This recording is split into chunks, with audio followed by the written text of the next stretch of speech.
Yes. The Leaf Spring Army sends its regards.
Hello, everyone. I'm the Enforcer, and I'm accompanied by Enforcer Matt.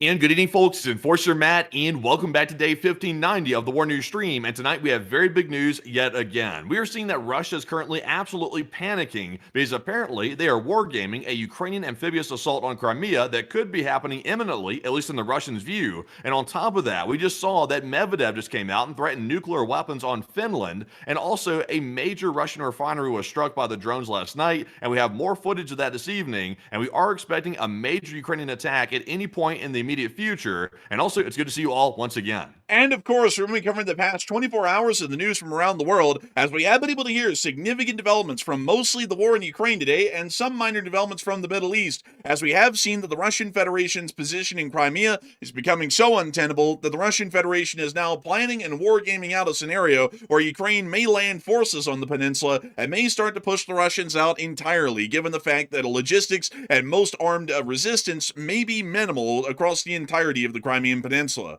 In the midst of these sorts of developments and wargaming actions by the Russian Ministry of Defense, we've also been able to see that additionally, Ukrainian armed forces targeted and destroyed 12 electrical substations within the Crimean Peninsula overnight alone, which is causing even further strain to the ailing electrical infrastructure throughout the entirety of the Crimean Peninsula, which already was having a difficult time dealing with the strain as it was, and may be in the process of conducting a complete collapse at this moment right now. Fuel prices have also skyrocketed within the Crimean Peninsula, with a price per gallon average now coming out today at around $12 to $13 a gallon throughout the entirety of the Crimean Peninsula, in the very few gas stations left that have any amount of gas, even to ration via a QR code. Passages through the Kerch Strait have also largely started to decrease in volume as well, due to the significant amount of damage that has been caused to the road and railroad ferries, which more satellite footage came out today showing that the repair facilities, which are charged with the responsibility of repairing these ferries and putting putting them back in operation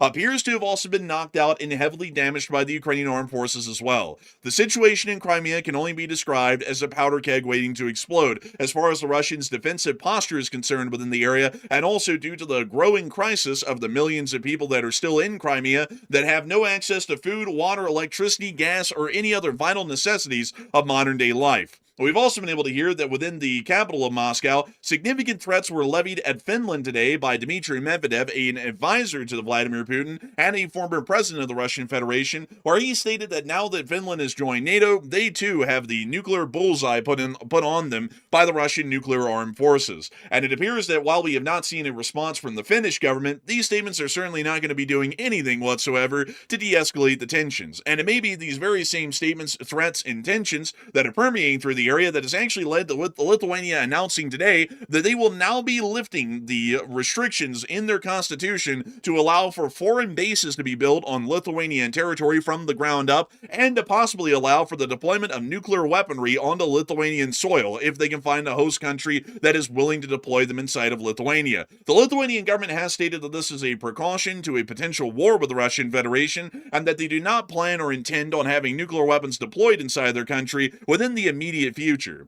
This is also happening as Belarusian government officials are now stating to Belarusian citizens that if they do travel to Russia, they should avoid the border regions near to Ukraine as much as possible, as attacks within that area could lead to casualties or unexpected fatalities, and the Belarusian government is largely trying to avoid a growing tensions or conflict with the Ukrainian state.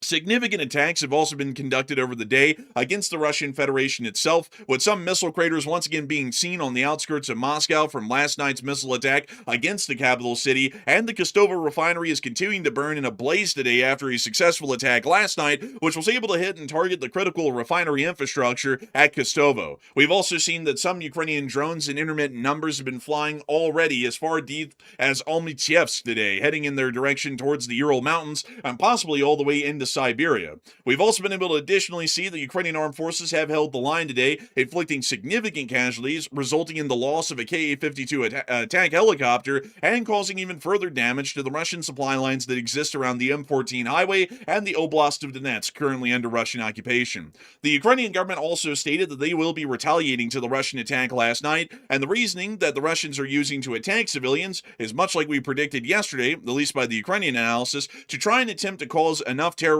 and suffering on the civilian populace that the war may become unfruitful to continue, just due to the humanity and the suffering that would be involved in the process by the Russian Federation, inflicted onto the innocent people of the state of Ukraine.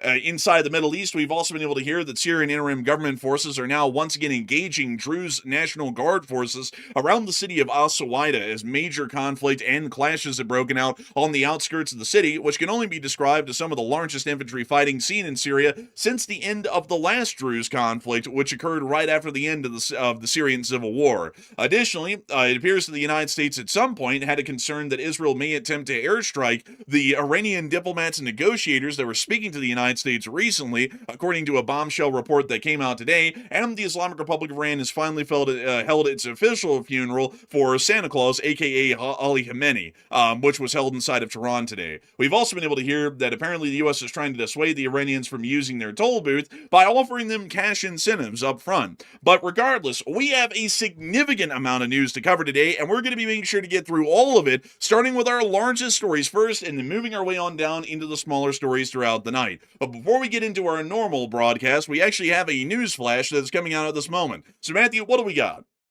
Okay, so we do have some news early. This news right here is not of any recent attacks on Ukraine or Russia right now, but we are seeing it appears to be a Russian diplomatic aircraft is currently on the ground at the airport near Washington, D.C. And this image here is purporting to show that aircraft on the tarmac here. So it looks like the Russians might have come slinking back over to the United States, trying to once again pull favor with U.S. officials. I'll be honest, I hadn't heard about this until now, so this is news to me certainly. But I guess maybe a delegation's shown up. It's kind of hard to tell who's even on this aircraft. But that does appear to be a Russian government aircraft that's returned to the United States.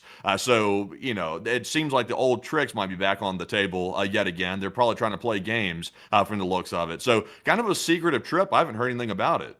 I heard that while they were threatening to nuke Finland today, they're of course as peaceful as the dove. They love peace. They respect America. It's just that all of their actions show that they hate us and they want us all dead. But in the words, at least, they respect America. They love the United States. So, they might, like, I think we could describe this delegation as anything in specific terms. It's probably the let's go and blow smoke up the president's ass detail, which has just arrived into Washington to see if they can figure out if they can run interference and make the United States back off of supporting Ukraine, which it looks like the United States is slowly shifting into supporting Ukraine, at least here in the present day. But we still haven't seen any action to follow through on that, just written statements, and that's about it. But we will be making sure to get into the rest of our news for the night outside of this little news flash that we had here at the start of the picture that just came out from the Allen Dulles Airport. And moving us on into our major news of the day, it is time for us to move on and into Crimea. We have been able to hear a lot of significant developments that have come out of Crimea today, including an absolute bombshell development that I never thought we would see the Russians wargaming for at any point in the near future. But at least from what we could tell, the Russians certainly are preparing and planning for a Ukrainian amphibious landing onto the Crimean Peninsula. We're not exactly sure the scale or the scope of the amphibious landing that they're apparently anticipating or fearing at this moment, but we did get to see that today a picture came out from a Russian military blogger to show you the actual post that was put out here. This was the post and the picture that they attached to it, talking about the actions that were going on today with the Russian Federation's armed forces. And it appears that within their headquarters, I'm assuming that this is most likely within the southern military district in Rostov-on-Don, the Russians are actually gaming out a potential amphibious landing by Ukrainian armed forces, apparently with a focalized epicenter around the city of Chornomorsk, which we can see right up here on this very tip of the Crimean Peninsula. As many of y'all will know, we've been covering for weeks now that the situation around the Crimean Peninsula has become absolutely treacherous for the Russian armed forces and the citizens that are living within the occupied zones, as we do understand that most of the supplies, even heading into Kherson, have largely been interdicted by Ukrainian medium-range drone strikes along the M14 highway, which have destroyed most of the tonnage of supplies and equipment that are even able to make it to Kherson, much less into Crimea. Also due to the weight restrictions that exist on the Kerch Bridge due to structural deficiencies, to say that in plural, we can also see that a large amount of supplies are not able to make it into Crimea that way either. And we're starting to see that at the moment, critical shortages are beginning to appear throughout the entirety of the oblast, and it also does seem that at the moment, the Russian Federation is starting to apparently view the position as fairly weak, at least for the Russian armed forces and their strategic disposition within the peninsula. I do have to say that looking at this picture that came out, it's very hard to even decipher, and I would love to tell y'all, oh, this is a corps or this is a combined arms army, as the Russians would say, or a combined arms corps and whatnot. But I would have to tell y'all that this map is quite literally a legitimate, genuine, real McCoy through and through as far as Russian maps go. It actually uses all of the Russian unit identifier symbols, which I'm well versed in NATO identifiers. I'm not well versed in Russian identifiers and unit symbols, because their system is so convoluted and complicated. It actually takes about a full year in Russia that you spend in a military academy literally learning specifically the art of reading a Russian map and the unit identifiers that go with it. So unfortunately, I have never had a full year to just sit down and spend to try and figure out and decipher what exactly Russian military maps are supposed to show and what kind of unit dispositions they're also showing as well, because it is extremely complicated, even going into it in a minor amount of detail. But one thing, well, it seems like a huge OPSEC violation. It's like whoever took this photo and then put it on the web, it's like, this is a pretty big OPSEC violation. I mean, over there near the Kerch Strait, you can see there's clearly some markings, apparently showing the range of the air defenses over there. That's a huge thing. Also, by the way, if somebody knows what they're looking at here, like for example, somebody that does know all those symbols, I mean, this seems like a treasure trove of information on this map right here. So it's kind of surprising to me that this got out. it is really surprising, and I do have to say, folks, that to tell you all the background of where this came out again, because I see a lot of people saying, "Oh, I don't believe it. It's not real." This came out from a Russian military blogger that was apparently invited into the headquarters, snapped this picture, apparently without a lot of people noticing, paying attention, or noting, and then they posted this online as a part of their post on the internet. So this was not put out by the Russian military as some sort of disinformation campaign. This looks to be quite close to what we would generally assume the Russian positions, especially in the Kherson area, look like right now. We know that there are a minimal amount of units, and also on top of that, recently, the 337th Regiment, which is apparently this little chunk right here, where my mouse cursor is at, had actually withdrawn from the Kinburn Spit, and if you look at this map right now, this actually does show that the 337th Regiment has actually pulled all the way out of the Kinburn Spit and had retreated to the very base of it on the mainland, where they might be able to get better access to supplies without them being destroyed along the very few roads that exist through the Kinburn Spit heading west. So it looks like the map, from the little bit of corroborating details that we have, that we know of for certain, is an accurate, genuine, real McCoy. This is actually the map, apparently. And the Russians seem to be gaming out, from what we can tell, some sort of a larger Ukrainian amphibious operation that's being conducted around the island, as the military blogger stated this was some sort of wargaming for a hypothetical scenario in the future. And it looks like it's either some sort of an amphibious landing that they're trying to prepare for, or the insertion of mass numbers of SOF teams that would also be dropped off into the Crimean Peninsula in another hypothetical scenario. It's really hard to make out which one it's supposed to be, but it certainly does appear that the Russians are concerned to some extent about what the future may bring. Yeah, I'll say I see a lot of people in the chat saying this seems like it's too good to be true. Like a sneaky picture that someone just happened to sneak in and take, where nobody noticed the person taking the picture, and somehow it got out, and now it's spread around and gone viral for the most part. It seems a little too good to be true. I'll be honest, like the map looks like it could be legitimate. Like it has all the identifiers to look legitimate. It's got all the symbols on it. But then again, if it was a psychological operation to somehow fool the Ukrainians into thinking that certain units were in wrong locations, this is a hell of a lot of work to go through. But I wouldn't put it past the Russians, though, because I mean, look at the context behind it. These guys here are clearly focused on the map. They're acting like they don't even see the guy who's taking the picture, like behind them. And also, if this was a Russian mill blogger that took the picture, why would they let somebody in with cameras into a place so sensitive with such very detailed maps like this? It does seem a little bit odd. You know, now also at the same time though, I wouldn't put it past the Russians to simply have a huge goof up like this, like to let some guy in with a camera, they end up accidentally snapping a picture and then posting it. I mean, that wouldn't be unheard of. The Russians are pretty dumb with that. But I also, by the way, like a side note, I see a lot of people asking about what are those boxes on the table over there. I really don't know what that is. Do you know what those are on the table? I don't really know either. I was looking at those when I was covering the news way earlier on in the day. I was like, I don't really know what those are either. Yeah, I don't know what they are, but I see some people saying it's too good to be true, but I don't know. Like I'm kind of 50-50 at this point on it.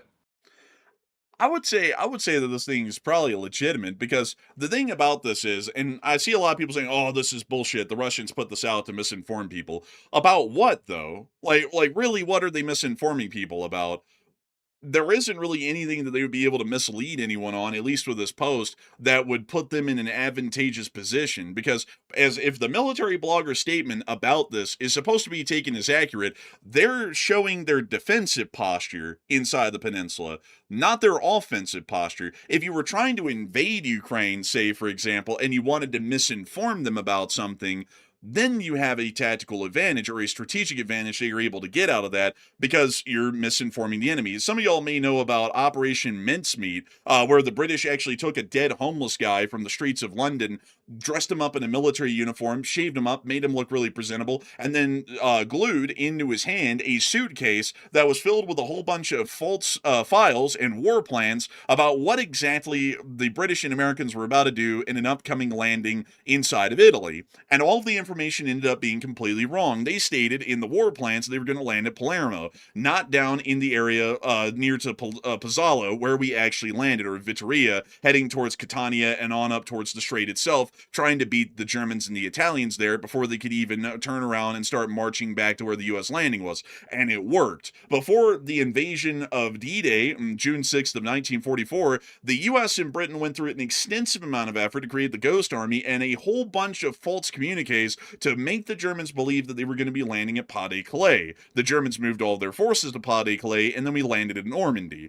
Most kinds of deceptions of this nature are usually done in an offensive manner, where you're trying to make the enemy believe that you're going to attack from one direction, and then you attack from a totally different opposite direction that they weren't expecting. This is showing quite clearly, even by what we can see on the map without the military blogger explaining it, what is clearly a defensive posture and what they believe the Ukrainians are about to be doing.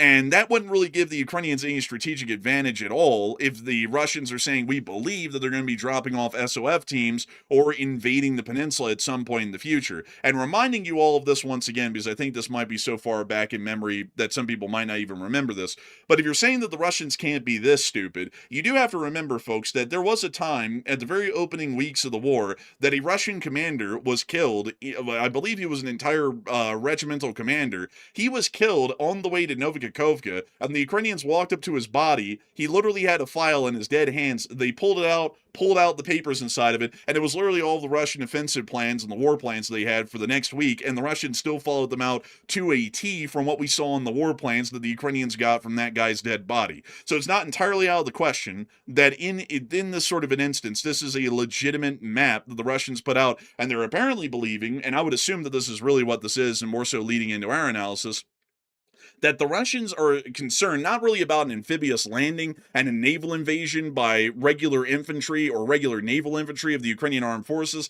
I think what they're more so scared of is the lack of their maneuverability and firepower within Crimea, and the Ukrainians taking advantage of that to land large amounts of SOF teams in the rear line areas and then let them travel on northwards into Zaporizhzhia and Kherson largely undetected. I think that's more so what this map is showing, because it doesn't really seem, at least to me, that the Russians in any conceivable world could believe that the Ukrainians have the capability of conducting a true amphibious landing and a naval invasion of Crimea. They simply don't have the resources or capability of doing that. But a lot of people in the chat right now are talking about this invasion of whatever degree, whether it be a full-scale amphibious landing or the dropping off of SOF teams, aka raids, into Crimea, and what they're thinking of that right now. And so, Matthew, what are people thinking about this, and what are you thinking about it as well?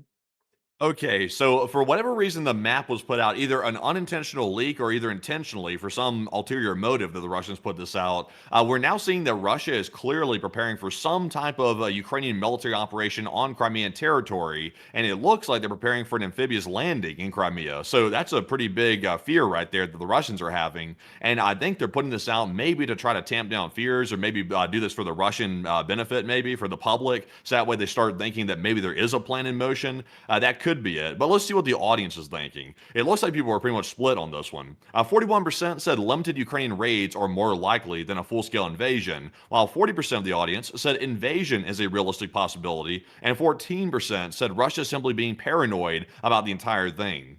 And Russia's not being paranoid. That's definitely not paranoia. Ukraine is going to move on Crimea at some point. They clearly are, and they're setting up the groundwork for it as we speak with these nonstop aerial attacks. But at the same time, though, it appears to be the Russians think that Ukraine's going to launch basically like a Normandy D-Day style attack on Crimea, which simply is not a realistic possibility for the Ukrainians.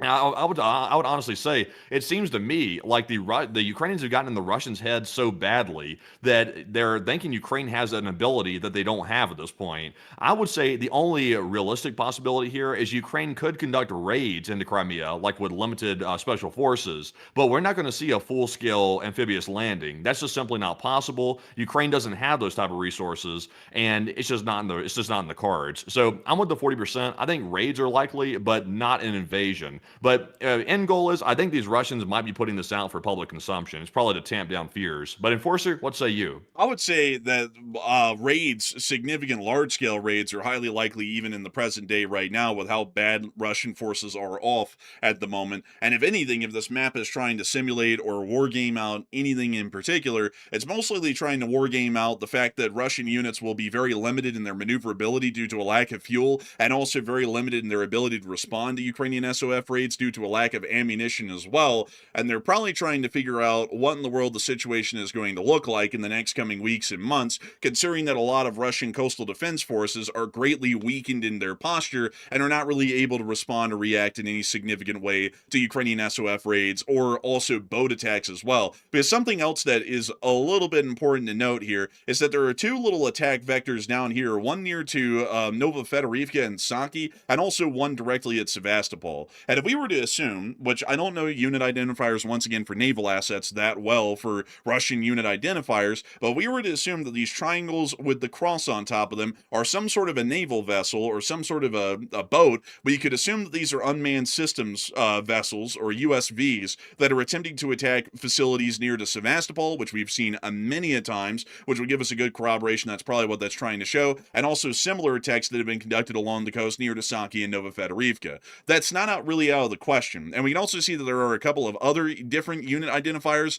up here along the coast at Chornomorsk, and we already know by prior Ukrainian examples and proof that we have in video and picture evidence that those are usually where the SOF teams are dropped off. It's the quickest and fastest location to take manned crews of SOF teams and drop them off right on the coast. It also seems that the Russians' defenses here are not really that quick, even in perfect conditions, to be able to capture, or not really capture, but catch the Ukrainians landing on shore.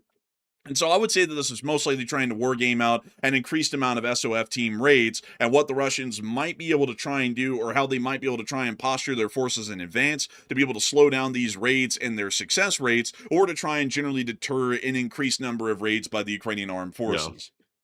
Also, something else, by the way, I just noticed this map right here, if this is even real in the first place, it's got to be outdated by now because Ukraine just took out in their last attack in the Kerch Strait, they took out the S-400 system that Russia had based in that area. And it looks like on this map right here, they're currently showing like a circular range area that's probably encompassing the range of the S-400 system, which, you know, that system bit the dust like a few days ago. So it's no longer there. So this map is probably old and outdated and screwed at this point, thanks to all the recent Ukrainian attacks. Also, I see everybody bashing what the Russians are using. It looks like they're using a version of Windows. That looks like the operating system they're using here. Also, they have it looks like the Opera browser down there. Like somebody said in the chat, who the hell uses the Opera browser? That's kind of weird. They got the terminal open too, the command prompt.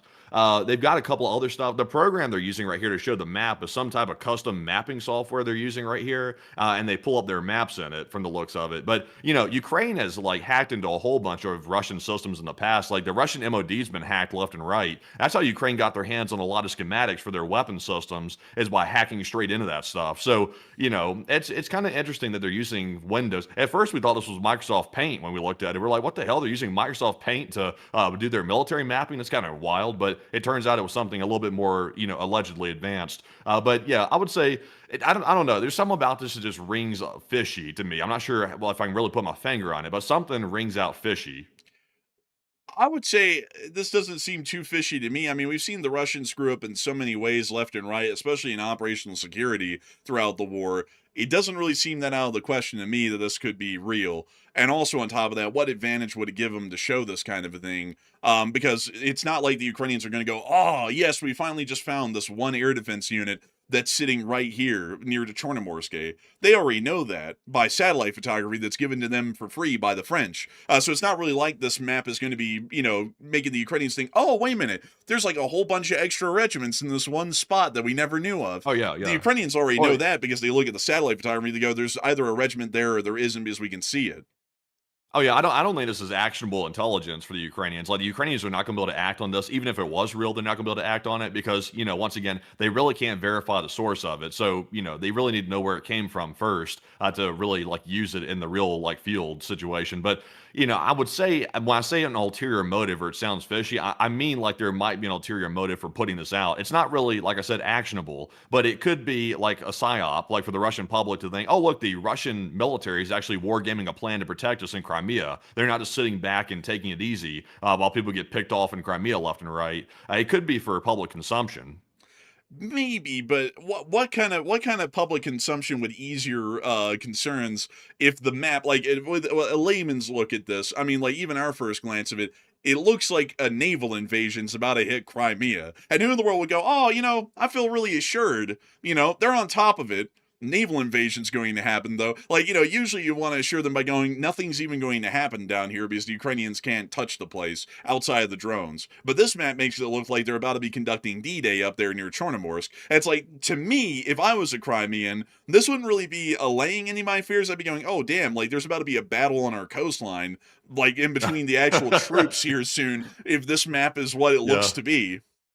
Well, you got to remember though, like the Russian mill bloggers, they're doing a fantastic job of spreading that fear around. The Russian mill bloggers are out there all day long, 24/7, talking about, oh, the Ukrainians are about to invade Crimea. So the Russian people are seeing that, like it's getting around the Russian circles and stuff like that. So it's not a mystery. Like people aren't unaware that there's some upcoming Ukrainian offensive operation on Crimea. The Russians know that, like generally speaking, they've heard rumors of it left and right. So I mean, at this point, I mean, the nonstop attacks by Ukraine on Crimea is sort of proving that Russia doesn't really have control over the airspace of Crimea. They can't defend against the Ukrainian drone attacks or missile attacks. And I think Russia at this point just simply wants to make it look like they have something under control, or at least like they're trying to defend the place. Because right now, it doesn't look like they're defending it at all for the most part. They're getting hit left and right. So I think this is just simply an easy, like maybe an easy grab of the low hanging fruit to make it seem like they're doing something. They're planning out a defense, but it's just all for show. Yeah, I think that might be the case as well, possibly. I like, you know, we'll definitely have to wait and see if any of this becomes true. But to be entirely honest with y'all, I think it's largely just probably corroborating what we've already said, is that the Ukrainians are probably going to be landing raids on the Crimean Peninsula, and that's probably it. Or it's just showing what everyone already publicly knows, one or the other. But moving us on out of that and out of that map, we have been able to hear that, speaking of the situation in Crimea, the situation has not been getting any better for the Russian Federation or its forces within the region. Last night, Ukraine actually ended up knocking out a total of 12 electrical substations throughout the whole of the Crimean Peninsula in a singular night. We didn't really get any reporting on this last night, but the Ukrainian armed forces did put out the footage today of their drone forces and the cameras on board the drones as they flew in and struck the multitude of substations that they hit last night across Crimea. And we see that the video is now about to actually begin.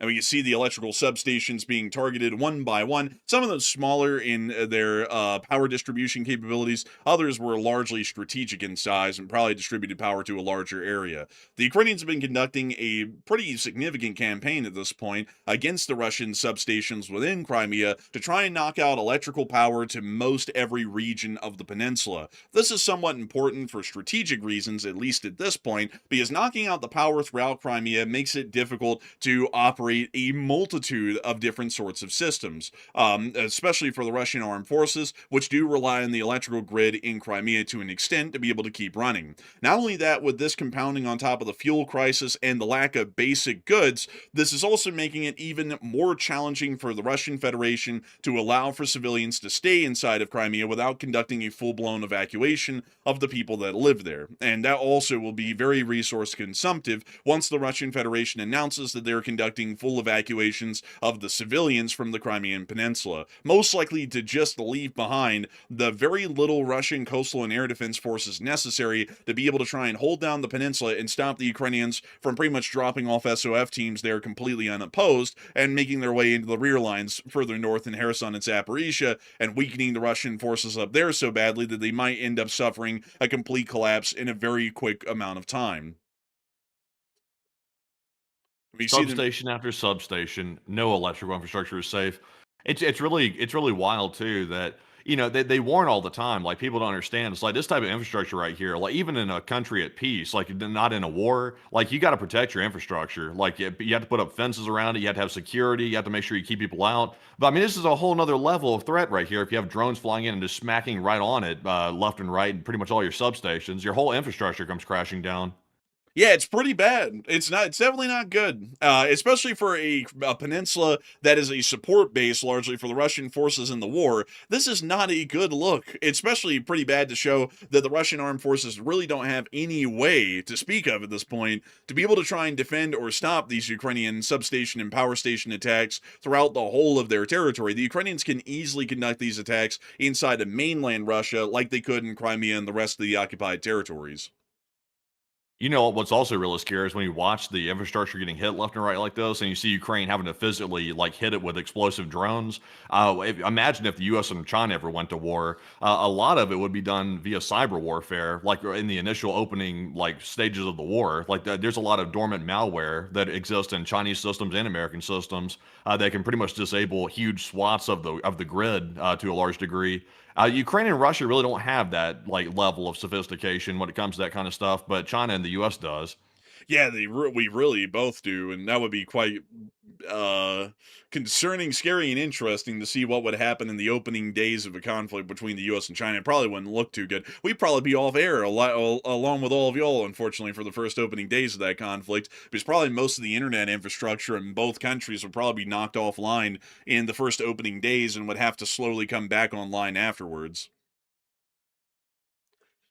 But the hits inside of Crimea were significant, as one could see. It was a 3 minute and 50-second long clip, and we saw about every single one of those substations get hit and knocked out in these clips. But if you think the electricity situation was bad, you haven't really been able to hear, and also to confirm, one of the substations was near to Saki. There was an explosion in the area, but y'all haven't really heard how bad the gas situation's gotten inside of Crimea.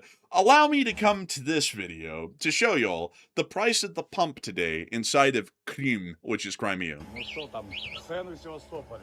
20 liters for 5,395 rubles.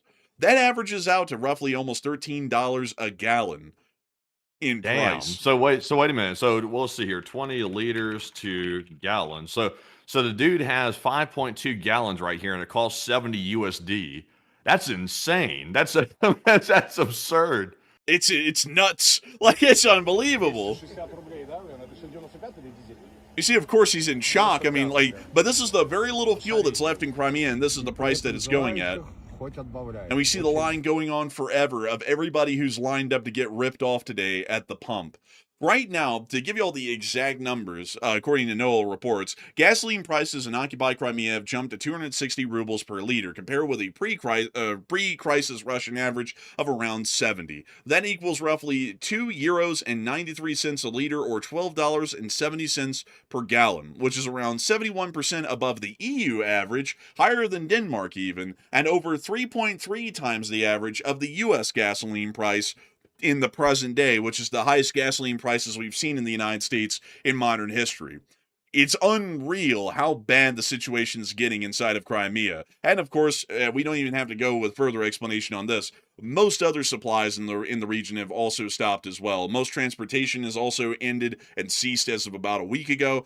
Crimea is basically in its last dying days in every single regard. The grocery stores no longer have food. The restaurants are generally shuttered up as well because they don't have any resources or food to work with either. There is really no gas inside of the peninsula, both for cooking and for the car. There's really no electricity to speak of. There's no water. There's basically nothing left in Crimea. Most everyone down there is really hoofing it or roughing it out as they wait for most likely the inevitable evacuation order to be issued at this point. We also got to see that satellite photography came out from the Kerch area today, and once again showed that the damage by Ukrainian drone forces within this area has also been fairly significant as well. A couple of electronic warfare systems were taken out within the northern area just north of Kerch. We already knew about that one, but we also were able to see some satellite photography coming out showing that a repair facility for the ships had been hit by Ukrainian drones, which we did not know of yet until today. And we've also seen that within the harbor of Kerch, there are a couple of the road and railroad ferries which have visible damage on them, like visible scarring from the impact. And it looks like these vessels are still going to be out of operation for some time and have not been returned back to operational duties within the Kerch Strait, meaning that crossings for railroad and road ferries have been reduced due to the fact that there are less ships on the active schedule that can make the crossing across the strait. This means that the situation in Crimea is, of course, going to be continuing to get worse with each passing week and every single passing month. And at this point, I really don't think that Crimea will be able to even hang on for a couple of more weeks or a couple of more months for the larger part. And while everything's been going quite badly in Crimea, things have been going quite badly around the rest of the Russian Federation over the course of the day. But before we get on into all that, I did want to make sure to get us on into Moscow to talk about a couple of the important governmental statements that have been made today. We have been able to hear that the Russians are trying to combat the fuel shortage inside the country, and while the Russian government has said that they have plenty of fuel to go around of high quality, it's just the problem right now is just getting it around. But everyone needs to be patient. It's going to get around soon enough, tried and true, sure and yet surely. But according to a presidential decree that was put out today, Russia has authorized the circulation of Euro 3 gasoline until the end of the year to increase the reliability of fuel supply. Euro 3 is considered unsafe for modern cars due to its high sulfur and resin content.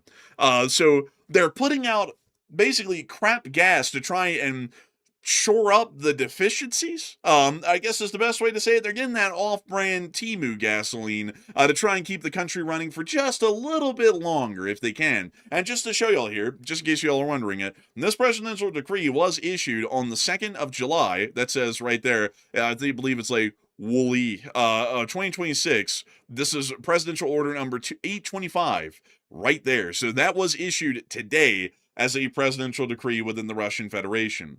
They getting that Temu gas out there on the streets, trying to deal with the fuel shortages. And I mean, they have to deal with them, folks. I mean, the situation is so bad at this point. Who in the world could just keep going without dealing with it? Here is one of the fuel lines in the city of Penza viewed by air today. Take a little look at this. There's the beginning of the line at the gas station, and you see it go down the road. It goes on. That's crazy. That is nuts. Look at it going all the way down the road. They had to bring out a helicopter to get this whole thing in view, and it's barely able to capture the most of the line. And it ends basically at the city, which is probably like 3 miles away. That's pretty bad. Like, I don't think a lot of people could say at this point, even Russian propagandists could claim that everything's fine. I mean, this is just one fuel line in Russia. There are many like this one, hundreds of them across Russia right now, and this one's 3 miles deep. Yeah, this is more exciting than the OJ car chase. When they filmed that from the helicopter, this is way more exciting. Man. Dude, honestly, man, it is beating out O.J. Simpson's car chase. But, I mean, O.J. Simpson's car chase was iconic, though. I mean, it really, era-defining sort of a development there. We also get to see the famous gas lines out at Cheetah, which have been filmed endlessly at this point. And while they play the music, we can see the line right here. Good golly. Damn, look at this. Oh, man. It's just wild. I still don't understand why the Russians are queuing up like so far back. It's like at some point, the gas is going to run out before you get up there. So just like turn around and go home and, like stop running your engine because, running the engine burns gas. So you're kind of wasting it. Yeah, I don't think they get that though. Maybe it's a good thing that they don't, or maybe it's a bad thing. I'm not really sure yet. But one thing Maybe I misinterpreted the Russians. I thought that their whole like country was built on this tough mindset. Like they're like hardcore and they'll like have to scrape the dirt if they need to like to survive. But it seems like nobody knows how to ride a bike. It's like whip out a bicycle, ride it, maybe walk or something. It's like apparently a lot of Russians won't even get out of their car. Actually, Matthew, bicycles are a product of those pansy Westerners. They can't ride a bicycle. They have to ride in the car because that's the vehicle of socialism and communism. That's the real deal. But outside, all jokes aside, it is kind of interesting. They can't just ride a bike or something along those lines. And also, I got a clip today, folks, that is it's borderline showable. And I say borderline showable just kind of build up like the theatrics of it, but y'all have heard us talk about on air the fist fights that happen at the gas pumps inside of Russia. And I was able to find the clip today. It's the first one I ever saw where they literally didn't go just straight to blows, giving each other shiners, and all that sort of stuff. It actually shows a little argument that happened today at a gas station, just to show y'all, because we keep telling y'all, and some of y'all may have not seen it yet, the fist fights and the fights that are happening at the pump as people try and get the gas for themselves and screw others over in the process. And we actually got to see right here in this clip, before we get to the poll, the tensions that are boiling over at the gas pumps these days. At least a mild version of it, because we can't show you the full-blown ones where there's like entire like brawls at the gas pump, but this one got very close but not to it, so we can actually show this one. So here is the clip. I introduced to y'all the Russian drama of Olga and the pump. Пошли, пожалуйста! Пошли, пожалуйста! Пошли! Ну что мы тут делегацию собрали? Big boy ain't Пошли! playing. Pошли! Man, I gotta say, man, I thought the United States had the big boy going through. Apparently, I'm mistaken. It's in Russia. Пошли! Who's doing what here? It's like is the lady trying to get gas and he's trying to like take it from her? Like what's going on here? Is Big Boy trying to take the gas? So apparently Olga here is trying to get the pump for her own car, which is at the pump. He's trying to snatch the pump away from her because apparently he's like the next in line or something. And he's like, get out of here, you old hag. I want the gas. She's like, no, I'm here. I'm in line. I'm getting my gas. And that's literally the whole beef at this point, from what I could tell earlier. Damn, yeah, she's using that gas nozzle like it's a weapon at this point. She got that thing pointing at him. Man, well, you're about to say it keeps getting better. It keeps getting better. Пошли! Пошли! Пошли. Пошли, отпусти, отдай. Не кусайся. You see him trying to grab the pump again. Снимаю. Oh, look, the cameraman's now getting involved. Пистолет дайте, я нахрен вообще отсюда Everyone's trying to take the уеду. pump. And Olga, she's defending it. She ain't giving up that pump. Отпусти. Something telling me she's a Karen. Так, машину мою. Oh man, they spilled out some of the gas. Dude, that's like spilling out gold in this moment. What the hell much that costs? Oh my god, did you see that? Look, man, like when he pulled the pump back, it just starts pouring gas out. Watch. Let's see. Right there. Do you see it was like a couple of drops? Oh, that's like $50. Yeah, that's wild too. Does it work in Russia at the gas stations where you have to put your card in first, like it's America? Like you have to pay first, then you could like get gas out of it. How's the gas nozzle already running? They're already getting gas pouring out of it. I don't know. That's a good point, actually. I don't know how the pumps actually work, but let us continue and let's see what happens to old Olga, the hero of the pump. Машину мою не подвиньте, пожалуйста, только. Oh wow, there's a whole crowd around here trying to get this. We see the gas, $50 of it, little droplets on the floor. Бойся, ну что ты, это последний бензин. There, Машина oh, новая, не надо с Olga's holding her пистолетом own. возле She's not моей playing. машины так делать. man, no trigger safety here. Dang, flagging the boy with the gas. I mean, Машины так делать. oh, Да? wait a minute. Да я They might be думала, making. что Oh, they got the вас pump. посадят. And now they drag Olga Ради away. Господи. It was an honorable Хорошо, fight, погибут but a все. fight that was lost nonetheless. Хоть кто-то ебет, блядь. Спасибо, Is that ребят. dude's mother or something? Like, why is he pulling her away like that? Like he knows her or something? This is a very odd situation here. Also, I don't even understand what the hell she was doing. Apparently, she's being dragged away, and that apparently wasn't even her car. Man, you're asking so many questions. I don't even know. Like it was a fight. Like that man. Man, a fight is a fight. I don't even know, honestly. Like the whole thing was confusing. But it did almost get close to blows, but it didn't. So we got to show it. So that is to show y'all a little bit, at least, of everything that's going on in the pumps inside of Russia. It's chaos. Like, and that's the mildest clip we have of that type to show y'all. Every other one of them literally goes into straight up blows, like a full-on fist fight. And one of them I saw, it was like 5 people fist fighting over the pump.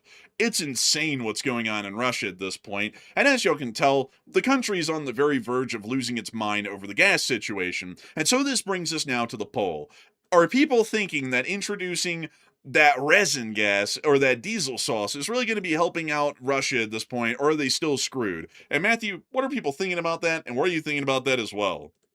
Okay, so in the midst of Olga, Karen, and Igor and Ivan fighting for the gas pump over there, apparently they're fighting for that off-brand Temu low-grade fuel. Apparently, Russia has now approved the low-grade fuel to be sold across the country in an effort to try to increase the gas supply. So, in other words, to have even some sort of fuel, they're going to put that crappy junk back on the market to try to fill the gap, which sounds like a very short-term, very short-sighted solution there. But do you think this will save Russia? 72% said no, it will just destroy the Russian cars, while 15% said, yes, it's a viable temporary fix, and 8% said, I'm 50-50 on this one. And the way I understand it, I tried to have somebody explain this to me today about what that low-grade fuel actually does to a car. Allegedly, the low-grade fuel apparently gunks up your engine. It's apparently high in sulfur and unwanted chemicals that go into your engine, and it apparently gunks up the engine block and the pistons and the injectors and stuff like that a lot quicker than the more modern fuel. So it's not good for your car. So it temporarily gives the Russians some gasoline, but it's going to basically destroy their cars a lot quicker than it would otherwise. So it's a very short-term fix. I'm not sure if it's as bad as putting like vodka in your tank. I don't think it's that bad, but it's still not good either. So, I mean, a very short-sighted problem. I mean, do the Russians have money to buy a new car? No. So it's like you might get to work maybe for a few months, maybe a couple of, like maybe a year, but your car is going to need repairs after that, which are probably going to be way more expensive. But Enforcer, what say you? I would say I would be with 72%. This is probably just going to end up destroying the cars that are not made to run on the stuff, but they're going to be running on it anyways. So, while my esophagus just collapsed for the first time in months, mind you all. So I would say that it's most likely going to be leading to even higher costs in engine and car repairs in the future because of the low quality gas than it is going to be doing anything to help. I think at this point it's more so a life-saving measure. Like at this point they just know that it's basically over for Russia, but they're going to try and introduce this low quality fuel to maybe help more people get gas in the short term, even if it destroys the cars in the long term, because they're not expecting this to keep going that much longer. They're basically on their last legs, or almost the last nails in the coffin. So I think the Russian government knows there's not really much farther to go until they just completely gas out, no pun intended, and tap out. So they're going to introduce the low quality fuel, and whatever happens to the cars just happens to them, I suppose, is what they're looking at. But moving us on out of this poll, we have also been able to hear some other interesting news in Moscow as well. One, Putin today has apparently increased his security detail to over 800 people, apparently due, at least according to War Monitor, due to an increase in a paranoia about a hostile population and the elite. If we were to take this at face value, it seems that Putin is getting incredibly concerned that the threats of mutinies may rise, and the threats from within the central government may also be rising as well, and he needs more manpower to create a larger buffer to where if something does happen, he might be able to get out of Dodge before they can actually get him. We also were able to hear that today, Dmitry Medvedev put out a very interesting threat towards Finland. As many of y'all will know, Finland and Sweden joined the NATO alliance quite recently in 2023 and 2024 in response to the Russian invasion of Ukraine and the fact that they were not in the defensive alliance, which generally protects them against the Russians, and by joining the alliance, they were able to get protections that they were once not provided.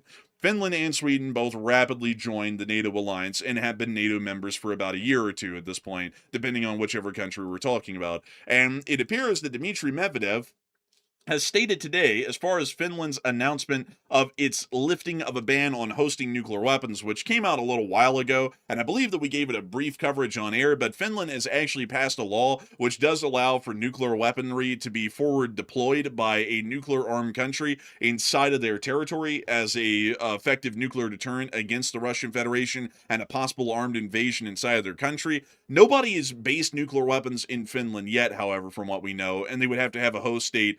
They would have to have a nuclear armed state to do it with, so it'd have to be Britain, France, or the United States, and none of those countries have announced that they're deploying tactical nuclear weapons or any type of nuclear weapons to Finland. Still, the Finns, in theory, would hypothetically allow that, because they now are saying that they would. And Dmitry Medvedev made a statement today stating the following: Finland has lifted its ban on hosting nuclear weapons. What does that change for the Finns? Just one minor thing. Their country is now on Russia's nuclear target list. Rejoice, Finland, you've reached peak security. So it seems a nuclear threat has been given today once again by the old Medvedev. Oh, so scary. We all know that Russia will just lob a nuke at Finland and be like, oh, just another day. It's like, first of all, lobbing nukes at Finland, that's not realistic. Also, number two, Medvedev is big mad. He's big mad again if he's back on Twitter yapping like this. Like, this means that the Russians, because Medvedev, he holds a pretty high position in the Russian government. Even though he is a lunatic, he still has a lot of pull in the Russian government. That means that they're all talking about this behind the scenes. So apparently Russia got rattled by the nuclear ban being lifted. Because if Medvedev's out here yapping about it again, that means they're freaked out. Yeah, I would say that it kind of does seem like they get a little panicked back there, behind the scenes. Medvedev, by the way, folks, is still an advisor, one of the top advisors. I believe he's actually on some sort of a council within the Russian government as well. So he still has some governmental sway. And so these sorts of wild and insane statements, while they're absolutely wild and bizarre and they've never been followed through on, are still something to keep an eye on and pay attention to. And I gotta tell y'all, folks, I think that many people are paying attention to this one, as it looks like the poll is almost unanimous. How many people believe that old Medvedev is off that rocker? Or how many people, to put it another way, believe that he's a devil for the drink? And Matthew, what are people thinking about it? Or are you thinking about it as well? Okay, so Medvedev back out here with his Twitter page. Also, by the way, you gotta love that side profile picture he put on his Twitter page right there. Like, he's really got like a chin line. Like, I mean, like this side profiles really don't do anybody any favors. I don't know why he did that. Kind of looks like he belongs on the side of like some money or something like that, I guess. But kind of like a lame profile picture. But beside all that junk right there, what do you think about Medvedev's statements today? Because this is another crazy one, by the way. Basically threatening a NATO country with nuclear warfare yet again. But 84% said Medvedev's just yapping like a loon. 11% said Russia will start a fight with Finland because they're really wanting to get at it. And 2% said I'm 50-50 on this one. And one thing's for certain, like Finland, they're not to be trifled with. They're really not. The Finns will finish people if it comes down to it, like they need to defend themselves. So I don't think Finland's going to be too rattled by that. I think the Russians are more rattled by the situation than Finland is at this point. So I would say Medvedev's out here yapping like a loon. He makes statements like this so often that nobody even takes him seriously about it. The last person that took him seriously was the U.S. president when he sent that nuclear submarine right off the coast the last time Medvedev shot off at the mouth like that. He backed off. So yeah, and then he backed off, and they acted like he didn't say it. So Medvedev's just an idiot. This dude's a clown that runs around making all kinds of wild statements. When he talks, nobody listens at this point. But Enforcer, what say you? Folks, I've heard out there. There's word on the street. I'm not saying it's true or anything, allegedly, of course, but there's word out there on the street that this man likes a good drink every hour or so, maybe every minute. But I would say that outside of that, to me, it seems like he's just yapping like a loon. Maybe we could say that he's yapping kind of like, maybe someone who's, had a little bit too much to drink. Maybe he tipped back too many kegs. Maybe, just a couple of cocktails. Maybe a couple of rum and cokes. Maybe a little bit of vodka. Something like that. I would say that it really doesn't mean much of anything. This guy's quite literally threatened anything that's breathing and living on the planet at least once with nuclear Armageddon. And it doesn't really mean a whole lot when they keep saying it time and time again. It's kind of like how the president of the United States can say that he's going to bomb everything in Iran and no one will survive 30 times, and then it completely loses its staying power by the fourth time because everybody figures out it doesn't really mean anything. It's kind of the same deal with this here. You make the statement enough times that everybody's a nuclear target and they're about to get nuked. No one's going to believe it because it doesn't have any force behind it anymore. Yeah, if I was the U.S. president, I would send the nuclear sub back to their coast again, or at least publicly announce it yet again, just to like make the point that this dude's a clown. I would be like, okay, that's another bad statement. Send the nuke sub back to the coast, and then if he backs off of it, okay, take the sub back. And it basically just use that thing as like a transit. Like every time this dude makes a crazy statement, okay, time out again, put the sub back on their coast. Okay, now take it away when he backs off. Like this dude, like it's like a child, like out here, like acting like a clown, like a teenager that's like going through puberty or something. It's really just a loony. And also on top of that, folks, I mean, I don't know if you all know, but I mean, Finland isn't really a country. Like Finland isn't the strongest military on the planet, but I mean, Finland isn't really a country to be trifled with. I mean, here's their website. They have a pretty decent armed force, and they have been modernizing and westernizing over the past few years, really over the past few decades, very heavily. And it's like, maybe, you don't want to pick on them. Like honestly, out of anyone on the Russian border, like, if I was going to pick on anyone, I'd probably pick on, like, the Latvians, maybe, because they have only one standing brigade that's a full-time brigade in their army, and the rest of it's reservists. It's like, maybe I'd pick on them, because it's like, if you actually did pick a fight with them, sure, it's a NATO state, so it gets the same response as attacking Finland, but at least, there might be some strategic concerns there where the Latvians might be like, maybe we couldn't take them on, maybe we do want to back off a little bit. It's like the Finns would beat their ass and take them out to the cleaners. It's like, I don't really think that's a good country to threaten, honestly. It's like, at least in a conventional or even in a nuclear sense. And on top of that, whether you threaten any of these people, whether their armed force itself is large or not, they still are a part of NATO and get NATO protections. So you're not just picking on Finland, you're picking on everybody in Europe and North America. So it's like maybe not a good idea. Also, that's why these threats mean nothing, really. I mean, it means absolutely nothing. But still, it is a threat, and it has to be taken as one just for the purposes of it. But moving us on out of that little bit of news in Moscow, the Ukrainians did land another missile near to the Moscow suburbs today and formed another crater. This was from the missile attack that we announced last night on air. Damn. I gotta say, that flamingo do hit hard. Yeah, really. Dug like it looks like the asteroid crater that took out the dinosaurs or something. We're about to take out that fossil in the Kremlin. Just like, they apparently it fell short or it got hit by air defense. I'm believing it probably got hit by air defense. Also, by the way, in other news, just to make sure to knock this one out, because I want to make sure to get this one in Lithuania. Today, Lithuanian lawmakers, by the way, big shout out to Lithuanians. Lithuanians are goated. But the Lithuanian lawmakers have agreed to lift the constitutional ban on stationing nuclear weapons and foreign military bases on the country's territory. President Nausėda stated that Lithuania does not plan to deploy nuclear weapons on its territory in the near future, but lifting the ban would allow the country to respond quickly if the security situation changes. So this is pretty much, if we want to call it anything, kind of pre-mobilization work is in terms of the legal frame that they have inside of Lithuania to allow for Lithuania to have the widest range of responses that they can have if a war does break out. If a war breaks out with this sort of a stipulation in the law now being lifted, Lithuania is able to say, you know, if the U.S. military wants to base in Lithuania, they can actually build a base here and operate that as an American base without any joint Lithuanian involvement. And it also states, you know, as well, which is kind of the more important part, that Lithuania could have a nuclear umbrella extended to it, most likely by the French at this point, to try and protect them with France's nuclear arsenal, and those nuclear weapons of a tactical sort most likely could be deployed in Lithuania as a result. And I gotta say, folks, I mean, the Lithuanians are baller. I mean, like, I got a lot of respect for the Baltic states. They actually all have great armed forces. The only one that I kind of, like, I adore, but I also wish they'd improve is the Latvians, because they still run mostly off of a conscript only force is the best way to describe it. They only have one standing brigade of contract soldiers. Lithuania, on the other hand, I believe has about 2.5 brigades, and they're working on raising that number up to 4 full contract-only brigades, and Estonia has 1, but they also have another second brigade that's made up of half contract troops and half conscripts. So generally the Baltic states are fairly well armed, especially for their size and their GDP, but Lithuania is the best armed of the three, and also it's the one that's rapidly modernizing. I believe it's within the next 2 years, the Lithuanians are going to start getting shipments from KMW in Germany of the brand new Leopard 2 A8s built to the Lithuanian specs, which look very impressive from the concept renders that they have, because it's going to have trophy systems on. I mean, it's going to have everything. They're really going to actually they're the first Baltic state, I believe, in history that's actually going to have an armored brigade at some point here in the near future. They also have allowed for the Germans to permanently base the 52nd Panzer Brigade on their territory as well, which is still in the process of being moved in right now. I think most of the brigade is there. Most of the battalions, at least, are there.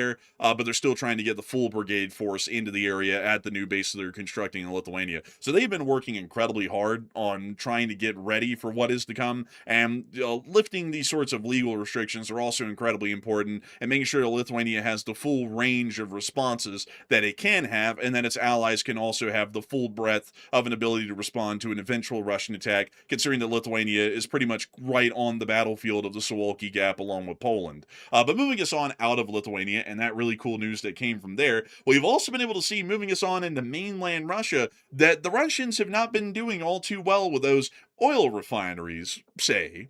Let's look at Slavyansk na Kubani. Oh, the whole northern tank farm was destroyed. The bye-bye to the farm, I guess. They lost the farm. Man, make Putin the head of farm. Man, like, but beyond that, very impressive, honestly. I like to see these sorts of refineries getting cooked up and cooked out. Down in Krasnodar, we also get to see the endless fuel lines down here as well. This is just a little ways away from Slavyansk na Kubani. Look at that. It's an endless queue of them. They're not even allowed at the pumps yet. And look at that. There's no fuel even available here. So I guess everybody just parked their cars here and left. Man, they're sitting here waiting in the line like a bunch of like foaming rabid dogs. Like they're just waiting to get that gas pump. Like they're going to go feral once those lines open. Man, they're about to be fighting at the pump like Olga. Oh man, you got we can't show this stuff on the air, but I've seen like mega brawls breaking out at these gas stations, like just mega groups of people, like, you know, like 50 people, like getting crazy, like at the gas station in some of these clubs. It's not just limited fights anymore. It's like full-on chaos. Man, meanwhile, that one guy we saw that was trying to ration the food, the fuel on the black market last week, where they're like, just hurry up and get us the fuel. Man, this week, give us that damn fuel. They're like ripping his clothes off and beating him and stuff, man, probably. I mean, it's not good. It's not a good sight anymore. A lot of Ladas here, too. but it's not a good situation right now down there in Krasnodar. Gas is in light supply. I heard that you have a better chance of getting gas if you eat beans at this point than going to a Russian gas station. We also were able to see that further on up and in the area of Nizhny Novgorod, the Kostovo refinery, which was hit last night, I think at the very beginning of our show, is still burning quite nicely today. Muting the music, there's the fire. Wow. Блядь. That's a very direct hit right there, right in the middle of it. Listen, that's not on the side of the refinery. It's not on the outskirts. It's like right in the middle of it.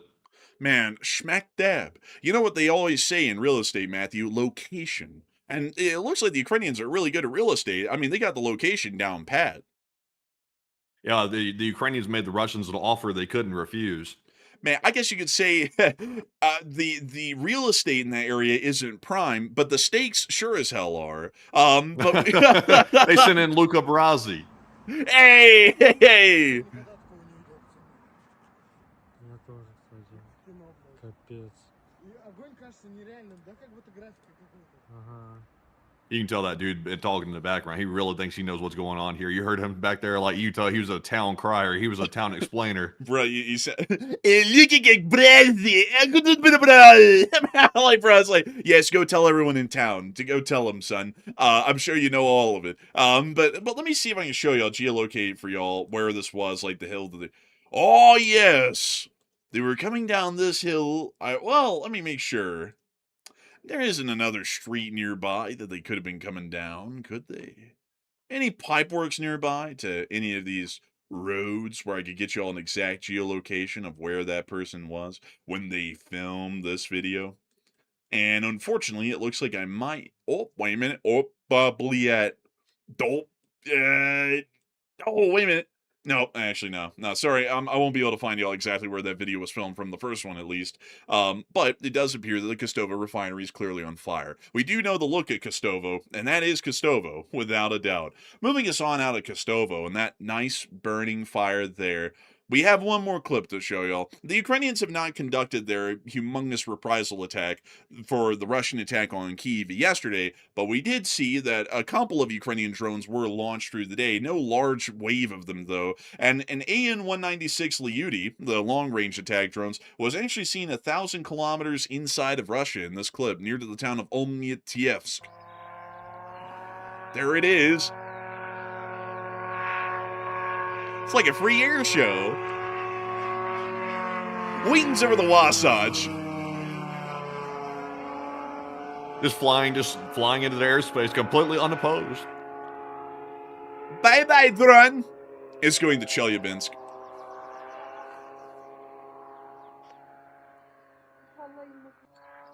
Oh, look, another clip. How peaceful. I love to see it. I don't know about y'all, but I absolutely love to see that kind of stuff. But it's now time for us folks to move on out of Russia, at least for a brief moment. We'll be returning back to the war here in just a few minutes, but I want to make sure that we get down to the Middle East and we cover the little bit of developments we have from down there, and also Cuba, because we did get a statement today from the Cuban president, which was kind of interesting. So before we get on into all of this news, I do have to say a humongous thanks to everybody who has been here tonight. We always try our best to make sure that the news is as high quality as it can be, and I hope that once again we've been able to meet that criteria again tonight. Now, before we get on into all that news, well, the very little that we have in the Middle East, still interesting news, especially out of Syria today, and a little bit of news out of Cuba before we return back to Ukraine, I do want to make sure that we take a brief moment to get 3 questions from the chat. So, Matthew, what do we got? All right, so let's get our first 3 super chats and jump right back to our big breaking news of the night right after this question segment here. But our first super chat goes to none other than Eric Brown. And thank you very much, Eric, for that very generous $150 support, by the way. And we appreciate that very generous support right there. It's that type of support that keeps our channel running, and we do appreciate that, Eric. And Eric said, hopefully, we'll see the end of the Ukraine-Russia war, but then we got the Taiwan-China war to worry about. Yay, he says. But go ahead and take one from the chat for me. And I gotta thank you incredibly for that humongous support, Eric Brown, and helping this channel to keep running. You've been around for a while, and we thank you massively for that humongous support tonight. We're greatly appreciative of it. And I also gotta say, hopefully we will see the Russian-Ukraine war end at some point in the future. I don't know when it's, well, we have a good idea of when it's going to end, at least economically. It can't go on that much longer for the Russians. Maybe about another year, but I don't see it going on much longer than that. But unfortunately, we are right around the corner from an eventual war between China and Taiwan. And also the endless wars that the U.S. will probably be getting into over the next 2.5 years, probably, because we'll probably be trying to invade Cuba, and we'll probably be doing a whole bunch of other stuff as well. And also there's just endless conflicts that happen all around the globe, really, when you think about it, because it's kind of crazy. We don't think about that a lot when we're on air anymore, but the amount of conflicts that we've covered that have started and ended while we've been on this show have been insane. I mean, just outside of the Ukraine war, which we cover every day, there's been all of the conflicts in the Middle East, between Israel, Hamas, Israel and Hezbollah, Israel and the Houthis versus the U.S., the Iranians versus everybody, everything. Like, really, there's a million conflicts that we've covered in the Middle East. Then there's the Afghan-Pakistan conflict, the India-Pakistan conflict. Then there was the Thailand-Cambodia wars, which happened twice, while we were, the casino wars, as we call them, in the 7-Eleven wars, which happened on air. And then there was, let's see, what else have we covered, Matthew? What other? Oh yeah, the cartel war in Mexico when El Mencho got killed. We also covered the U.S. raid in Venezuela. We've also covered a couple of the smaller conflicts, like the coup in Mali. I mean, there's an endless amount of conflicts that we've covered here on air. And so many of them rise and fall within months. Others go on for years. Like, some of them we're still covering to this day, really, like the Middle East and Eastern Europe. And I got to say that, unfortunately, like, once a war ends, and, you know, we can wish well that the war in Ukraine will hopefully end, there will always be another story that comes around and happens, and we have to cover here. At this point, it's pretty much our career, just covering the news from around the world as far as it pertains really to war and developments leading up to wars. And I would say, crazily enough, historically, this is probably one of the more tumultuous times in modern history, at least. I would say that this is about as tumultuous as a time as the 1930s were, leading up into the Second World War. There's about as many conflicts going on now as there were in the 1930s in every single corner of the globe, just like it was back then. It's just that they haven't unified into a solidified Allied and Axis front. So this might just be the tremors before a major world war, or this may hopefully become just a very tumultuous time that we ease out of and we enter back into a peaceful period. But a humongous thanks to you, nevertheless, for supporting the channel, Eric Brown, and helping us to keep this thing running and keep it rolling so that way we can cover the war in Ukraine, hopefully until its successful conclusion, and go on, unfortunately, to have to cover all the other conflicts that keep happening around the world endlessly these days. And on top of that, we will make sure to get one from the chat in your honor. So, Matthew, what do we got? All right, so this one is going to go to none other than Suzanne, who said, where does Belarus get their gas from, and are they feeling any effects of Russia's problem? Belarus gets their gas from their own refineries. Every country in the world, like how the fuel infrastructure system works is that oil is traded and sold globally. Gas and diesel and other types of fuel can be as well, but that's usually exceptionally rare. That's why countries that don't even produce any oil in any large amounts have oil refineries, and usually a lot of them. Like a country, for example, that doesn't really produce, say, any real oil, but has a lot of refineries, would be a country like Germany. Germany really has no proven oil fields to speak of any large size, especially anything close to maintain the kind of fuel consumption they have. They import most of their oil from overseas, from another country. But the thing is that they have a load of oil refineries across Germany, because oil can be stored indefinitely without expiring. And so you can pump it out of the ground, put it in a storage tank, and keep it there for decades. And then one day someone will be like, I like oil, please. And then you suck that oil out of the tank, and then you ship it to them. The problem is, though, with fuels, is that they actually do have a shelf life. You can't really refine gasoline or diesel and then just store it for years like you could crude oil. So you take the crude oil and then ship it to the customer, and then they refine it into the fuel that they need, and then it's consumed most likely within weeks or months months of production. And so that's how it works for most countries. So Belarus gets their oil, I believe, mostly from Russia via pipelines. So there really isn't going to be much of an impact to Belarus's oil situation, unlike with what's going on in Russia with their refineries getting hit. Russia's oil pipelines into Belarus, from what we understand currently, are still intact and generally operational. And also Belarus does have oil reserves to work off of, like most modern countries as well, meaning that they have a bit of a buffer if those pipelines are ever knocked out. They have a couple of months of fuel, like oil supplies to work off of to refine before they start running out of oil to refine into fuel. So that's generally Belarus's fuel situation. They refine all of the oil they import, most likely from Russia, internally, and currently in the modern day they actually take that little bit of extra surplus, like the 5% surplus they produce every day, and they basically ship all of that back into Russia, considering that they're desperate for fuel, and they make a little bit of profit off of it. So a bit of a beneficial sort of a situation right now for Belarus, but unfortunately, unless they enter the war directly against Ukraine, they're really not going to see much of an effect to their fuel situation. They'll mostly remain supply stable unless if they enter the conflict. So I hope that, or if the Russian Federation collapses. If the Russian Federation collapses, reliable oil shipments, even via the pipeline, might cease into Belarus, and then that could put them into a problem. But it probably wouldn't be for that long. The new Russian government would most likely be desperate for money, and they'd be more than willing to keep pumping the oil into Belarus to keep making cash and keep propping up the ailing oil companies that they have that are hardly even surviving right now under the current government. So I hope that does address that the best I can, Suzanne. A great question, and a big thanks to you for throwing one in. And also a humongous thanks once again to Eric Brown for that incredible support, helping us to keep this channel running, and sponsoring a live chat. And with that, we are on to the next one.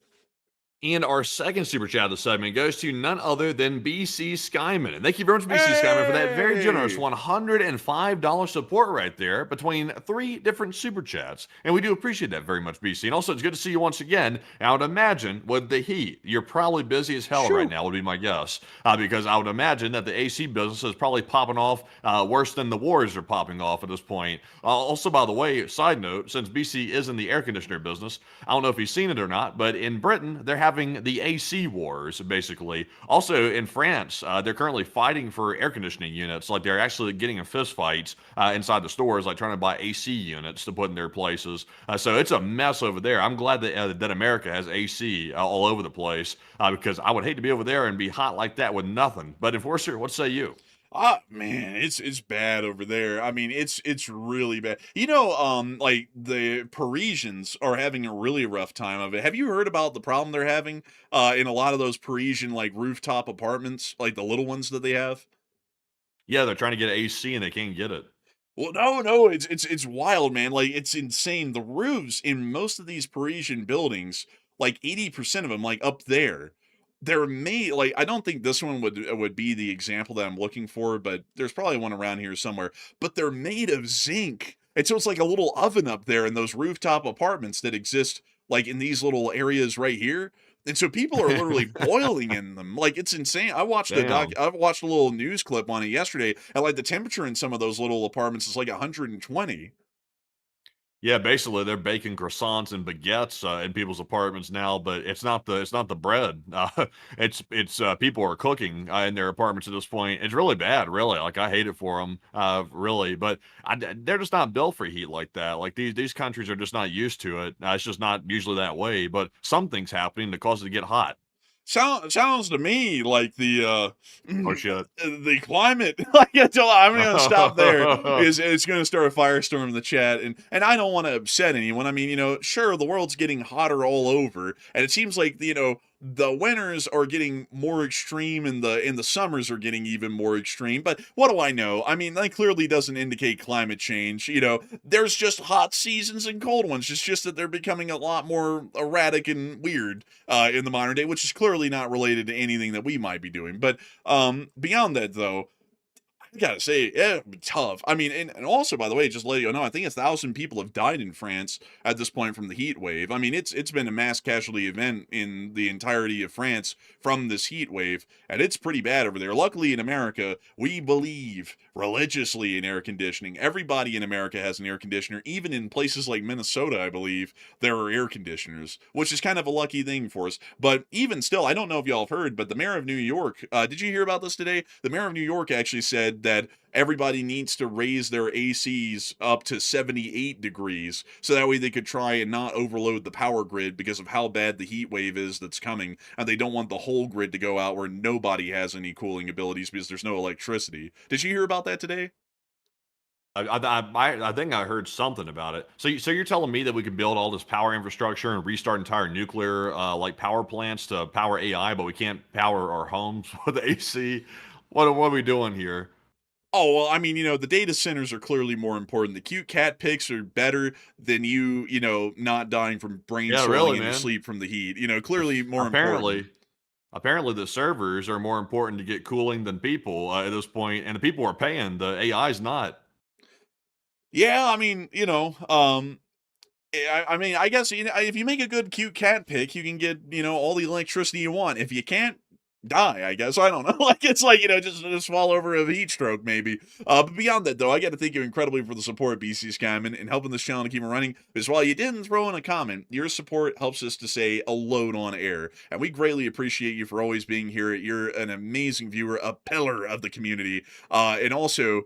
Oh my god, BC Scamming said I was working at 148 degrees in the attic today. Oh my god, that's literally an Is that even oven. survivable? Is that Not for a don't even long sound period. survivable? Yeah, really, that's crazy. How do you even breathe in that? Well, geez, if you try to cool yourself down up there and you like open up a water bottle and pour it on, you'd probably be steaming within seconds from that heat. I mean, that's unreal. I mean, that's like I wouldn't like to be honest with you.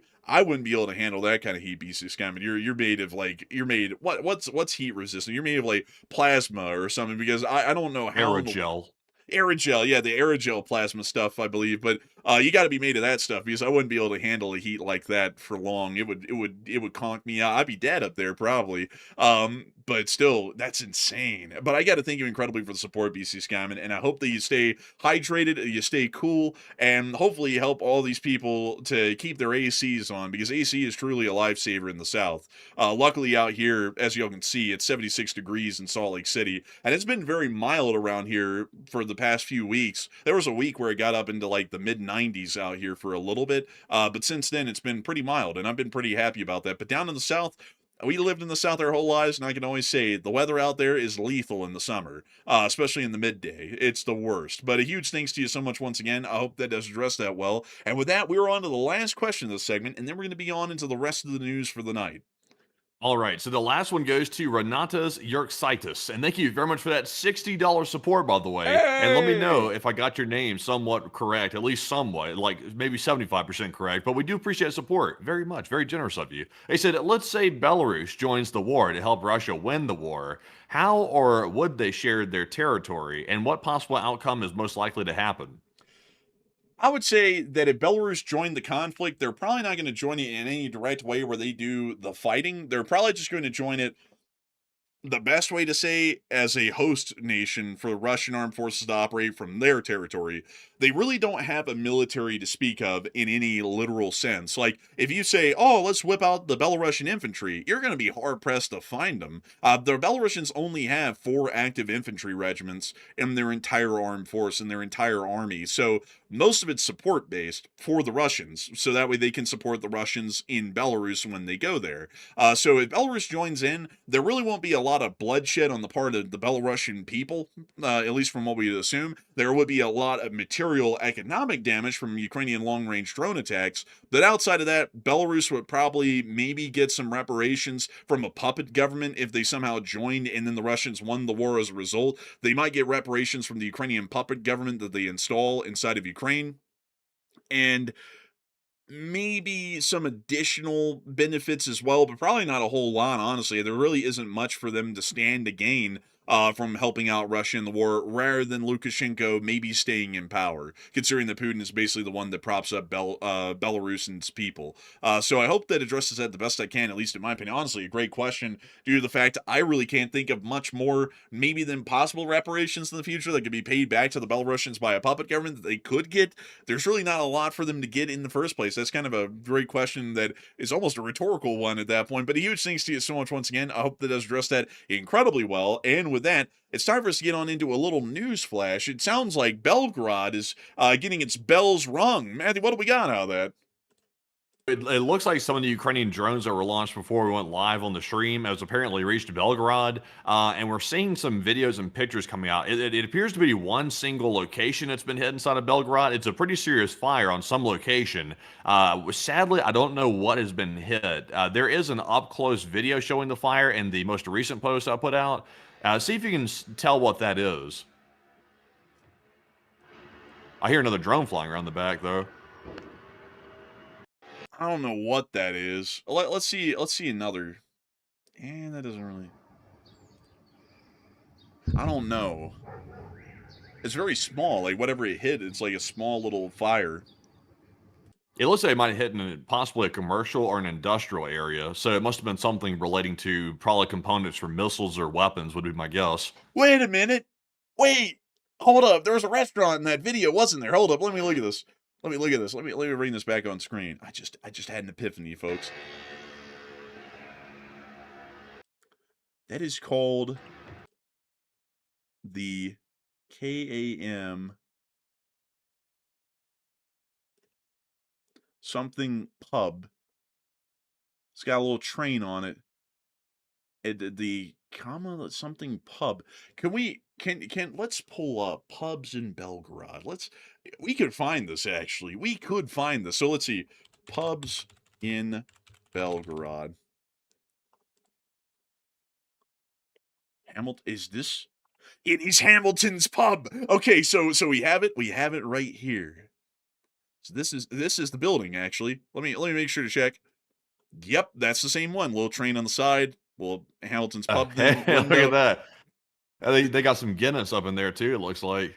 It looks like a British style pub in Belgrade. I get to say kind of ritzy for the Belgradians, you know. Although I will say there's like a lot of like muck and shit in like the corners of the walls. Like I don't know what's up with that.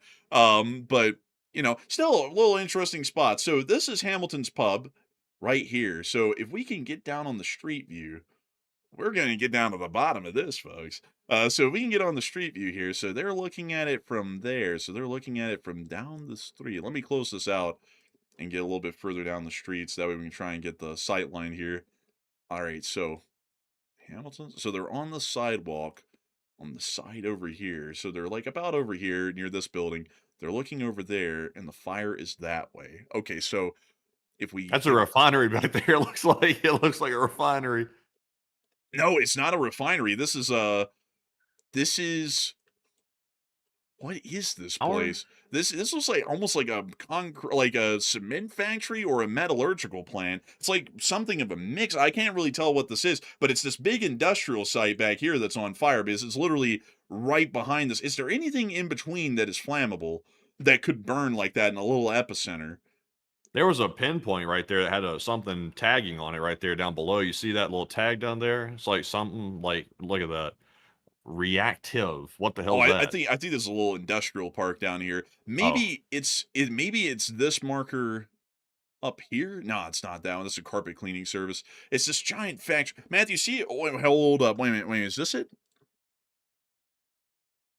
It looks like it might be like some sort of a cement plant. Like maybe because I mean, a lot of like, look at the dust around here. You see that usually it's cement plants. We had one back in Birmingham, and that kind of dust was all over the building and stuff from like the cement making process. See, Matthew, can you see if you can find this factory on a map and see if you can locate anything about it? Because it's definitely this factory that got hit.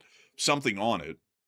So let's see here. So it appears to be, let's see here. It appears to be a commercial park or like a business park. It appears to be that sort of deal here. But let me do some more looking though. Can you estimate exactly where within this business park you think the hit occurred? Because it looks like there's multiple different businesses in here.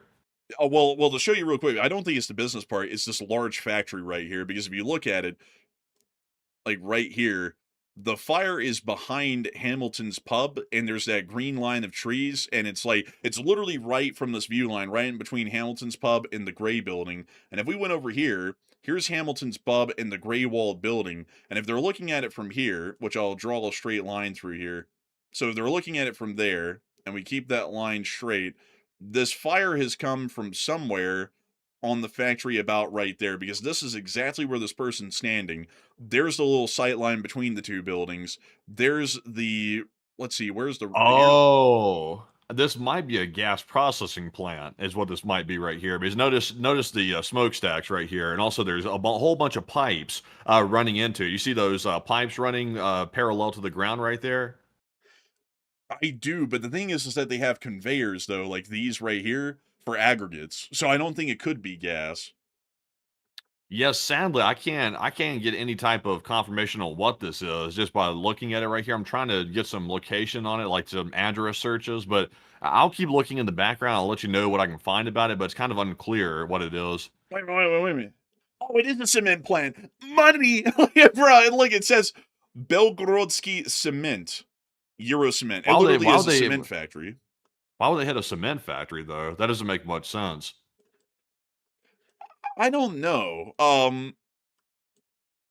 Maybe it got shot down over it. It just blew up onto it. Maybe. Or maybe this thing was producing like cement for dragon's teeth or something along the border, and so they knocked it out for that reason. It's hard to Maybe say though. so. Or maybe there's something else that was around this area that they hit that maybe wasn't the cement plant, possibly. Maybe. We'll just have to find out. I don't know, but it is definitely a hit on the cement plant. Like it is on the cement plant somewhere over here on this side in front of the stacks because the stacks were behind the fire in the clip. So we do know that here clearly. We did spot geolocation, folks, and we figured out what it Okay. is. So I think this could be. I've done some more address searching here. This is also coming up as a possible energomash plant. Let's see here. Let me see. Energomash. Let's see here. So they're saying a Russian rocket engine manufacturer. That's what NPO Energomash is inside of Russia. They're saying it could be there around this location. I think you're seeing the cement plant. I think we're getting like the perspective slightly off of like where that actual like hit occurred. But they're claiming that somewhere in here is a missile and site or something like that. Oh, I mean, that would be pretty hard because like to show it again, like because we have time. So to show it again here, from what I could tell, because geolocation doesn't really lie too much, and so there's not really a way to get it mistaken. The viewpoint, and let me make sure to show the whole clip again, so that way we can see it from the start. So notice here is the beginning of the parking lot. Here's the telephone pole. So they're filming it from the sidewalk right over here. Like here's the same pole. This is exactly where they're standing. This is the beginning of the parking lot. So if we get as close to that as we can and we look over that way, there is the Hamilton's pub, and it looks like there's a new building behind it over Nope. there. It's Energomash. It is. It is. Punch in Energomash and correlate it to the location of the pub, and you'll see what I'm talking about. This building? Now punch in Energomash, like up there in the search bar, and you'll see Belgrade pop up here. There it is. Like, and then like compare it to the location of the pub. It's Energomash. That's what they hit. It's okay, so it was in the sight line right here. Is it a substation? Because this is right here. Like this is basically in the sight line. Well, let me draw a line to that because let's see here. So we draw the line right through the middle because this is exactly where they were standing. It's this right here. It's this little like substation component. So they're saying here that apparently this is a location that allegedly manufactured Russian rocket engines and also developed liquid propellant for the rocket engines. So apparently it was something having to do with the whole military industrial complex that they hit here. Huh. I'm guessing because like what it looks like Blackfire, it could like if they were producing the rocket propellant and they hit the main building, which appears to be this one, I guess the smoke would be white because it would be burning off a lot of that say like propellant. But this is a thick black smoke, and it also isn't coming from the roof of a building. It's more so coming from the ground below the tree line right there. And that looks to be this little transformer sort of a box, if we could call it that. Right here at this little Is substation that there appears to feed power to this building. is there a street view available closer to this location? Looks like there's a street view right there that we can possibly get in front of it. Grab the street man there. There you go. Now grab it and put it right there in front of the street. Let's see here. So there's the Let's pub see. Turn again. it. Yeah, so turn it toward the actual location here. Spin it around some more. Let's get an idea of what we're looking at here all the way 360. So that's a store back over there. So this is the entrance to it, apparently, right here that we're looking at. So what's it say on the sign? Ntroduce. That's exactly what they hit then. I think they hit this thing right here with the little AC units on it. I think that's what they hit. Yeah, but it's the location of that plant. So it had something to do with the aerospace industry of Russia. So they they didn't just hit the cement plant; they hit the actual rocket facility. Man, I gotta say, folks, we found it. We found it, folks. I was about to say, that's really weird that they blow up a cement plant. I was like, that's kind of odd. So apparently I was going too far back. It was a little bit further up, same sight line, in the Energomash, on maybe the transformer building right here, filled with oil. As I see Mike C and a couple of other folks in the chat saying, it's probably transformer oil. That's what I'm thinking. So it looks like they just knocked out power to this little factory right here. So that's interesting. We'll have to see if we get further information on that. But there y'all have it, folks. A spot geolocation on air. But moving us on out of that interesting development in Belgrade, it's time for us to get on in the Middle East and also Cuba and talk about everything that's happened down there. Today, inside of the Middle East, we have been able to hear that they finally held the funeral for Ali Khamenei. Look at it. I mean, they had a whole deal going on here. So they go through their whole deal, of course. Who the hell's Jose? I don't know. Man, he said, "Yo, Jose." Man, it's like, okay, Jose.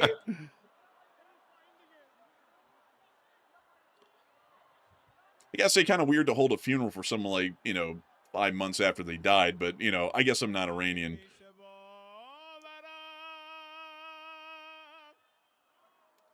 I'm just gonna mute that. Town crier.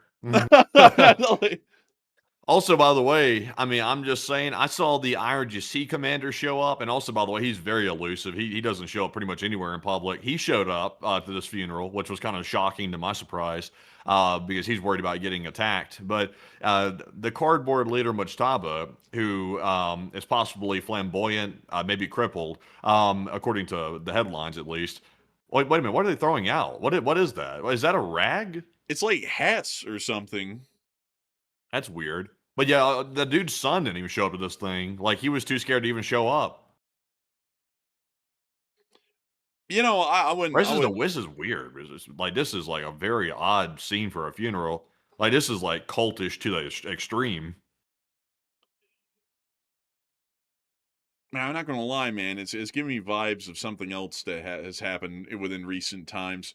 I can't say it on air, but I think you might. I think you might catch the drift. It's a little odd. It's like being like commercialized, really bizarre. In the meantime, the U.S. is trying to make the Iranians not toll the strait. As the Wall Street Journal reported today, the U.S. and Oman are looking for ways to break Iran's insistence on charging tolls for ships to pass through the Strait of Hormuz. Their chief lever in indirect talks was a promise to unfreeze some of the $100 billion in Iranian funds held overseas. Iran wants to charge fees for every vessel crossing the strait in exchange for services such as security, and hopes to get bulk of the annual $40 billion a year they could generate. The demand has been rejected by the U.S. and its Gulf neighbors. Instead, negotiators are looking for an alternative proposal from Oman, which has rights to the southern part of the strait. Under that plan, maritime services would be paid for through a fund financed by voluntary donations, says officials familiar with the talks. So the U.S. is trying to stop the Iranians from tolling the strait without directly just breaking the blockade to where they can't even attempt to toll the strait. In the meantime, we also were able to hear that the Israelis continued their airstrikes in southern Lebanon today. As many of you all would know, that's still going on. That's just the thing. Moving us on out of that whole story, we also were able to hear that apparently the U.S. was deeply concerned, according to the New York Times, that Israel may have been plotting to kill Iran's top negotiators, including Arachi and Parliament Speaker Mohammad Bagher Ghalibaf, during U.S.-Iran talks, prompting Washington to ask regional states to warn Tehran, which isn't really out of the question. Israel's been proved to do that many a times. And outside of that, we've also been able to hear of some clashes in As-Suwaida, as we were able to hear that apparently the Syrian Interim Government is back on the warpath of death and destruction, and the Druze people in Suwaida are now having to defend the city once again against Syrian Interim Government attacks. Here's the clip. They got that music bulling. Or something. So Jelani's men attacked the Druze again, or the Druze got into a clash and then it started a firefight? Like, what's the sequence again?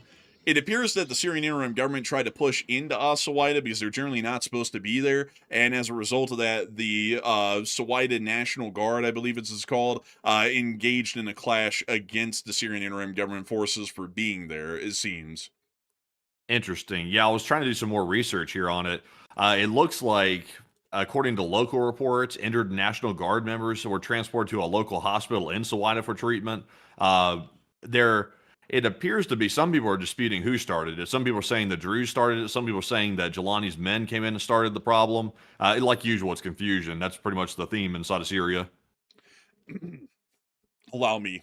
Allah Snakbar! Allah Snakbar! Man, like a man. Basically, the story of Syria or Mali, it depends. But, anyways, we also got some more clips of this.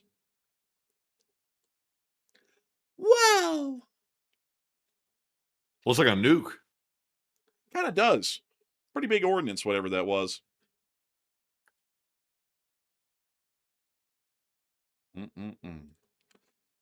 Here's another picture of it. And another. So, quite interesting. But moving us on out of that whole deal, that's what's going on down in Aswida. So, moving us on out of the Middle East, thank God it wasn't a long one tonight. We are moving on over to Cuba, as we were able to hear that the Cuban president today, President Miguel Diaz-Canel, said to Sky News, if there is an attack, the Cuban people will respond in unity, firmness, and in defense of our sovereignty. We don't want the war, but we're not afraid of it, and we're getting ready so that we're not surprised or defeated. So it looks like the Cuban government is actually trying to put its dukes up and say that they're not going to go quietly against a U.S. invasion of Cuba. I don't really know if they have an ability to even really resist. I mean, if y'all have seen their army recently, it's not really much to speak of. And also their economy isn't really much to speak of either. So I don't really know if they have an ability to resist an invasion. But I think the question we ought to be more so asking is it even worth invading them? And I believe that it's not. I think it's a waste of time and resources for the United States in this modern day and age to invade an island that is largely impoverished and has really no economic or strategic value to speak of, for really no reason. It's getting way in over our head for really no inherent value to the United States of America. It'd be kind of similar of saying, let's invade Haiti and try and hold it down. It's like, what would be the point of that, really? And there wouldn't really be a point. It'd just be completely pointless. So I would say generally, I would say to the Cubans, that's really cool, really neat that y'all be able to defend yourselves. We're kind of just dropping that and moving on because what the hell would even be the point of invading them, really? So moving us on out of this whole news and with Cuba and everything, it's now time for us to get on back into the war in Ukraine as we have been able to see some very interesting developments on the front lines themselves. Also, we have some more unfortunate news to cover from Kyiv, though, as Zelensky did state today after the attacks that according to him, Putin is losing the war, and that's what's happening. He clearly understands that he can intimidate people and simply destroy the civilian population with missile strikes. Zelensky also vowed today that there would be a significant counter response to the Russian attack on Kyiv, and they would be conducting major attacks against the Russians here in the near future with their drone and missile forces in retaliation. I'm so sorry, folks. I don't know what it is. I'm about to start choking on air, and I'm trying so hard not to, but I feel like it almost just came through right there. Additionally, we also were able to see that as well. A PAC-3 interception was filmed last night, conducted over Kyiv. Take a look, and there's the interception. That's a very nice hit. I like the way that happened. It's a beautiful one. Unfortunately, the next thing is not going to be that nice. This is actually the impact of a Russian missile on a 9-story apartment building in Kyiv last night. Oh, yikes. Very unfortunate. But moving us on out of our news in Kyiv, we've also been able to see that in our location unknowns, we got the Russian casualty report today, and it was quite nice. Holy moly! Wow, 7 Bobcats. Look at that. A lucky 7, they call it right there. But tell us about the 20-minute loss report. And according to Miss DC, keeper of the records, troop losses are the lowest in a month, which is crazy because it's almost like 1,200. That's kind of showing how well the Ukrainians have done this summer. And 7 of them or less is tied for the 5th highest daily loss, and 9 ground robotic complexes is also tied for 7th, which is not shown. But over the course of the past 24 hours, we have been able to see that 1,140 Russian soldiers have been wounded and killed, along with 5 APCs, 353 supply trucks, 57 artillery pieces, 2,123 drones, 7 MLRSs, 1 cruise missile, and 7 Bobcat skid steers. It's been a pretty decent day, all things considered, and the Ukrainians have been making sure to really put a whopping on the Russians on the front. Moving us on into that front line in the Vovchansk area, the Russian forces were hit quite heavily today by the 119th TDF, the Chernihiv Brigade as it's called. See, their intro is pretty baller, and we now see their control room where they coordinate and operate their drones from. There they go. A Mavic, actually. It's kind of rare these days. And, oh, it's a Mista, Bliet. Mista S. See them getting another drone ready. The FPV getting ready to go in for the krill.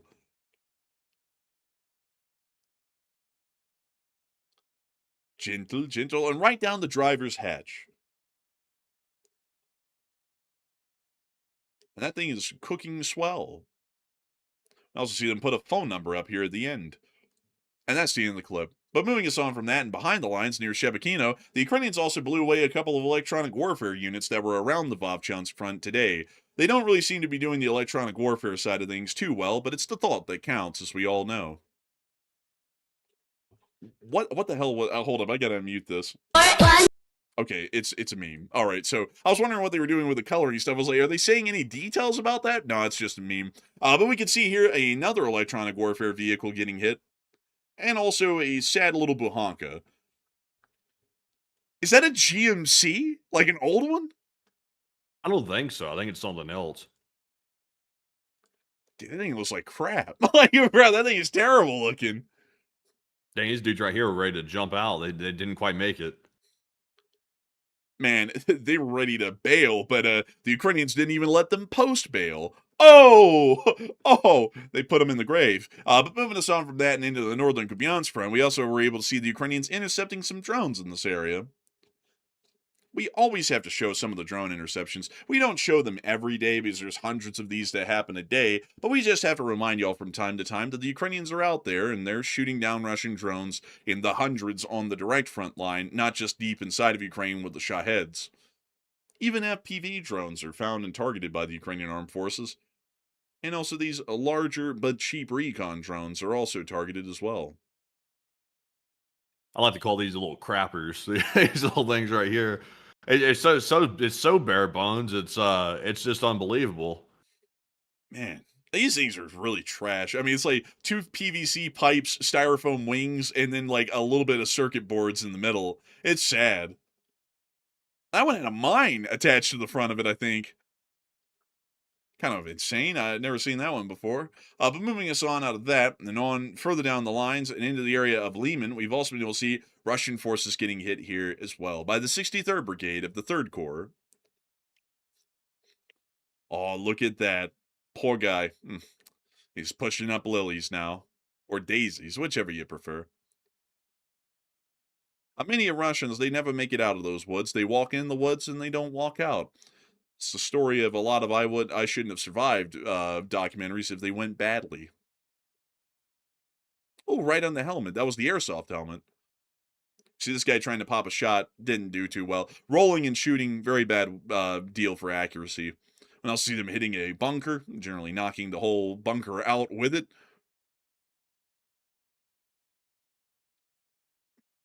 Also taking out some more Russian forces, including this crappy buhanka, which nobody hopped out of. And an ATV. And this Russian Bro, here. that thing was called a Linko. Did you see that? It said a Linko on the side of it. Let's see here. Man, that Linko. I have a feeling to know where that came from. Where? Watch out, it's a Ling. Oh, Zhangwadi! I've never even heard of that. I'm not even sure that's a brand or not. I've never heard of that in my entire life. A Linko. I've never heard of that. Linko ATV. It's Chinese. it is Chinese. Oh my god, I'm shocked. Oh my goodness, color me shocked. Holy moly. Could you believe it? I think I can find the exact paint job and everything too here if I look for a minute. How much are they? They make toys, so I would assume that it's not that expensive, like, considering that they also make toys as well in this thing. So let me see if I can find it here. Oh, let's see here. Hold up, folks. I'm trying to find it. We want to find their ETVs. Yeah, so let's go with the one that it kind of looked like the most. We'll just go with this one, the LH400. They don't have a price actually listed anywhere for this thing. You have to call them. Well, they give you a special deal, I guess. Here's the website. By the way, that is Mandarin up there at the top. That is not Japanese. I think that's a different company, though. That's a different one. Are you sure? Yeah, it's a different company. That's not the same one. It Because doesn't look like. when I typed in Linko ATV, they were the first one to come up. Yeah, it's probably a different company, I think, but it's probably really cheap, whatever it is. I suppose. I mean, I guess. But moving us on from that, we also were able to see that moving further on down the line and towards the Pokrovsk area, that the 93rd, the famous fighting 93rd, got this Russian soldier steps in for the day. Made sure to help him exercise. You know, I could use some exercise myself.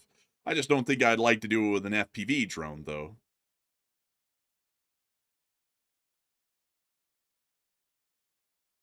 This dude's running like you're running your dreams. Like he's weird run.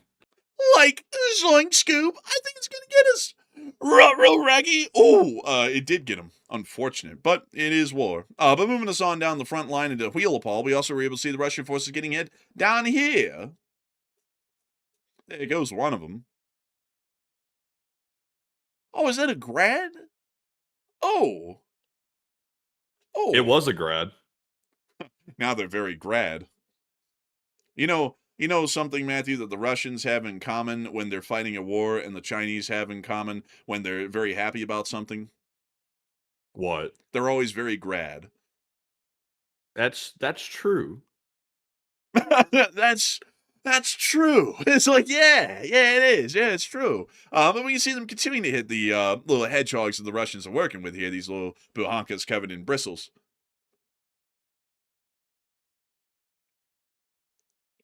Oh, and look at grad. There's a grad right there. I love to see it. I don't know about y'all. But moving us on from that, we also were able to hear today, folks, that a Ka-52 got shot down. Apparently, lost a pilot with it, too. One of them was able to successfully eject. The other one did not successfully eject.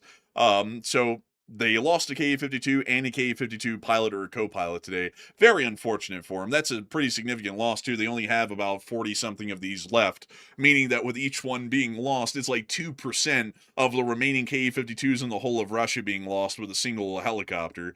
We also were able to see that some significant strikes were made in the city of Mariupol today, with these clips coming out showing the fires and the aftermath. You also see it from here. Right like that.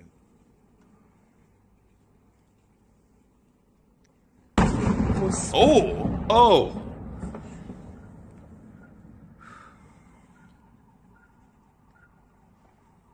That was kind of loud. That was out of the blue. That's a duplicate, and that's a fresh one right here. I gotta say, those Russians aren't doing too well in Mariupol. You know, it's going poorly for them these days, really across the board. We also were able to see more Russian logistics getting hit by the GRU today, which is the Ukrainian equivalent of, say, the CIA, kind of. These are the guys that Budanov used to be in charge of. You see them just tracking the Russians, surveilling the Russians, as they say, and bringing in the FPV drones to do a little bit more than surveil. Oh, boy. The GRU, they are quite efficient, really. Almost oh my like god. Almost like they're saying gutter, you know, something, boy. Man, you know what the motto of the GRU ought to be? What? Eye of the tiger. Get it? Because they go grr. Ah! I thought you were Bleed. about to say rawr. I think there's a field truck. That's rare. Oh, look, another Oh, one. another one, too. Look at that. They got two of them in a row. And an artillery piece. And a couple of cooking trucks. A BTR. That's actually very rare these days. I haven't seen a BTR in a couple of months. A whole bunch of drones. Russia's drones are so inconsistent and jank. It's like the Wonder Waffle of UAV technology in the modern day. Except the only problem is there's no wonder in that waffle. It's just straight up garbage waffle. Man. I was so ignorant, but it made sense, though. You gotta admit, it made sense. It sounded like dirt stupid, but it was true. And also saw someone say the GRU is the Russian military intelligence. Yes, that's true. Actually, it is the GRU, the girls. But the Ukrainians have the GUR. It's the GUR. It's the same the same abbreviation basically, just slightly different. And let me you can actually see it up there, Department of the GUR. And also at the beginning of the clip here to make sure to show this because it's something that's very confusing actually when we talk about like the Russians have the GRU and the Ukrainians have the GUR. I think they showed it here at the start. I'm trying to see. Let's see. Oh yeah, right here, up here at the top. Golobny. Let's see. I think that says Upravlini Rozvidki or something like that. But that says GUR. If you translate that from the Cyrillic alphabet to the Latin alphabet, that is the GUR and not the GRU. But that's very confusing for a lot of folks because they'll be like, "Don't you mean like the Ukrainian special forces?" Like, no, it's the GUR. It's just literally changing the letters around from the GRU. But moving us on from that, we also were able to see the supplies getting hit in the rear line in the 12th Special Operations of the Azov Brigade. Would you look at that? They found the target, and the AI is bringing it on in. This is all AI operated at this point. Actually, no, it says manual. Correction. They've already switched to manual. Is that a diesel-electric engine? It looks like it. No, don't do it. No, don't do it. I'm just kidding. I hate Russian trains. Blow that shit up, Blea. Oh, it was manned too. Oh goodness, that thing seemed. Well, I was about to say it saw better days, but I'm not sure if it ever did. But it's not seeing good days now. That's for damn sure. Jesus, dude, this thing's been beat to shit, dude. I don't even think I could weather one to look this bad. I mean, like the paint's literally faded off from blue; it's almost white now. That thing is rough. But they blew it away. They even had one of the side panels open straight to the engine. I mean, they basically flew that thing right into the engine.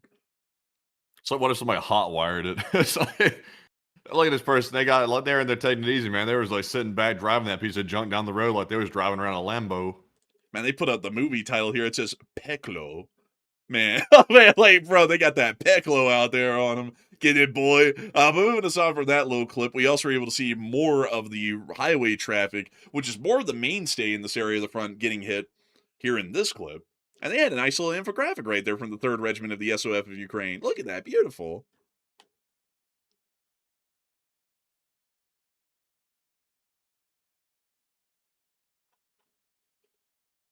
And we could see them here flying on it. I also saw, let's see here. Let me go see. Alan McWheels Napa said, any tips on learning Ukrainian? How do you learn to read it? Really the only way that I know how to read it, I don't really know a lot of words by heart, and I really can't speak Russian or Ukrainian fluently, but a healthy exposure to the Cyrillic alphabet over the years has made it pretty easy to understand some words off of the bat, like I'm basically reading English. And another important thing was learning how words are pronounced in the Cyrillic alphabet, or letters more so, are pronounced in the Cyrillic alphabet. Because unlike English, where there can be like 6 or 7 different pronunciations per letter, in the Cyrillic alphabet, there's only one pronunciation per letter. So it's actually kind of easy to learn after that, because you just have to put the letters together, and then you are immediately able to say the words largely. It's just about getting the accent down at that point and the fluent pronunciation of the words, and then after that you got it pretty much. And we see them here popping a couple of Russians and whatnot, as they do. It's not a good day for them. But we're going to end the clip right here, because it got a little spicy after that. But moving us on out of that, all that news down there on the southern front, we also were able to see one last clip. Actually, a couple. We have a few more, folks. First off, we were able to see the Ukrainians were hitting a couple of guys in the Ronin unit in their car. I don't know what kind of car that was, but it was ugly. Also, a couple of buhankas. We got to show these clips to y'all, folks. We got to show them to y'all.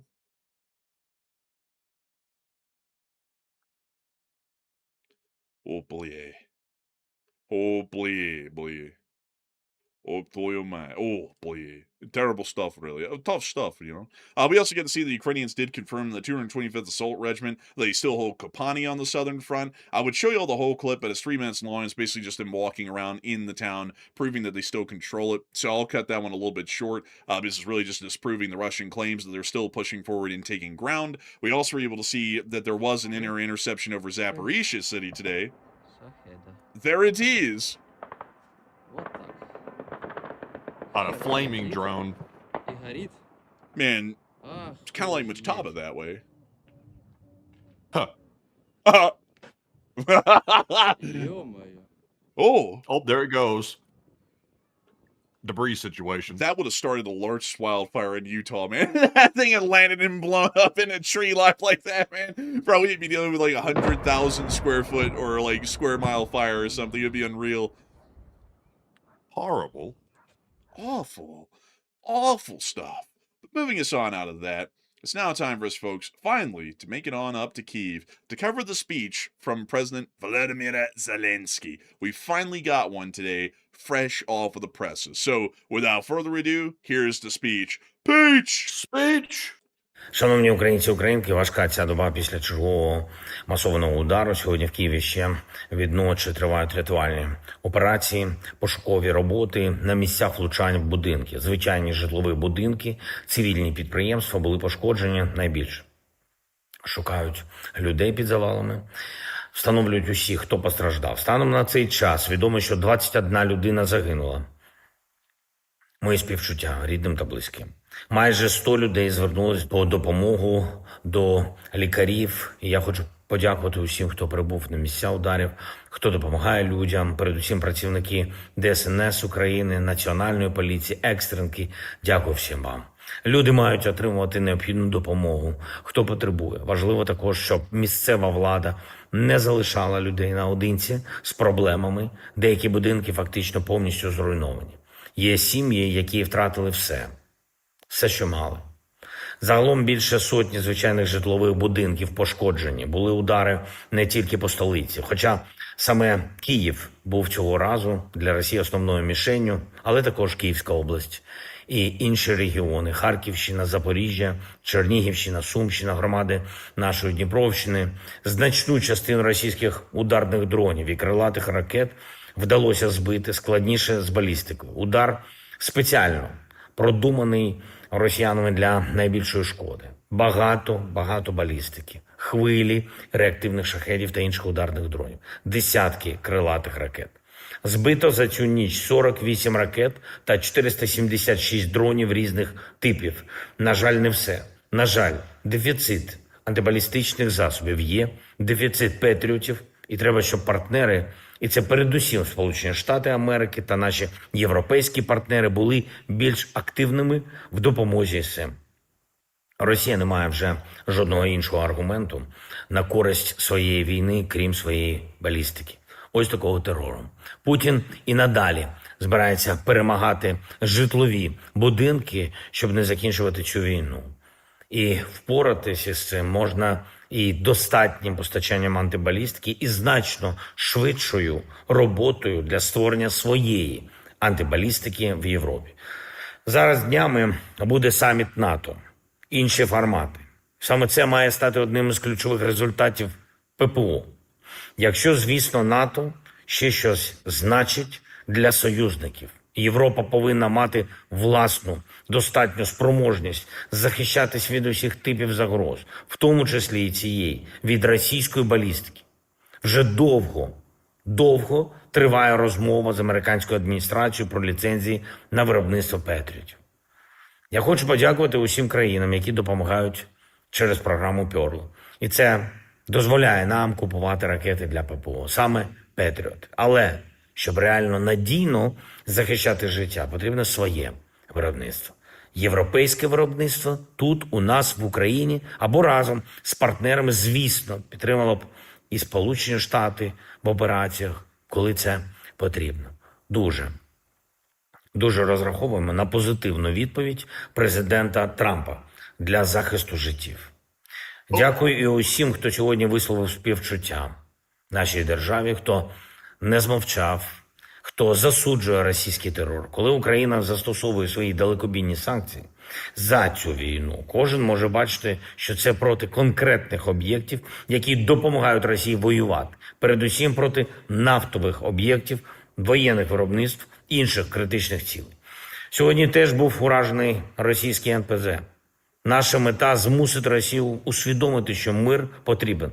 Росія атакує абсолютно інакше, робить це послідовно, системно і божевільно.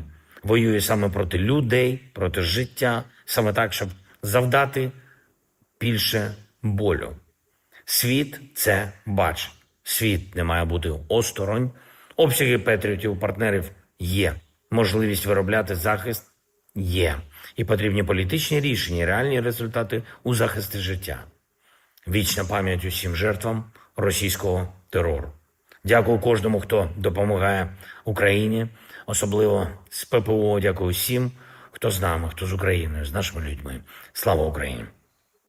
Heroam Slava. And with that, that's the end of the speech from the President of Ukraine, President Volodymyr Zelensky, here on this day of 1590 of the news from around the world. And it's time for us folks to move on and into the second segment of this stream where we get to talk to each and every single one of y'all. And I gotta say, folks, that it's an absolute blast and a pleasure to be able to cover this news for each and every single one of y'all every single day. I hope that once again, we have been able to make sure that we cover the news factually and correctly, and to also make sure to address each and every single point with a great amount of detail. I also got to say that it's an honor to know that over the course of the past 2 hours, 80,000 people have been here watching this show. And at the peak tonight, we had 14.7 thousand people here. And I got to greatly appreciate each and every one of y'all. And as an appreciation, we get to spend the rest of the night talking to each and every single one of y'all. So, Matthew, what do we got?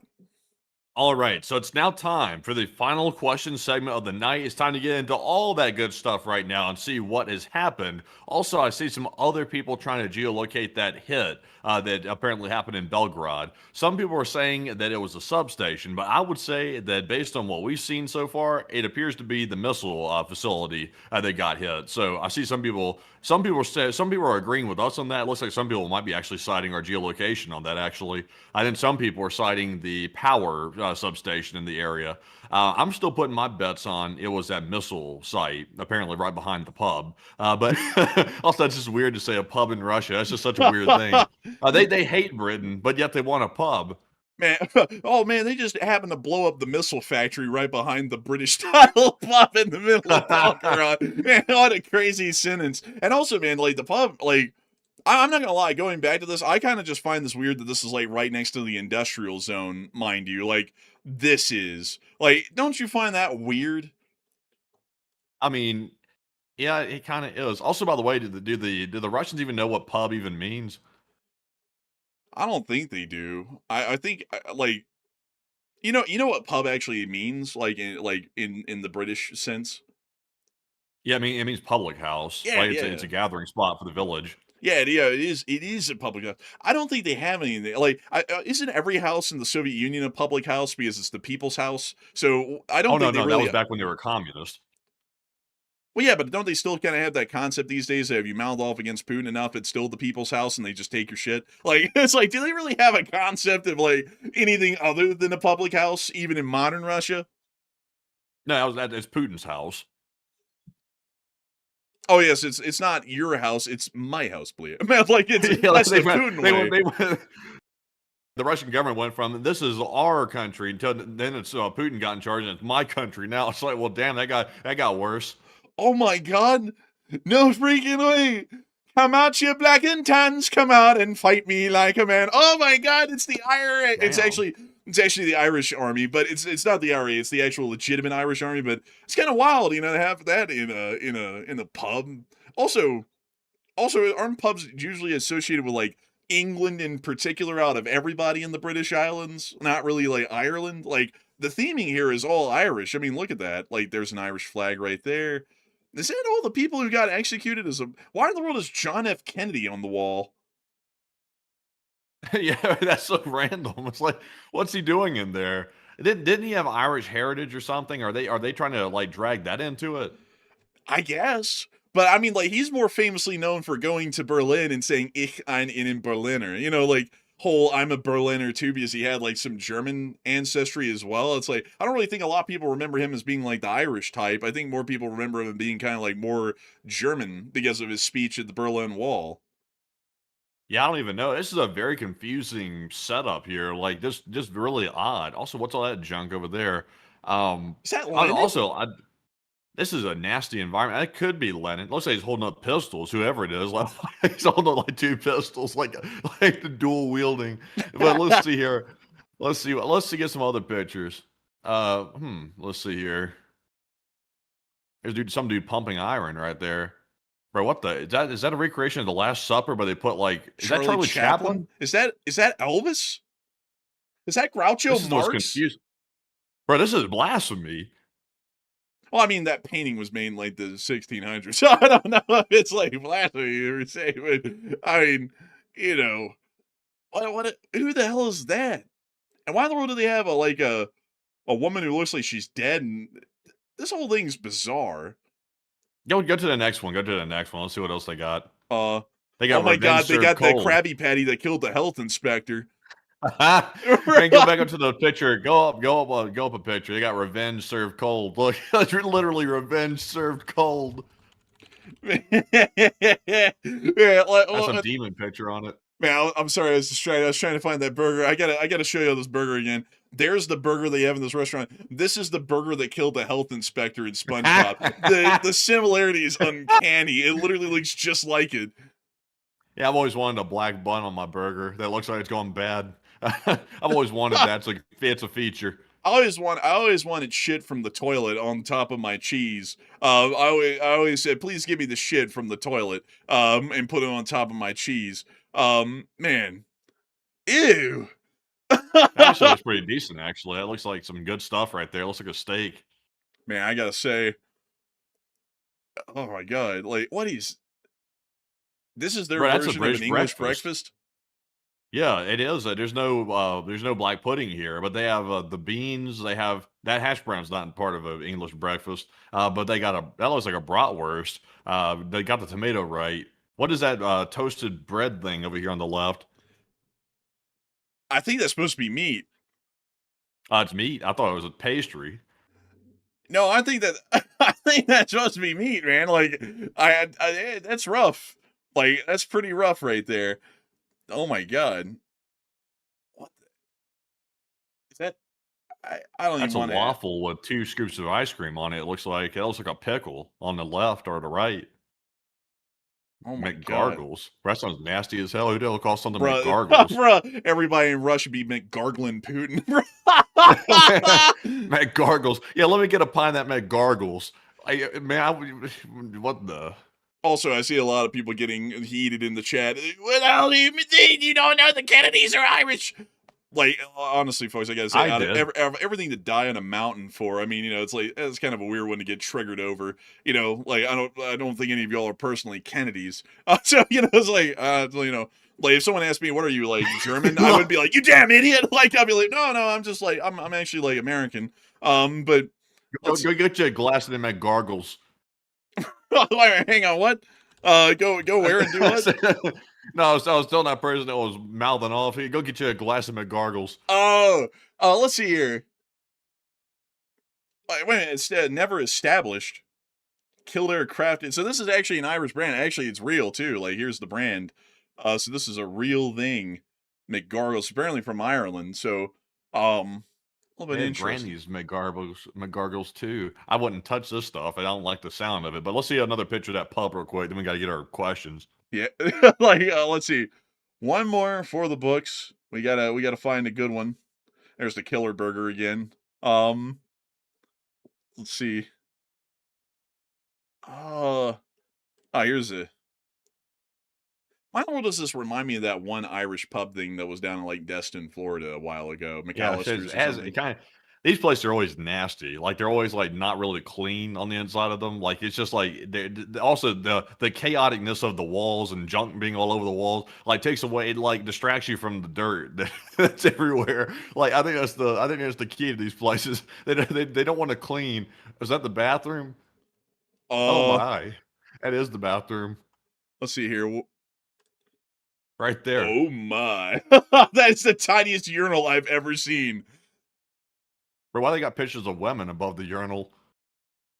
Specifically, the Mona Lisa and Rosie the That's Marilyn Monroe over there on the left. None of this is Irish, mind you. Like Rosie the Riveter or Mona Lisa. None of that's Irish. That's a pool baby.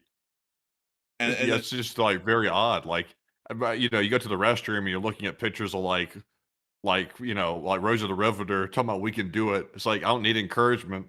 Like in the bathroom here, I'm just trying to take a wee. I'm pretty sure I can piss, man. I'm thinking like it's like I'll just just do my thing, man.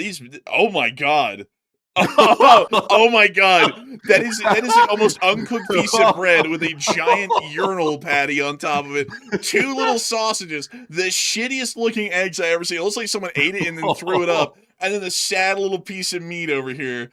Jesus, this is the worst thing I've ever Man, seen. that is depressing. Man, it's so dry. The plate is literally bone dry. There's no moisture no or wetness on juice. that plate. There's nothing. It's just dry as a bone. Oh my god. This is an insane place. I don't understand. Well, we need to move on, but man, what a find. What a find right next to the place that just got blown up, apparently. But anyways, it's now time for us to move on from Hamilton's pub in Belgrade. Hammond! Actually, that's Hammond, not Hamilton. But anyways, with that, it is time for us to get on into the questions. So, Matthew, what do we got? All right, so jumping right back into our super chats right now, this one goes to RCH Technologies, who puts in a $50 support. And thank you very much, RCH, for that support yet again. He said, so I'll start out this by saying, I intercepted a message from from Germany asking NATO, hey, help me understand this. You want me to build an army and march across Poland and might have to fight Russians. Just making sure we're on the same page. Oh yeah, we're on the same page. Yeah, we want the Germans to march across Poland. Not for the same reason they did like 80 years ago, but for a different reason these days, for a greater cause. For the German, I mean not the German people, for the yeah, we just want them to do that. Like, there's really no other way to explain. We just want them to do it. It'd be a great help for us all. But big thanks here and support RCH Technologies, and thank you once again for helping this channel to keep on running. Because if it wasn't for folks like you, we wouldn't be able to say, yeah, we want Germany to rebuild an army, and march across Poland, and say that with honest sincerity on the channel, with a completely different implication behind it than 1939. But a huge thanks to you so much once again. I hope that has addressed that incredibly well. And of course, it's a great thing to have you here tonight, once again, with your SD40-2 in your profile picture. Really cool. And so humongous thanks to you so much once again. And with that, we are on and into the next one. And our next super chat goes to Charles Z07. And thank you very much, Charles, for that $50 support as well. Also very generous of you, and we do appreciate you very much. He said a Russian unit/chart training fund. Oh, it's going to take more than that. That would take thousands of dollars. Probably take a legitimate university class somewhere that provides that for me to learn that, because NATO unit identifiers are made to be simple, because it's ease of communication and ease of learning. So NATO is actually kind of complicated to learn to a degree. It might take a little bit of a while for people to catch on to it, but it's way easier than the Russian system. There's actually a fellow out on YouTube who made a video trying to explain the Russian unit identifier symbology, and it was as confusing and convoluted as it could be, with the video maker or the channel making it as easy as it could be to try and understand. And it is extremely complicated. I don't even really want to wrap my mind around it, honestly. Like, it's just way too much, considering that it's only Russia and Belarus and I believe Kazakhstan that still use it. I believe even China's moved on at this point. Let me go pull that up. China unit military. Let me military unit symbols. Let me see if they have anything different. Because before I say, I'm pretty sure they've moved on, which I am really sure that they've moved on to something that's very similar, if not identical, to the NATO system. I'm not entirely sure, and I want to make sure.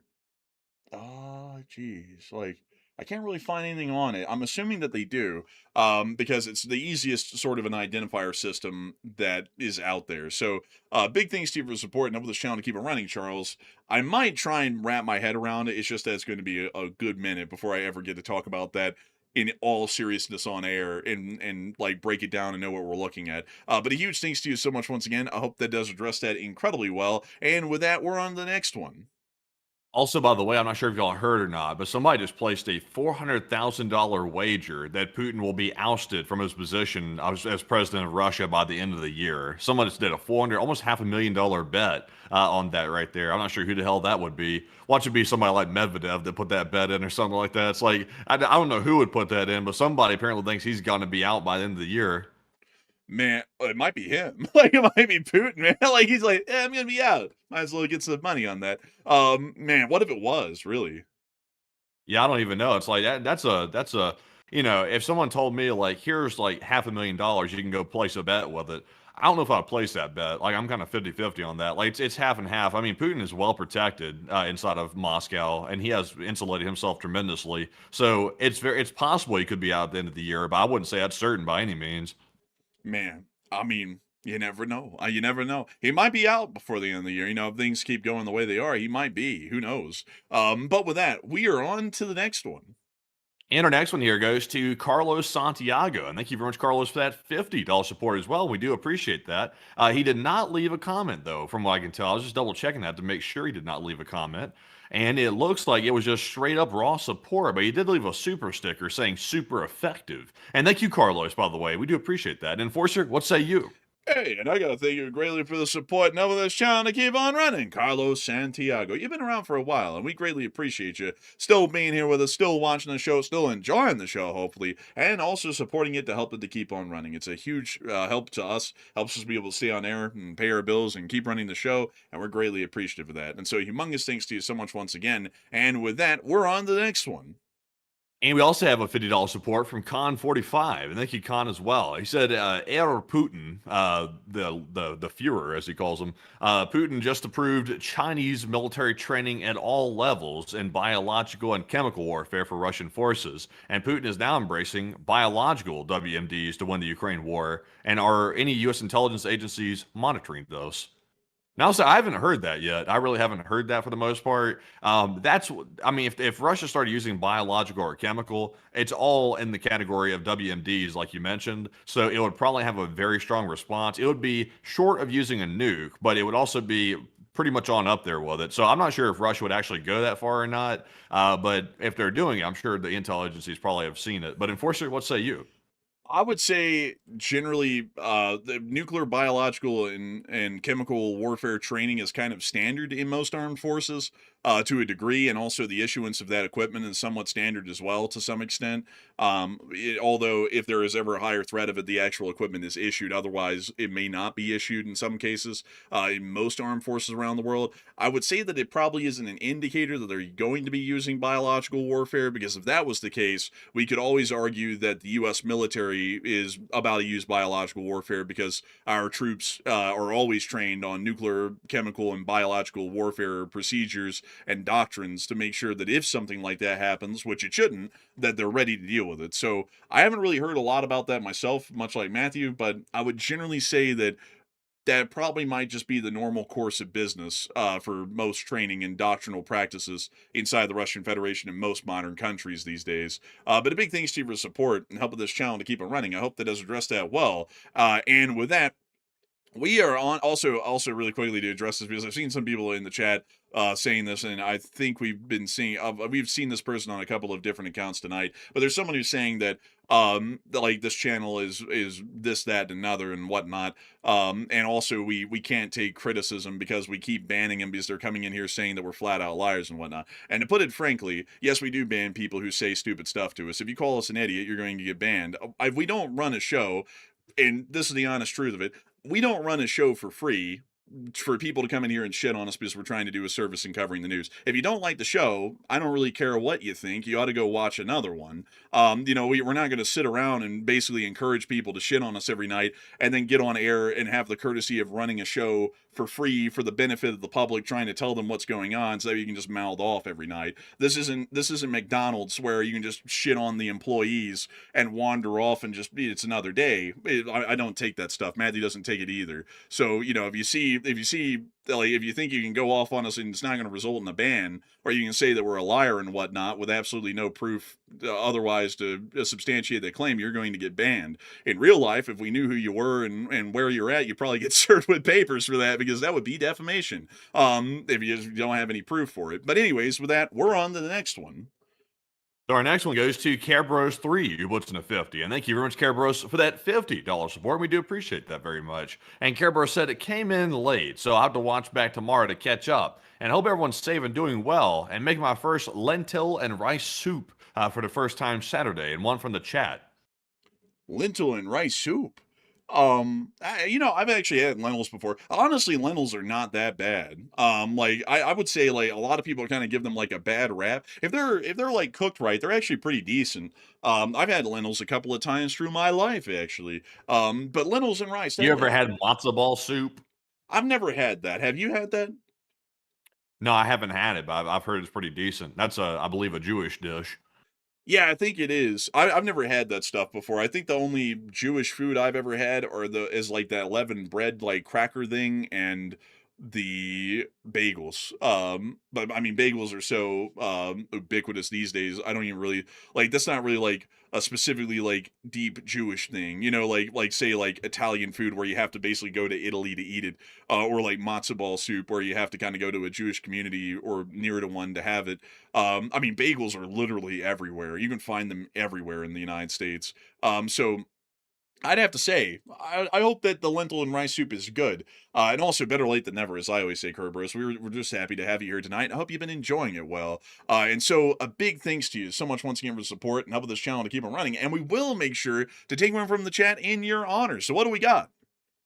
Also, by the way, just real quick, did you know that borscht is actually a Jewish dish as well? Actually, there's a load of dishes actually from Eastern Europe that are Jewish, but they're affiliated more with the nationality of where they came from, because of the whole deal.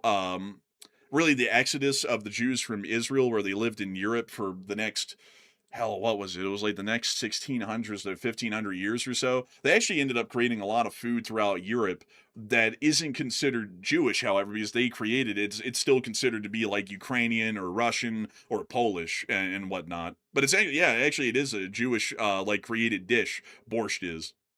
Yeah, it's fascinating. Many people think, "Oh, it sounds like Ukrainian or Russian or something," but it's actually kind of Jewish as well. But moving into the live chat question that was requested by Kerberos, this one's going to go to Terry, who said, "Have you guys seen that Russia's pulling out the old coal-powered train engines now for the railway?" I heard about that. I'm not really sure if that's accurate or not because I've seen the clip, but they also do run steam engines in Russia as like heritage railway kind of stuff. Like, let me see here, Russian railway heritage steam. So let me see if I can find this here. I think they're ugly. Like, I'm just gonna be kind of upfront, but this is one of the steam engines that they preserve that's still in running order these days. You really can't use them though, and that's why I'm thinking that's not really true because you have to provide them with coal, so you have to have the infrastructure or a coaling platform to load them with coal. You also have to have a water tower to load them with water. You also have to have sand to give them for traction if they need it, and you also have to have an extensive amount of maintenance that goes into steam engines to keep them operational at any real value, or they're going to be out of service pretty quickly, probably within a month of running, if they're not upkept with basically regular maintenance. So that's kind of the reason why I heard about that, but I'm kind of doubting it to a degree, is because there really isn't any infrastructure anymore to support steam power. Like for example, like to just show y'all some proof of this from back home in our home state of Alabama.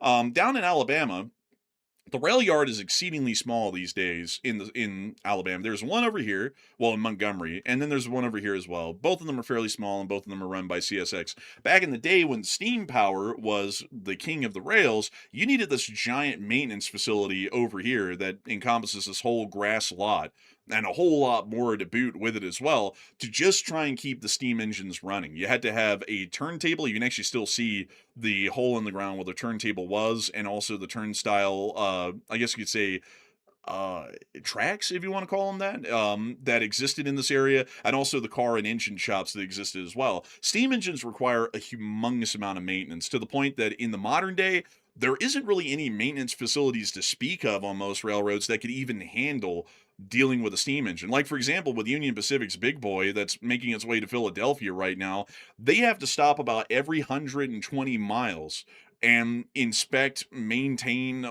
oil the engine, and do a whole bunch of stuff to it. And they carry all of that along in those passenger rail cars behind the Big Boy. They have to carry around the maintenance shop behind the train because there's no place in the country actually outside of Cheyenne, Wyoming, where they can maintain the Big Boy like it's an actual steam or steam engine shop that can repair and keep them going. So for that reason, I'm kind of believing that that video might have been a little bit embellished, and I think it was more of like a tourist excursion sort of a thing, or like a heritage railroad kind of a thing that they were doing, more so than something where it's like, oh, they're doing so bad, they're pulling these in the freight service, because they just really wouldn't last that long in freight service, and they wouldn't even really be able to travel far, because they'd have to have a coaling platform every 70 miles or so, and a water tower every 70 miles, and it would just be impossible. None of that exists in Russia these days, at least. But a big thanks to you so much once again for the question, very interesting one, and a big thanks to Kerberos for sponsoring a live jet and helping us to keep this thing running. And with that, we're on to the next one. And our next one here goes to Two Shoes, who puts in a 25. And thank you, Two Shoes, for that $25 support. They said Russia is facing the consequences of their actions, but do you guys have any examples of Russian propaganda being told to its people about these attacks and or the fuel shortages? And love the show and keep up the good work. And I gotta say, a big thanks to you for support, Two Shoes, and helping this channel to keep it running. And we don't really focus a lot on the media space in Russia, but as far as the propaganda goes that we can see, it's just government statements that come out and they say it's not that big of a deal, it's a very small problem, it's going to last a few days, this is only temporary, it's not because we're lacking fuel, we have plenty of fuel, it's because of this, that, and another. Though we see that a lot on government statements in Russia, and generally the media repeats that to a T, because if they don't repeat that in Russia, they're going to get whacked by the Russian government. But I wouldn't have any clear and cut examples from Russian media of what they're saying in the present day about it, because I don't really see or watch Russian media a lot in that extent. So a big thanks to you for support. I hope that does address that well, Two Shoes. And thank you for loving the show and supporting the channel so that we can keep up this work. And so with that, we're on the next one. We also have here a $20 support from none other than Gunfox. And Gunfox has some days in history. And thank you very much, Gunfox, for all the 3 supports. He said 5:12 a.m. Pacific Standard Time on Wednesday, April 18th, 1906. That is highly specific. He said it created high-intensity shaking from Eureka on the north coast to the Salinas Valley, an agricultural region to the south of the San Francisco Bay Area. And I gotta say, it's very interesting there. A large earthquake. Yeah, near Eureka, Oregon? Let's see. There is a Eureka, Oregon, isn't there? Pretty sure there is. Or is that California? I think that's actually California. No, Eureka is what it said when they got to America, and they said Eureka because they realized they were about to make some money. Eureka! Eureka is actually a Greek, like a Greek Anglicanized word, which means in its literal Greek sense, it's something like I found it or something like that. That's what Eureka means. It's mines. Man, I get what's mines. But Eureka is in Northern California. But that's very interesting to hear. Quite a large earthquake. And let's see here. To the Salinas. Yeah, Salinas Valley is pretty far south of this, actually. I think this is down, like, around this area, if I'm not mistaken. So that basically affected the whole state. Or did it? I'm getting the area of the Salinas Valley wrong. I'm not entirely sure, but that's still very interesting to hear. And also, I got to say that they have one hell of a house. A very famous house, apparently, because a lot of people picture it here in Eureka. That's the house right there. I think they based the Haunted Mansion off of in Walt Disney World. It looks very similar. Maybe they did. There's also a steam donkey here, like an abandoned one. They used those a lot in the timber industry way back in the day. Let's see here. What else? Got a couple of other Victorian houses. They got a little lighthouse here. They got this theater. This is actually a really cool city. Let's do the street view. We got to do street view now because this is like really starting to captivate my attention. I'm like, wow, this is like actually a pretty cool place. Yeah, well, I mean, it looked cooler in the picture. Oh man, it looks like everywhere else. Looks like any town USA, really. Like it really does, honestly, at this point. My hopes were dashed on the rocks. I thought it was kind of cool for a minute. And then they got this big lumber yard out here. Do they have rail service? Oh, they do. They do. They actually do have rail service in this area, so that's interesting to know. But beyond that, though, I thank you for your first super chat and your first day in history. And thank you very much once again, Gunfox, for helping this channel to keep on running. And with that, we are on to the next one from Gunfox. And Gunfox also said on May the 3rd of 1851, going far back, a fire broke out in a paint and upholstery store above a hotel on the south side of Portsmouth Square in San Francisco. Fueled by increasingly high winds, the fire was initially carried down Kearny Street. And question from the chat. You know, San Francisco in 1850 is largely an unrecognizable place to what San Francisco looks like today. Nowadays, San Francisco is a beautiful vista of beautiful townhomes, beautiful downtown areas near Market Square, and sometimes feces and needles, which can cover the streets for miles. Really a beautiful vistic scenery. But Man, did you know that like in downtown San Francisco, like in the sketchy part, they have drug addicts. dude, that's like saying there's the sky is blue in every big American city. You're I like, know, man, do you believe I'm being there's like, facetious. yeah, I'm bro, being I was facetious. like the hell, bro? That's You like saying, man, do you know in Philadelphia there's a place called the Tenderloin and people are like finning out there? It's like, bro, no shit. Oh, is that Yoda? No, the Tenderloin is in San Francisco. It's not in where you just mentioned. Oh shit, you're right. Yeah. Well, what's the place in Philadelphia? There's that one place. It's like the. That's Kensington. Oh yeah, it is Kensington. Yeah, you're right. Yeah, I got him. I got him confused. I wasn't being facetious. I actually got confused right there. But back in the day, San Francisco actually looked like this. This was a picture from the same year of the fire, actually. Well, no wonder. Well, now this is basically like kindling central right here. So this place right here was just weight is like a matchbox. Yeah, you know what's even more interesting is that when they originally founded San Francisco, a lot of the ships that came here were basically the only things there. So they would end up beaching the sailing ships, cutting their masts off, and pulling them on land and cutting holes in the side of the hull and turning the ship into a building. Which was kind of cool. I think there's actually some illustrated examples of that. But you can also see an illustration of the fire, which was quite significant in 1851 and burned down a good part of the city. But I got to say, a huge thanks to you for the support and help this channel to keep it running, Gun Fox. And interestingly enough, Seattle also had a similar fire to that in the 1870s that also burned down, I think, most of Seattle City during that time as well. During the 1870s, of course, but in the same sort of damage that was seen in the San Francisco fire, if I'm not mistaken, at least for the amount of city that was burned. And then there was the Great Chicago Fire of. I forgot when the Great Chicago Fire was. Honestly, there was a lot of cities that went up like matchboxes in the mid 1800s. I mean, they would literally just burn to the ground almost. And then they had this cool plan to turn Chicago into like the Paris of the Midwest, and then they never did it. So we have the Chicago we have today. But beyond that, though, a huge thanks to you for What's the support. ability to do that? Why? I mean, like, imagine that for a second. Also, by the way, I'm not saying the billionaires should have all their money taken away. I'm not saying that, but why don't the billionaires, like, since they love buying up like farmland and stuff like that, why don't they buy up like a old crappy like huge plot like where a city used to exist and used to thrive and it turned into crap? Why don't they buy up like a whole like land area and they build like their version of like a utopia? And they build one and they get people to move to it, then they make a return on their investment, and then they move on to the next place and they do that and replicate it somewhere else that's failed. I mean, why don't they do something like that and make that their project? It wouldn't return money for the shareholders. That's No, probably forget the why. shareholders. It's more like a pet project. They spend like hundreds of millions on yachts, cars, and houses and everything else. It's like, I mean, me personally, I'm like, forget the humongous house. It's like you walk in one humongous house, you've been in them all at that point. Yeah, like build something unique so that way you can go and be proud of it. Like the billionaire can go to the place where they helped build and they can be proud of it. And also the people are obviously going to love it because they're like, well, hell, they just built us a nice utopia here that we can go live in. Like it seems like that would be a pretty cool thing to do. But I'm not sure why they don't do that.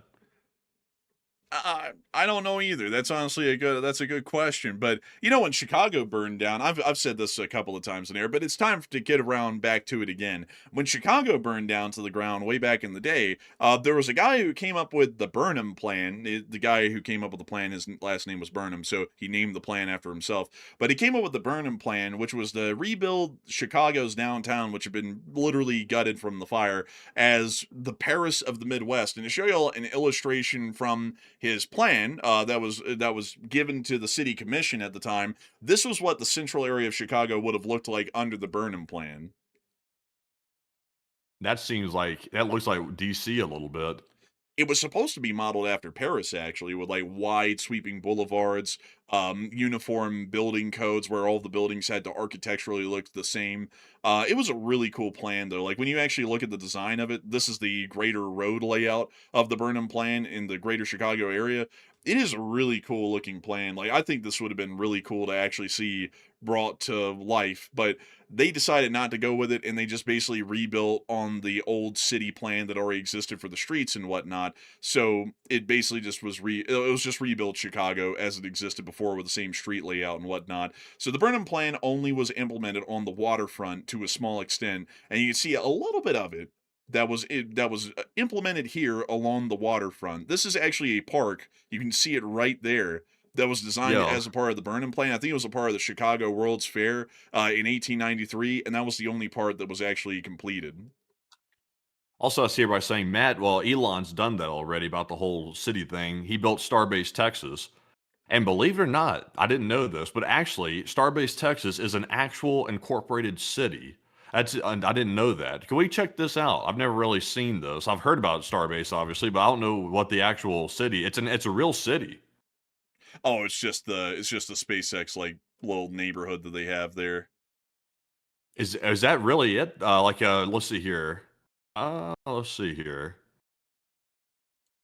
So it does appear to be. I mean, Sheesh. their website almost looks like a corporation.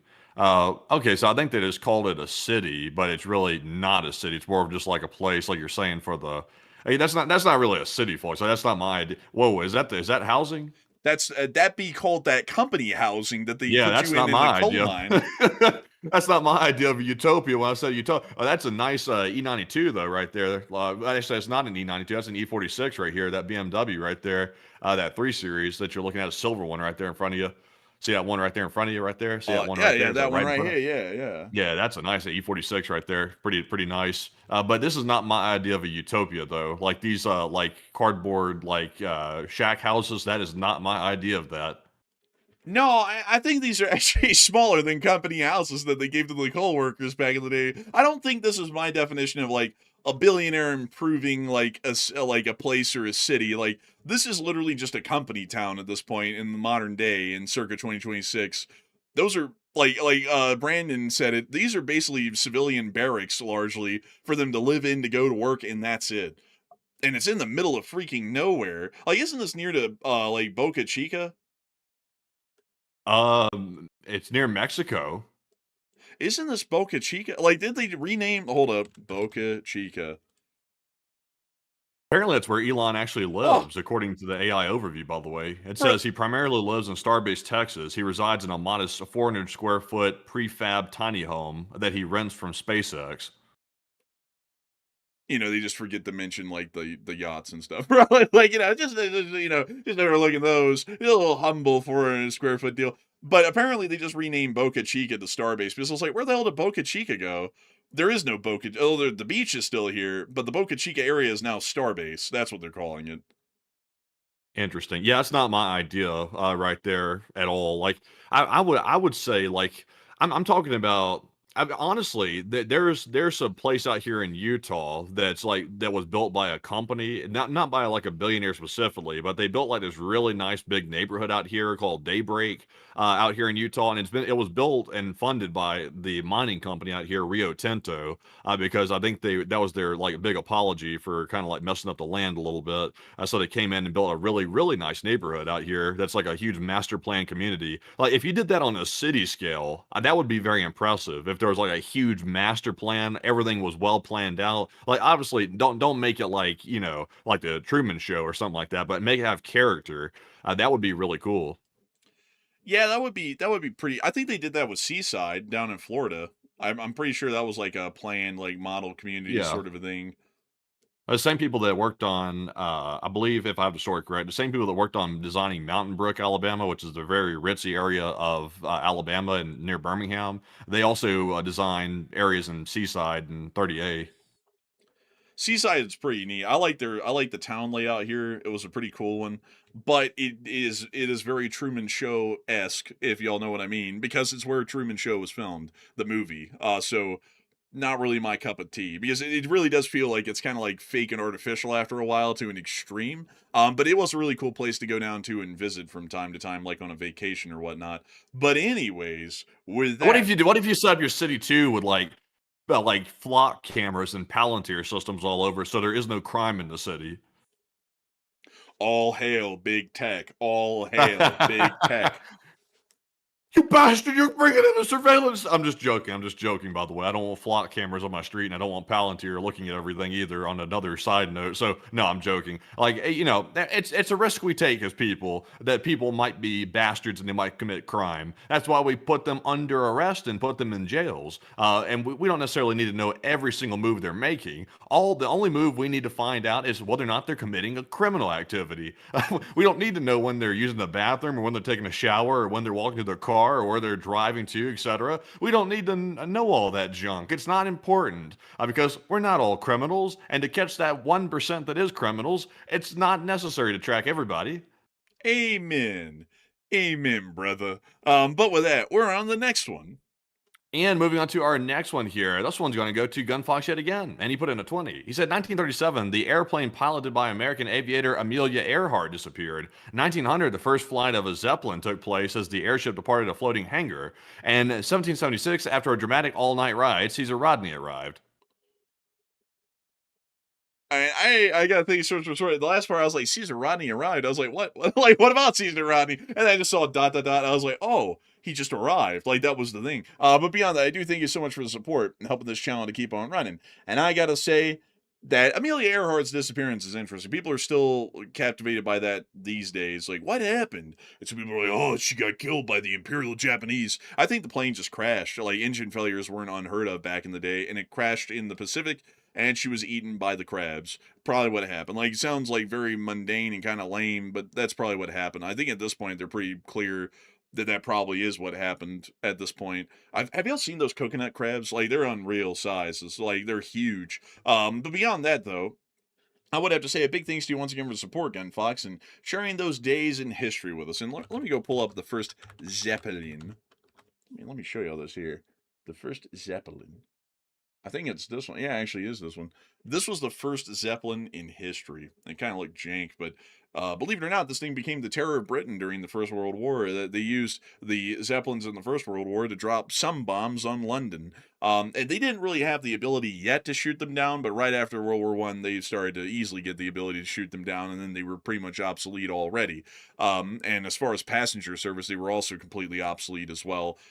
Really, ever since the airplane could carry anyone over any distance whatsoever, the airship was largely obsolete. But still a really cool concept, though, and a lot of people like to think about how neat it would have been to see giant airships floating around everywhere, and I will admit it's a cool image. But a huge thanks to you so much for the support and helping this channel to keep it running, and I hope that does address that well, Gunfox, and I hope that we were able to give a little bit of homage to each and every one of you days in history, and a huge thanks to you for helping this channel to keep on running. And with that, we're on to the next one. We also have here a $20 support from Old Warrior Fella, and thank you, Old Warrior, as well for the 20. And he said, what Putin never has learned that's far from demoralizing civilians, he makes them invested in victory, and the bonds formed from shared danger are as strong as a good marriage. And only grow as the danger is apparent. And take one from the chat.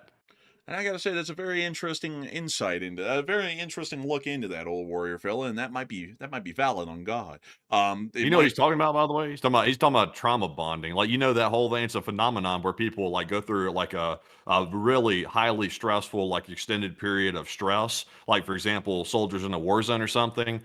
They basically form a trauma bond from being in that situation. Also, that can happen in abusive situations too, as well. It's a really tricky thing. Yeah, like trauma bonding is a pretty serious deal. Like, there's a lot of people who go through all kinds of stuff, being held hostage, and they bond over being held hostage. There's a lot of crazy instances that happen, and war is one of the more common ones. Because you'll always hear the euphemism, once you're on the battlefield, like the nation doesn't matter, nothing matters except for the people that are immediately around you, and you'll share a bond with them that you'll never share with anyone else. That's just trauma bonding. Like, if we are being clinical about it, because anyone that's put into any sort of a perilous situation, like people who are traveling through a blizzard and they almost die out there together and they get frostbite and they lose a couple of their fingers and toes, they're going to trauma bond over that, much like soldiers would in an active war in a firefight would over that firefight, which is a pretty interesting thing to think about. And that is true, Old Warrior. There are a lot of Russian soldiers that are getting trauma bonded, I suppose, over the war in Ukraine, and there's also a lot of Russians on the home front at this point that might be getting trauma bonded over the hardships that they'll be suffering on the home front. So a big thanks to you for support, and I would definitely have to agree that's certainly going to be the case. And with that, it's time for us to take one from the live chat in your honor. So what do we got? And the one in honor of Gunfox goes to B. Woodward. He said, if AI takes over and humans submit, will wars stop? And no, because the AI has to have a physical component to it to be able to like force humans to stop activities. It has to have the ability to actually come between the human and the war. So unless we have like a whole bunch of like drone robots, which seems like we're going to probably have that. Actually, it seems like it's no longer sci-fi at this point. It's pretty much just a matter of time. That until AI gets that physical aspect, then it won't be able to stop anything. But once it gets that, we could be in trouble. But Enforcer, what say you? I'd have to say, can you reread it again? So yes, the one I highlighted in the spreadsheet. Let's see. I'm just making sure because sometimes you keep like yours on a different one, and I'm like, which one are we reading? But beyond that, though, I would say no. Wars are never going to stop. And also on top of that, different AI models might have different ideas of what's best, and then they might end up going to war with each other. I'll be honest, as long as there is any ability for there to be more than one individual unit, one individual thing, there will always be room for conflict. Even in the animal kingdom, or even in the world of nature, there's endless conflict between different tribes of chimpanzees, different animals of the same species, different species in general.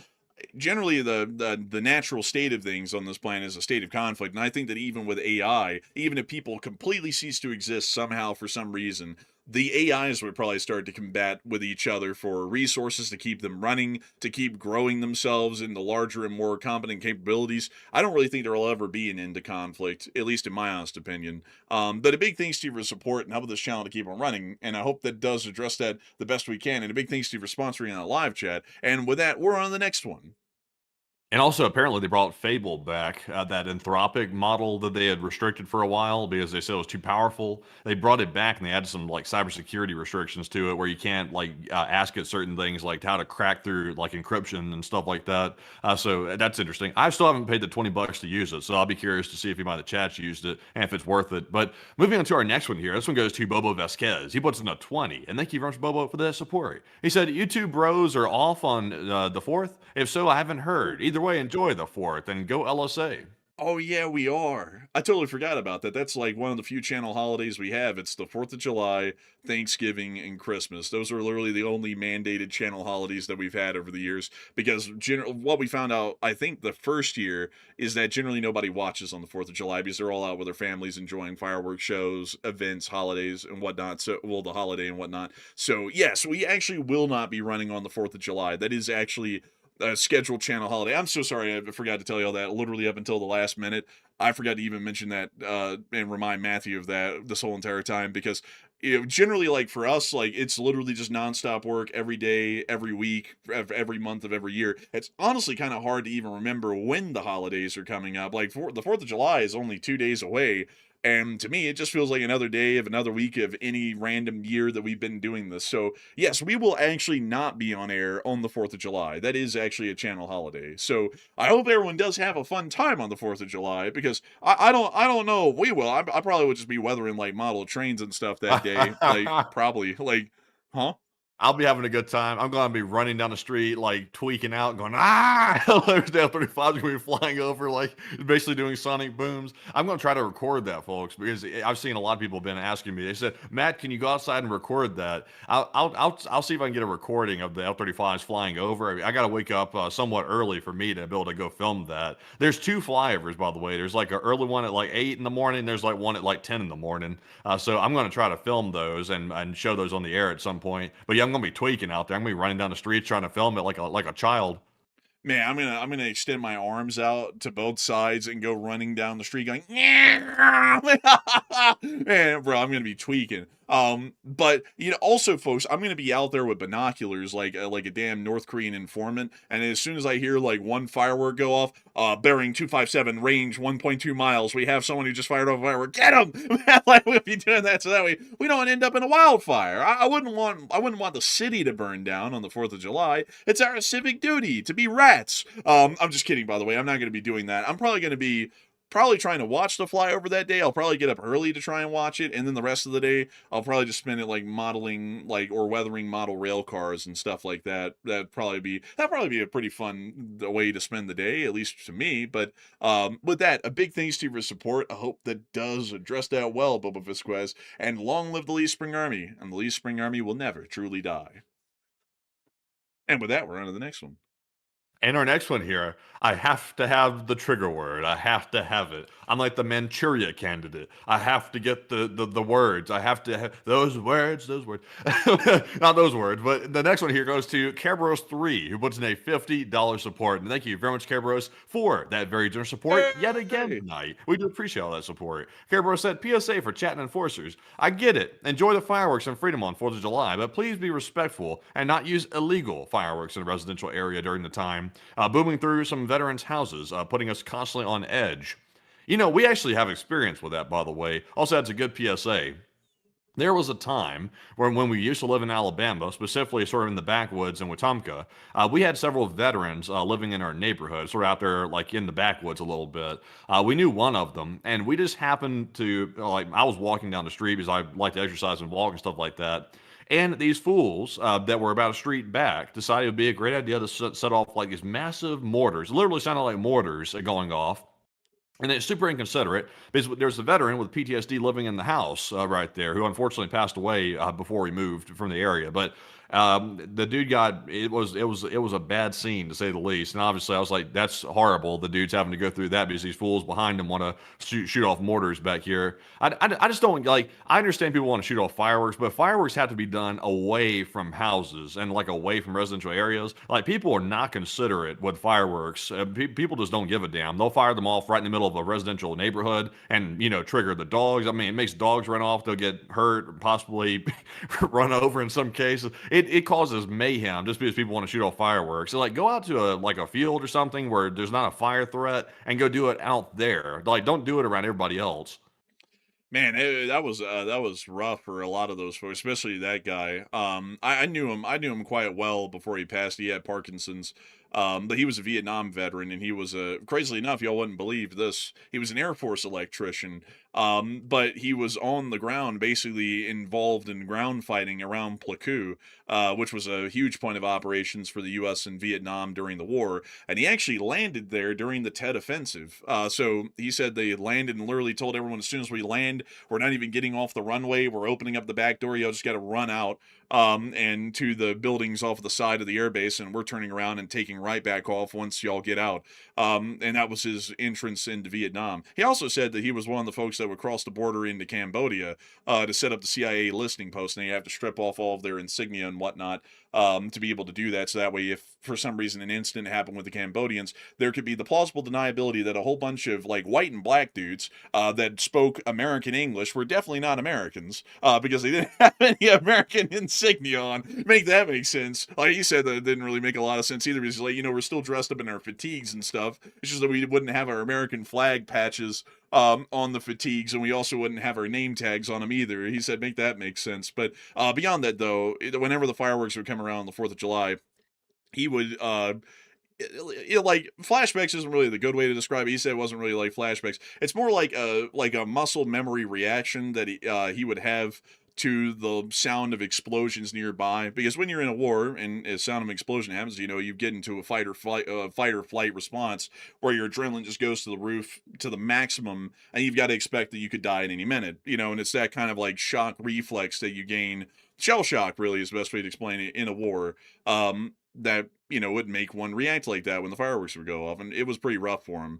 And sadly, no matter how many years we were there, the neighbors that did that, they really never cared, and they just kept blasting off the fireworks like that every 4th of July, and also on New Year's as well. So, you know, pretty tough deal. And also, I would have to say, people really do need to be respectful of that. It's like not even for the veterans. It's like just for the common public. It's like, you know, some people have got to, you know, go to sleep and they got to wake up the next day and they got to get to work. They don't want to be up all night on the 4th of July hearing artillery going off around their house. Yeah, and also, like, I'm not trying to be a party pooper, by the way. Like, if people want to show off fireworks, I mean, if you can do it in a place that's not, disturbing like an entire like residential neighborhood, like, literally setting off explosives in their backyard, basically. It's like if you can do it peacefully, where it's not disturbing everybody, then have at it. Like, 4th of July, it's a holiday, have fun with it, stuff like that. But people have to remember fireworks are literally explosives. Like they're literally just selling explosives to people, and people like are reckless with them. Like I've seen people be extremely reckless with them, where it like sets stuff on fire, explodes on people, like stuff exploding in people's hand. I mean, it's like people will play with fireworks like it's just like a toy or something. Like these are like legit explosives for the most part. So I just don't like it. Like I feel like I feel very unsafe around people like doing fireworks because I'm like I know they're not being safe with it. Like they're probably being fools with it, and it's just a matter of time till that thing either flies at me, flies at somebody else, or something stupid happens, and then people start drinking and doing the fireworks. Then it starts turning into a complete mess. Usually someone gets hurt at that point. I blew my finger off with an M80 or my whole hand off with an M80. But I would really hope that people make sure to exercise. Well, I always hope that people exercise some common sense and some civic mindedness and aren't blowing away like 5-inch mortars into the sky, which is unbelievably loud. It's like I get that people are going to do fireworks, especially where there isn't a fire advisory, and have fun and whatnot. But don't be buying stuff that sounds like a 155 millimeter guns going off in the neighborhood. It's like that's getting like just obscene. And it's going to be disturbing veterans. It's going to be sending them basically into PTSD, shell shock incidents. And also for other people that are going to be getting to work and whatnot, you're going to be making it to where they cannot get any sleep at all. It's like that's just not really considerate of the people that are around. And I see some people saying wussies. Well, I mean, you know what, wussy. Why don't you enlist and go over to Vietnam and get shot at for a couple of months on 2 different deployments, both of them 11 months each, and then come back and then not complain when the fireworks go off, and you immediately go back into being at Plaku in the jungle, getting shot at by the VC, and then call yourself a wussy. I guess I don't know. But anyways, with that, we're on the next one. And our next super chat here is going to go to none other than Jenna, last name Tolls, who puts in a 20. And thank you for that support, by the way. They said, who holds the cards now? Orange and the taco emoji. Interesting. Ukraine does, though. And Ukraine does hold the cards. Ukraine holds a lot of cards. It turns out that they had the whole deck. And really, they had the whole deck the entire time, really. It's just that some people couldn't see the deck because some people were blind as bats. But, Enforcer, what say you? I gotta say that comment aged like milk. You don't have the cards. You don't have the cards. It's like, well, hell, he does now, and it's like the U.S. doesn't have the cards against Iran. I mean, that was a real switcheroo right there. And then he posted on Truth Social. He posted a picture of like him holding all the cards. It was like all Uno cards. And Uno, if you have too many cards, you've lost. Like you don't. If you have all, he was literally holding a whole deck of Uno cards in his hands. Like, bro, it's like if you never played Uno, it's like you posted something that literally shows you losing the game of Uno. Man. Hey, I think it was better though when he put out that one of him being the doctor. He just happened to be dressed like Jesus. Like, doctors are dressed like that normally. That was probably a better one. And I remember everyone for a minute was like, what the hell? It was a doctor. He looked like a doctor to me. It's like, where's the stethoscope? Like, I didn't see a stethoscope.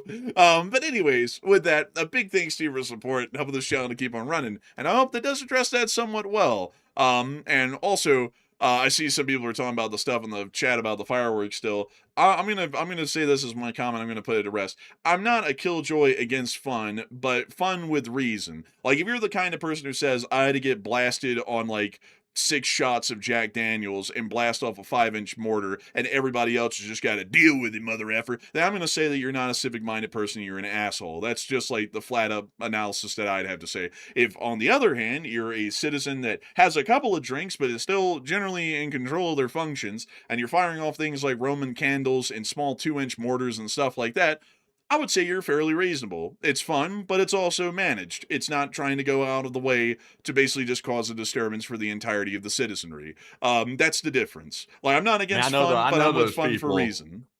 I know those people that are like saying it's commie talk to like try to restrict the fire. We should be able to shoot off basically military mortars in the street on the fourth. It's like those are the same people that go outside with their 9mm and start firing off in the air on the fourth too. Like the reckless idiots that do that shit too. That happened a lot, especially back in Alabama. People would walk outside like on the fourth, especially like in the hood. They'd just walk outside with a 9mm and start firing in the air at midnight on the fourth. And every single year, you'd always hear on the news like the next day, it turns out that so-and-so got killed by a bullet that came down out of the sky that some idiot had fired into the sky at midnight on the 4th. It's like, whoop-de-doo. It turns out bullets you fire up in the air come right back down and they end up killing people. It's like, that's why we don't allow that. And it's just common sense. Like, if people are using common sense, fine, but most people are not. Also, it's a selfish personality trait to act like the whole world has to conform around you because it's the 4th of July and you want to blow away a 6-inch mortar that literally rocks the windows and foundations of the buildings for the next several miles. Like, it's like, what in the world's the real purpose of that? Like, what is the point of doing that?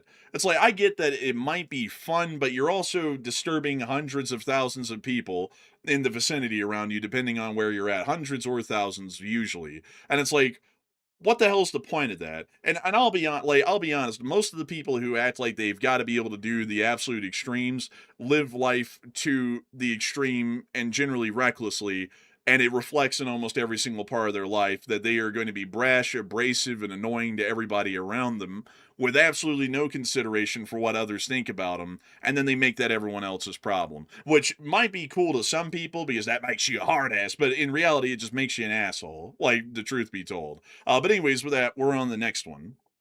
We also have a $25 support from Ride for Life, also known as Charge E. And thank you very much, Charge E, for that $25 support. And we do appreciate generous support. He said, 25 USD, boys. Long live the USA and LSA. Hey, and long live the USA, and long live the Republic, and long live the Lee Spring Army. And I got to thank you so much once again for the incredible support and helping this channel to keep it running, Ride for Life, because folks like you help us to make this thing possible and help us to keep this thing running. And so a big thanks to you so much once again. And with that, we're on to the next one. And we also have a 20 from Rye Guy SR. And thank you, Rye Guy, as well. He said, Ukraine will. I think I'm going to say will win. And good will prevail. I take one from the chat in LSA. And I think at this point, that's a surefire certainty. I think we're at that point of the war where it's like, I don't really think the Russians could turn this thing around if they want to. It's like, maybe they could hang in for a little bit longer than we're expecting, but they're not on the winning end anymore. And so a big thanks to you so much once again for the support and helping this channel to keep on running. I hope that does address that well. And with that, we're on the next one. And our next one here goes to Rye Guy SR yet again. And thank you, good sir, for that support. And also, he said, take one from the chat, and LSA rocks. Hey, the big thanks to you so much for the support, and we will make sure to take one from the chat in ya honor. And so, what do we got, Matthew? And the one from the chat in honor of Rye Guy SR is going to go to none other than I'm D. Stevenson, who said, if there was a coup in Russia, who do you think would take Putin's place? It's hard to say. That's a great question that we've gotten for so many years on this channel, and there's never really a good answer. Usually the people who come to take charge of Russia are the ones that are unsuspected, or they're from the very lower ranks and they rocket to the top in the midst of the fighting amongst the bigger names that are already there in the government. So unfortunately, the historical examples would tell us that we probably don't even know the name of the person who's going to be taking charge of Russia here in the future. They are probably generally unknown to us and to the rest of the Russian public at this point. But a big thanks to you for the support and sponsoring a live chat and helping this channel to keep it running. And long live the Lee Spring Army, and the Lee Spring Army will never truly die. And with that, we're on the next one. And also, by the way, I see we have commies in the chat, too. If you see any offenders, report it immediately to Party Leader Matt. But moving into our next one here, this one goes to Kevin RM, who puts in a 20. And thank you very much, Kevin, for that $20 support. He said, there's a BC Skyman waiting in the sky, of course. But love you guys. And take one from the chat. Oh, I see what you there. There's a BC Skyman. Like, you know, that song, you know, that one? I think so. There's Who a sang song. it? I don't know, but I've heard the song That's before. Benny and the Jets. That's who sings it. Oh, really? Yeah, I think so. Wow. Sir John, you know what I'm talking about. Yeah, Elton John. That's Elton who John. Yeah, Elton John. Yeah, that guy. I couldn't remember his first name to save the life of me. It wasn't Benny who sung it. It was Mr. John. Man, Mr. John. Bowie. Wait a minute, Bowie? Wait a minute, Oh, did what? I get that wrong? That's that dude who sang that song that was in Shrek. Well, Oh, anyway. it is him, it is him. Oh, huh. Interesting. I didn't know that. That's news to me. We're learning something new every day here. But a big shout out to BC Scammon, true channel legend, greatly respected here. And we will make sure to take one from the live chat in ya honest. So what do we got? And the live chat the live chat question goes to, Dexter, who said, "Do you think Russia will panic if Poland, Latvia, and Estonia lifted their bans on hosting nuclear weapon?" A little, but as long as they don't actually get into the works on having nuclear weapons forward deployed, it probably won't be that much of a concern. It's just more so preparatory works to escalate if necessary, but it probably wouldn't be that much of a concern. I think the Russians would only get panicked if nuclear weapons started to be deployed in those countries rather than the permission possibly being given at some point in the future. So I hope that does address that well. And with that, we're on to the next one. Now, one thing we can assure you all is you might get the geopolitics news from here first and also get the analysis fresh off the presses here. But one thing you'll never get here is popular culture news or any accuracy in that whatsoever. That's for damn sure. So if you're looking for popular culture, you're not going to find it here. But moving into our next one, this one goes to Peter Burrow, who puts in a 20. And thank you, Peter, for that 20 right there. Also known as none other than Peter Burrow. Flash one. Flash one. That's I literally thought of it, and then it slipped my mind the moment I was trying to say it. But thank you very much, Peter, for that 20. He said, "Hey, enforcers, I absolutely love my AC split system and run by batteries and solar. And in 2019 and 2020, summer and bad fires, and one hot day it was 48 degrees. And thanks for the Damn. news, LSA, and can I have a live chat question, please." 48 degrees Celsius is like, that's insanely hot. I don't even know what that would be. That's over 100, I think, in Fahrenheit. But I gotta say, AC is a lifesaver. It's a very big help. And I gotta say, the AC is one of the most important inventions that we have in this country. Everybody should know the name of the inventor of the AC, which I would know, but for some reason, a lot like Matthew was saying, Peter Burrow. I can't remember the name of the guy who invented the AC right now. I'd usually remember that most days. But a big thanks to you so much for the support. I hope that has addressed that well. And with that, we're on the next one. And our next one here goes to none other than Ross, all the way from Australia, the land of the Tim Tam. And thank you, Ross, for that $50 support, and we do appreciate that. He said, "Can we please have Germany deploy a Panzer Brigade to Finland as well?" But seriously, I always felt that Finland was treated poorly by the Allies in regards to the Winter War, let alone having to pay Russia war reparations under the armistice.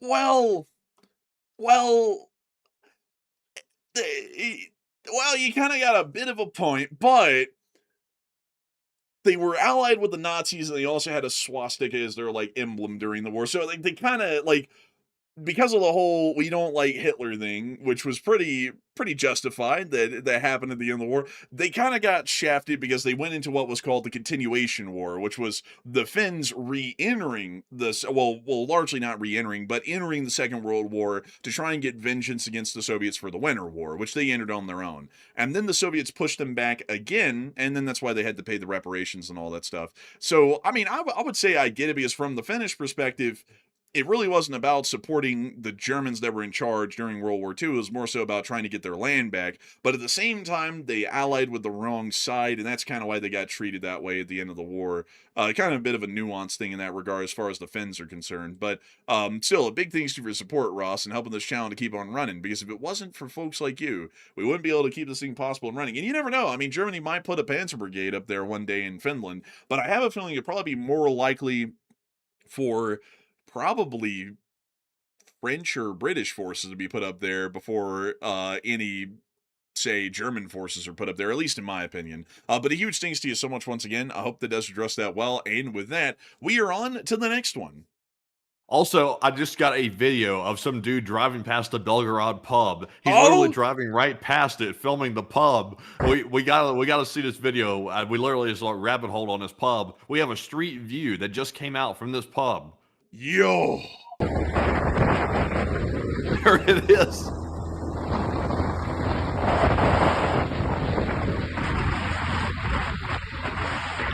Oh, it wasn't that building. That's where the fire was. You can see the fire damage. I got it, dude. I was on the nail. Right after we got into this like little like missile factory here, it was on the little substation.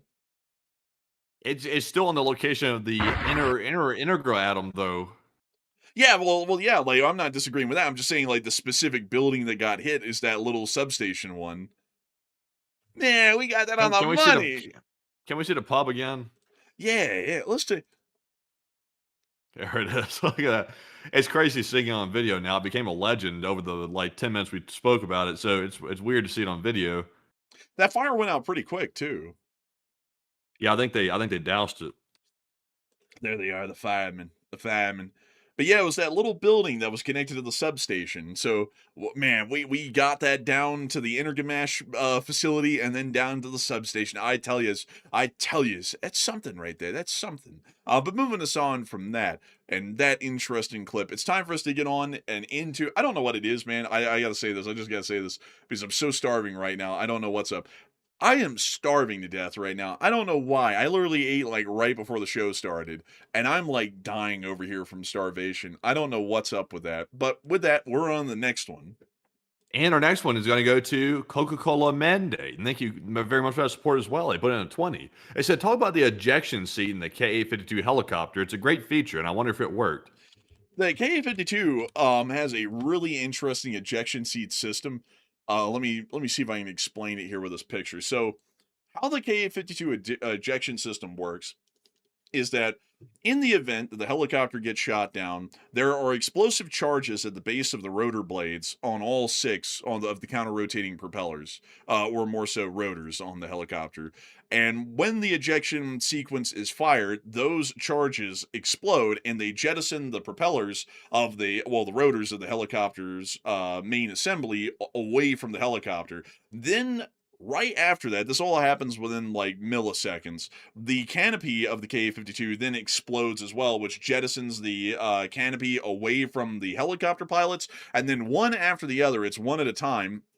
A little rocket charge comes shooting out of the back of the ejection seat of the pilot and the co-pilot, goes flying up into the air with a tether, and then once it gets up high enough, it then pulls the ejection seat out of the helicopter, and then once it gets up to a high enough point, that little rocket jettisons off of the seat, and then the parachute deploys. And that's how the ejection system works on the Ka-52.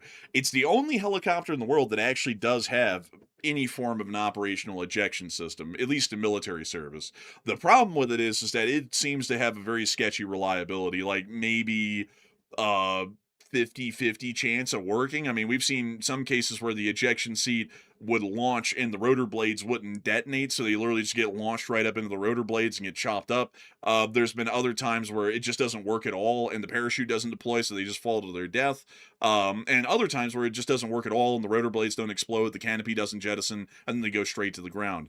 The thing that's kind of a little bit interesting about most helicopters as to why there doesn't really need to be an ejection seat is because there's this thing that helicopters have as a bit of an advantage, to where the rotors actually give a little bit of lift even if the engine fails, and you can kind of crash land them with most people surviving the crash most of the time in most cases. Of course, that's not like 90% of the time. It's some of the time, but generally helicopters are fairly dangerous in general. But I hope that does address that the best I can, and a big thanks to you for the support and helping this channel to keep it running. And with that, we are on to the next one. We also have a 20 from Gary Schreiber. And thank you, Gary, for the 20 as well. He said, I still say a high-altitude nuclear detonation from Russia could be used to slow Ukraine advances, and it would be a last-ditch effort to turn the tides without physical mass destruction, and Russia is losing the proxy war. It's possible, but I just don't really see a scenario where Russia can do something like that and everyone just treats it like it's not that big of a deal. I have a feeling that will probably still open up a Pandora's box, kind of like a direct airburst over Ukrainian forces or NATO forces in any hypothetical scenario. But a big thank you for the support and helping this channel to keep on running. And with that, we're on the next one.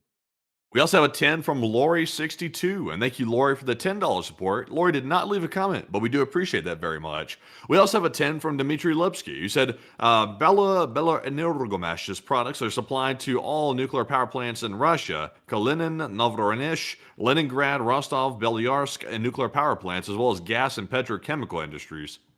It's very interesting, Dmitry. I actually didn't know that, and I thank you for the support and sharing that interesting bit of knowledge with us. And so a huge thanks to you so much once again, and with that, we're on to the next one. We also have a 10 from Kerberos3, who said Enforcer's horror film, Russian Trains. I hate Russian trains. I really hate most East European trains. I think they're ugly. And I hate to just be like upfront about that, but I have like a physical revulsion to most of them. I just don't think they look good. I would say the best looking trains in the world are British, German, and American, and also Canadian. But the Canadians basically use everything we use, so it's basically just the United States. But those would be the best looking trains and railroads in the world. The rest of them, I just don't think they really, stand up to scrutiny. But anyways, with that, we are on to the next one. We also have a 10 from Justin, and he said, hello, gentlemen. He said, do you think most of the fuel tanker drivers in Russia end up dead, or do Ukrainians try to prevent that? In some cases they do, but it's kind of just like a hit or miss sort of thing. Sometimes they aim for the cab, sometimes they don't. It's really a more so case by case basis thing. Statistically, I'd say it's probably a 50-50. But a big thanks to you once again for support. I hope that does address that well. And with that, we're on the next one.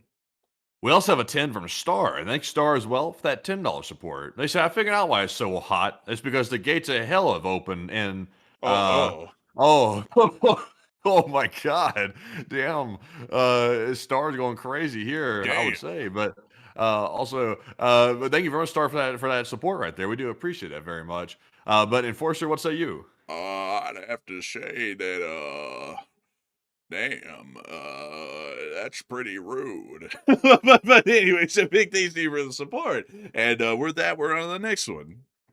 Also, by the way, I unintentionally cussed there for a second. Apologies for that. I said two words separate. I usually never say that, by the way.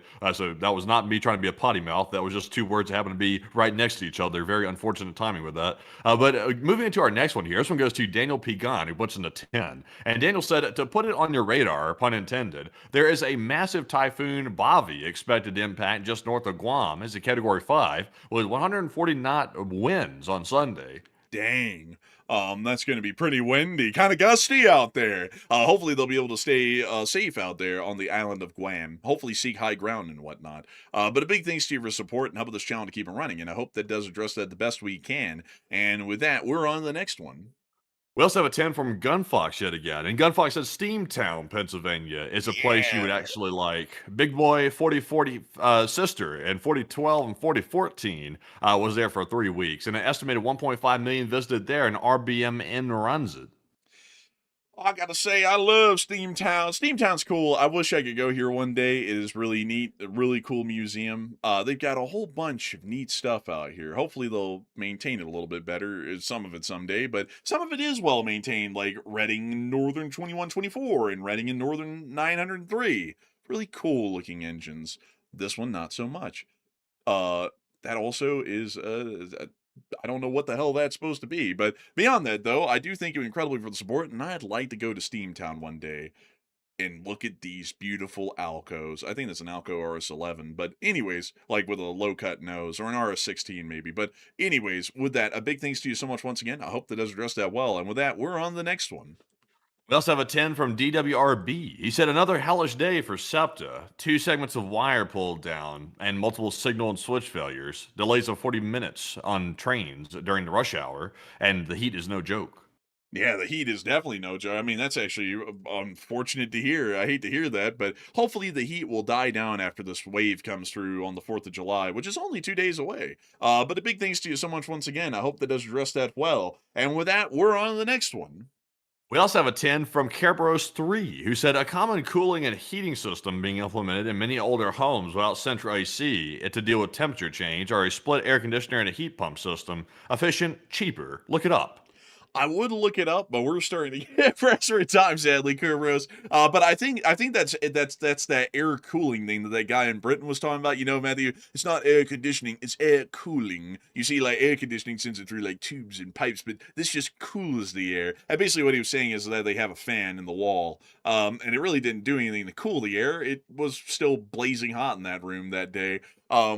But beyond that, though, I would have to say that it is an interesting concept, at least from what I know. It's just that, in my experience, it doesn't work too well. But maybe they just had a bad one in that hotel. I'm not really sure. But a big thanks to you so much once again. And with that, we're on the next one. We also have a $6 support from Jack Ray. He said, 1984 USA, I Can't Drive 55 song by Sammy. 2026 Russia, I Can't Drive, I Don't Have Gas song by Unknown. Ah, that's a pretty good one. And I thank you for the support. And it's true. It's true. They are going to come out with a song like that in Russia. But I just say eat some beans. It'll help them out greatly. But with that, we're on the next one. We also have a 5 from Henriks. He said, long live the enforcers, long live the LSA from Denmark. Hey, and a big shout out to Denmark, and a big thanks to you for the support and enjoying the channel, being a part of the LSA all the way from Denmark. Cool country. And so a huge thanks to you so much once again. I hope that has dressed out well, and we're on to the next one. We also have a 5 from Eli. He said, happy 250 to my fellow Americans, and enjoy your weekend. And I hope that everybody here in the States enjoys their weekend on the 4th of July. It's going to be a great 4th of July. There's going to be so many fun things to do nationwide, I tell you. I heard that National State Fair in Washington, record numbers. I don't know if y'all seen that. I don't know if y'all seen that. I mean, it's like record low attendance, like nobody win. But, hopefully everyone else will be able to have fun in their ways on the 4th of July. But a huge thanks to you so much once again. I hope that has addressed that well. And with that, we're on the next one. We also have a 5 from Taco, who said, Dulles International Airport is named after John Foster Dulles, not his brother Alan. The Devil's Chessboard's a great read. And I thank you for sharing that. I actually thought it was named after Alan Dulles myself. That's news to me. And I'll have to look into that now because I always thought it was named after the CIA director. I was like, that's kind of odd that they named the whole international airport after a CIA director. But then again, George H.W. Bush was also a director of the CIA and then he became president. So, read my lips. No more taxes. That didn't really work that well. He only had one term. But beyond that, a big thanks to you so much once again for support. I hope that does address that well. And with that, we're on the next one. We also have a 5 from Live Animal, who said, I'm not sure why Putin would reveal his war plans for the defense of Crimea in the form of a war map. Something's not right. I don't really think he did it. I mean, we all have to remember, folks, there's a lot of things that happen in Russia that do not have the Russian government's blessing that's a part of, a grander plan. And I kind of feel like we should all be somewhat conscientious of that at this point, in this day and age, that a lot has happened that's definitely not in Russia's plans. For example, it was that one time that the Russians sat there and said, oh, look at this. What was it recently, man, that guy got beat? Oh, yeah. Look at the fuel truck. They made it look like a wood timber truck. Look at that. And then the FSB had to go grab the guy and beat him up a little and then put out the video. I'm sorry. It wasn't a fuel truck. It was a timber truck. I beg for forgiveness. They I think it's that tenderized kind. him. Yeah, man, they tenderized his ass. Man, honestly, I think that's what happened with this post that went out today, is that either they intended for that to be viewed and there really wasn't anything confidential in it, and it was just showing what's already been going on, or it was showing what's coming around in the future, or what they're gaming out might happen in the future, and then that was just posted by that mill blogger, just completely empty-headed. And he'll probably get it tenderized by the FSB himself if that's the case. We will find out if that was true or not, depending on whether the boy gets tenderized. If they start tenderizing that boy like a nice steak, we'll know that that was not supposed to be put out to the public. That'll be a clear giveaway. But a big thanks to you for support and helping this channel to keep on running. And with that, we're on the next one. We also have a 5 from Ulf We also have a 5 from Ulf Hednar, and thank you, Ulf Hednar, for that support. Sorry, somebody got me laughing with the comment, but he said, "Why is mechanized infantry not just called mechanized cavalry, and especially since it's the equivalent of modern cavalry divisions?" That's a good question. I really don't know because we have a cavalry regiment here in the United States Army, and it pretty much just is a mechanized infantry brigade for the larger part. Is the best way to explain it. It's the second cav. And I don't really know why they don't just call them cavalry. I guess it's just the fact that most of them were raised in the era outside of the cavalry, and so they're basically just infantry that have the mechanization added in, like the APCs and the IFVs and whatnot. So then they get called mechanized infantry instead of cavalry. Because the second cav was around as a cavalry regiment, and then they replaced the cavalry with strikers and other light forms of tanks, APCs, IFVs, and whatnot, and they just kept the cav as their name. So I think that's kind of the reason why. But a big thanks to you for the support and helping this channel to keep it running. I hope that does address that well. And with that, we're on the next one. We also have a 5 from Random Person. He said, "Don't underestimate them. They have those carts with anti-air guns on them." You can never underestimate an Alex cart with a gush gun. I mean, like, those things can do some damage. But a big thanks to you once again, and we're on to the next one. We also have a 5 from Dmitry Lipsky. He said parts of Belgrade reporting power outages and no water pressure. Interesting. That's very interesting. We'll have to look into that because we saw that the little substation at the rocket factory was hit, but we didn't really see anything else happening. So maybe there's been something else that happened that we haven't been able to cover yet. But a big thanks to you for support. I hope that has addressed that well. And we're on to the next one. We also have a 5 from Alex Wards. He said, do you think it won't be long before they start striking power plants for more Russian public? I don't think it's out of the question. I think that's probably going to be happening here in the future, most likely along the border regions near to Ukraine where it serves military pertinence or strategic pertinence to do such an action. But for the most of Russia, they probably won't hit it too much. They'll probably just hit the factories that feed off of the electrical grid instead. But a big thanks to you so much once again. I hope that does address that well. And we're on to the next one. We also have another one from Alex Wards. He said, if Russia power plants get hit, what would be the chance of a full-out riot? I think that it'd probably be decent. I would say maybe a 40% chance, not like a full-on one, because if they're not really rioting over the gas, which they have to have for everything really outside of electricity, then the power going out might not be that big of a deal for them. Maybe. I'm not really sure. But a big thanks to you for support. I hope that does address that well. And with that, we're on the next one. We also have a 5 from St. Angelo, who said, do you guys believe Lukashenko's visit to China will have the Chinese government supply Belarus with Chinese military equipment? It could. I mean, that definitely could be an outcome. It's just hard to say because the meeting could be for economics. It could be for a multitude of things, but arms deals might be a part of it. So big thanks to you for support. I hope that does address that well. And with that, we're on the next one. We also have a 5 from Old Slayer TV. He said, in segment question about trains, do you know who Chauncey M. Depew is? Not off of the top of my head. I might know him somewhere in the recesses of my mind. Let me make sure. Oh my God, he was the New York Central guy. I'm sorry. I do know this guy. It's just that I didn't remember him by name. Deep in the back of my head somewhere, I've read about him very briefly for a moment. I was like, oh, New York Central System. That's cool.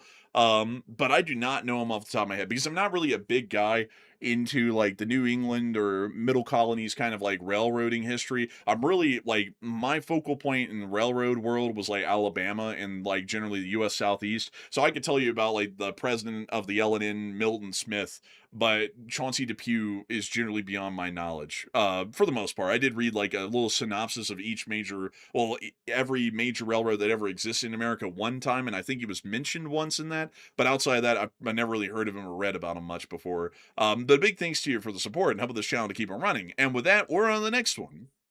We also have here a 5 from Dmitry Lipsky yet again. He said, in Belgorod, both the Michornskaya GTPP and the Belo Energomesh have suffered damage from Ukrainian strike. Interesting. I thank you for sharing that with us, Dmitry. And we will have to keep looking into that and hopefully report on that in a short war video here soon. And so big thanks to you once again, and we're on the next one. We also have a 5 from Kerberos 3, who said, mine's been working great and the last 2 months saved 140 in power. Oh, nice. That's really nice, actually. I like to hear that. And big thanks to you for the support and helping this channel to keep on running. And with that, we're on the next one. We also have here a 2 from RCH Technologies. He said, howdy from Texas enforcers. And a big hello to you, RCH Technologies. A big hello to you. I think that was one of the first super chats that came in on the night. And I got to thank you greatly. And a big shout out to you out there in Texas. Also, by the way, just to give you an update, RCH, because I know you would like this kind of stuff. I'm about to start working on my first ever layout. I'm going to make it kind of small because I might or might not be moving out of the place that I'm in currently in the future. I'm not really sure yet. And also, I have to make it to where it can be moved eventually anyways. So I'm going to try and build it as a Freemo layout where it's built out of Freemo modules. And hopefully that'll work, but I'm planning on making it on the Alabama area, particularly Birmingham, and kind of some of the surrounding areas that I saw when we were living there over the years. I really wanted to do CSX from Birmingham to Montgomery, but I just don't have any CSX to speak of. Everything I have is Norfolk Southern, so I have to do the AGS that goes through Birmingham to like Tuscaloosa or Tuscaloosa, or down to like Sylacauga or something. That's what I'd have to do, but anyways, beyond that, a big thanks to you for support and helping this channel to keep it running. And with that, we're on the next one. We also have a 2 from Plazoth, and thank you, Plazoth, as well, for that $2 support. And we do Hey! appreciate that, as always. We also have a 2 from Robert Krogan. He said, good evening, Enforcers and LSA, and pull one from the chat. And of course we will, Robert. What do we got, Matthew? And this one goes to Peter Burra, Flash 1, who said, would Ukraine have the equipment, i.e. boats, to do that invasion of Crimea? Not really, actually. Like I think that the whole naval invasion idea is a pretty fanciful, really. That's why I was saying, like, when I was talking earlier in the show, I was like, I think it's more so like SOF raids and stuff like that, because the Ukrainians just have no way to support an amphibious landing that far away from their coastline. It's impossible for them. They just don't have the naval capabilities or the amphibious capabilities for that. But a big thanks to you for a great question there, Peterborough, and also a big thanks to you as well, Robert, for sponsoring a live chat and helping this channel to keep on running. And with that, we are on to the next one.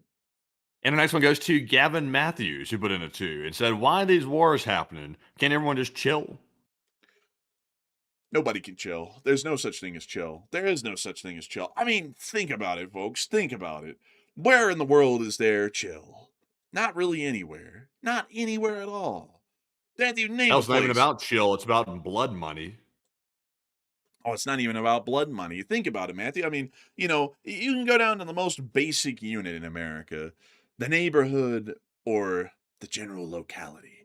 And there's even strife there. There's people who don't like each other down there. They got no reason to hate each other, but they be flinging fists. I tell you, they be slamming it. So sadly, Where's peace? Where is it? Where is it? It's nowhere. Exactly. Man. That's deep. But anyway, so that a big thanks to you once again for support. And with that, we're on the next one.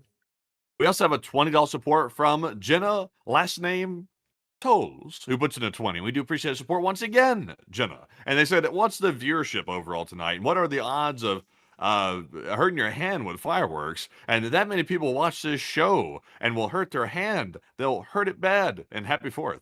Happy 4th to you. And the answer to that is that the overall viewership tonight has been almost 100,000 people over 3.5 hours. Not the biggest stream that we've run recently.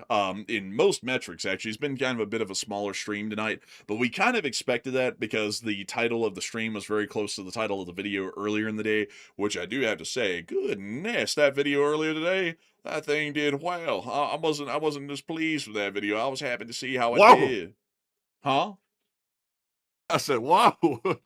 Man, you sound like a dog, man. You went, wow. I was like, huh? I was like, man, I didn't even know how to take that. but beyond that, though, I ain't going to be blowing my hand off with an M80. I'm smart. I don't mess with those kinds of things. I really haven't even gotten fireworks because, you know, of the whole wildfire deal out here, the wildfire threat. Yeah, you even can't get them. You can't.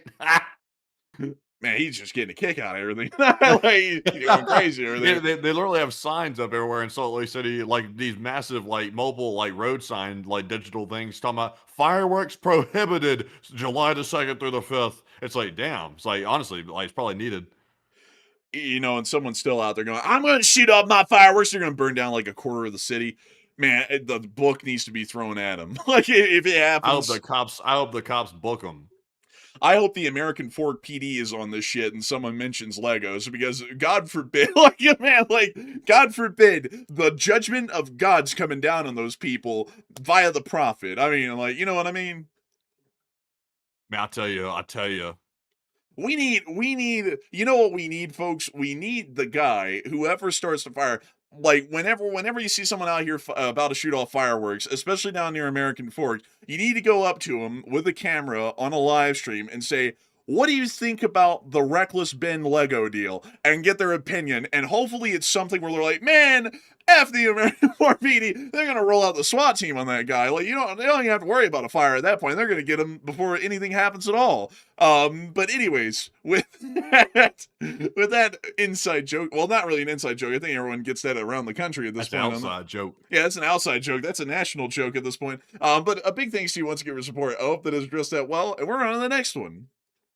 Also, speaking of an outside joke, people might remember yesterday I said, oh man, I got to go to that dental appointment like today. I went to that dental appointment, by the way. I saw someone ask about it a minute ago. I went to it, and the thing the dentist said when he first came in the room was, huh, we never seen anything quite like this. I was like, oh my God. I was like, here we go. Here we go. He legit said that, by the way. I'm not even making that up to be funny or anything like that. The dentist walked in and was like, we've never seen anything quite like this. And he was referring to my wisdom teeth, which are impacted oddly. And I was like, well, oh, am I going in the medical journal, doc? And he was like, well, not quite the medical journal. He said, but this is highly unusual, though. Never seen anything quite like it. The whole office had to take a look. I was like, that's fantastic right there.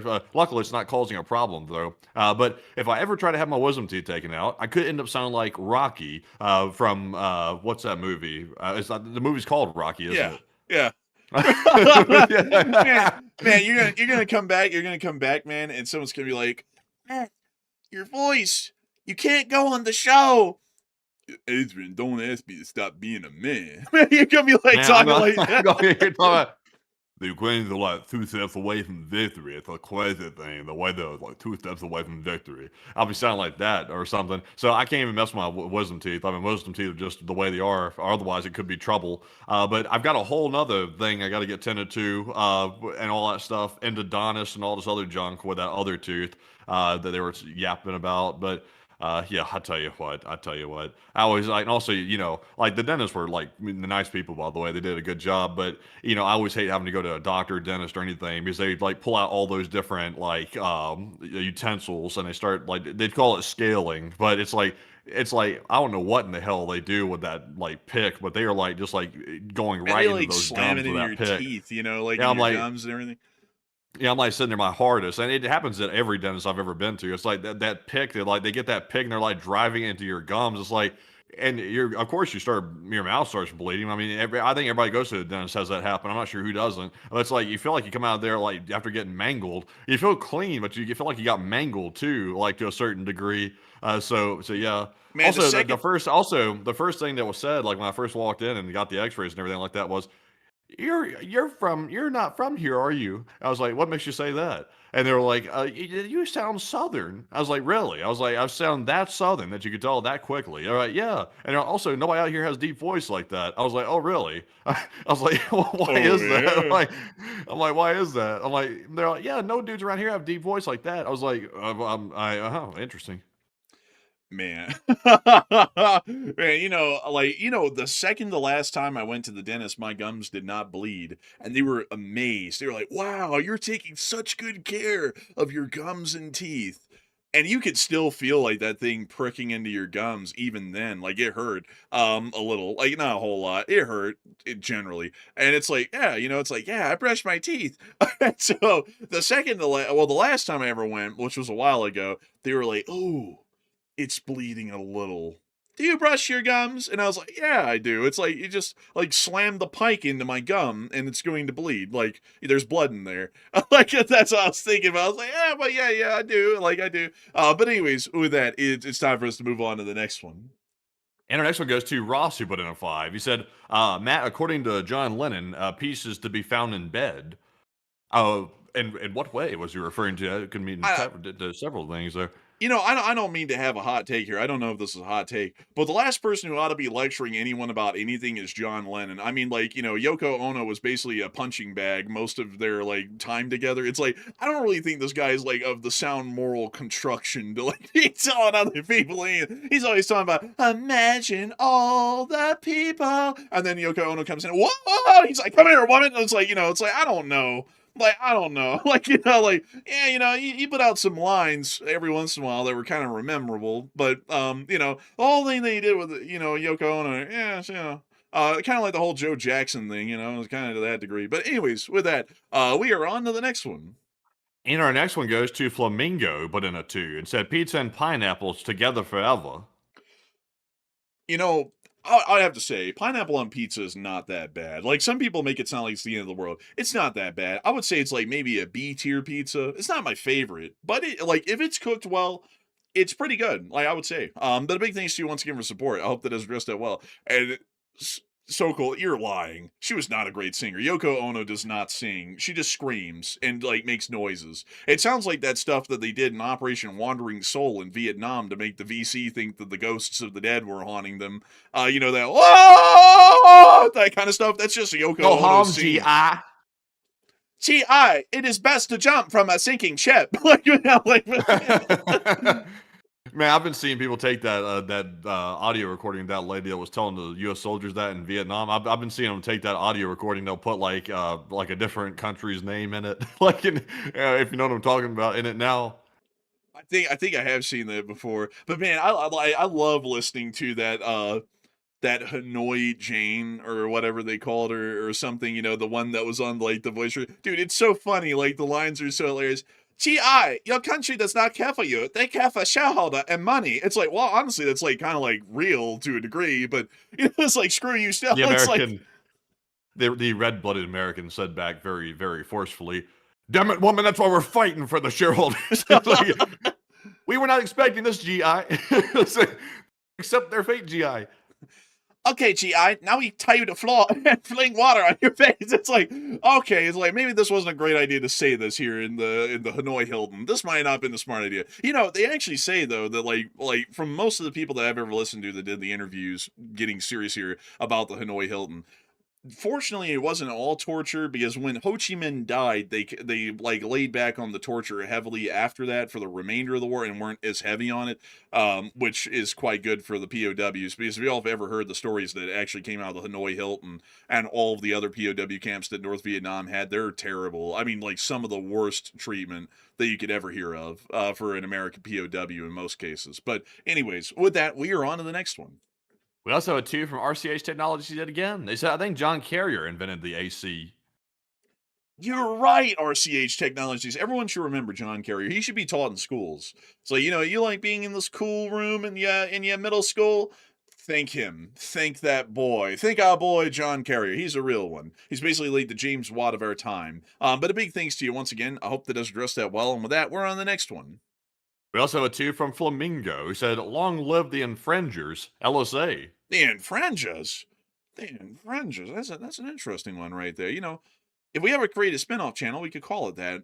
That'd be an interesting one. You kind of suggest copyright infringement, but I think it's solid. But a big thanks to you for support and helping this channel to keep it running. I hope that does address that well. And with that, we are on to the second to last super chat of the night. So what do we got?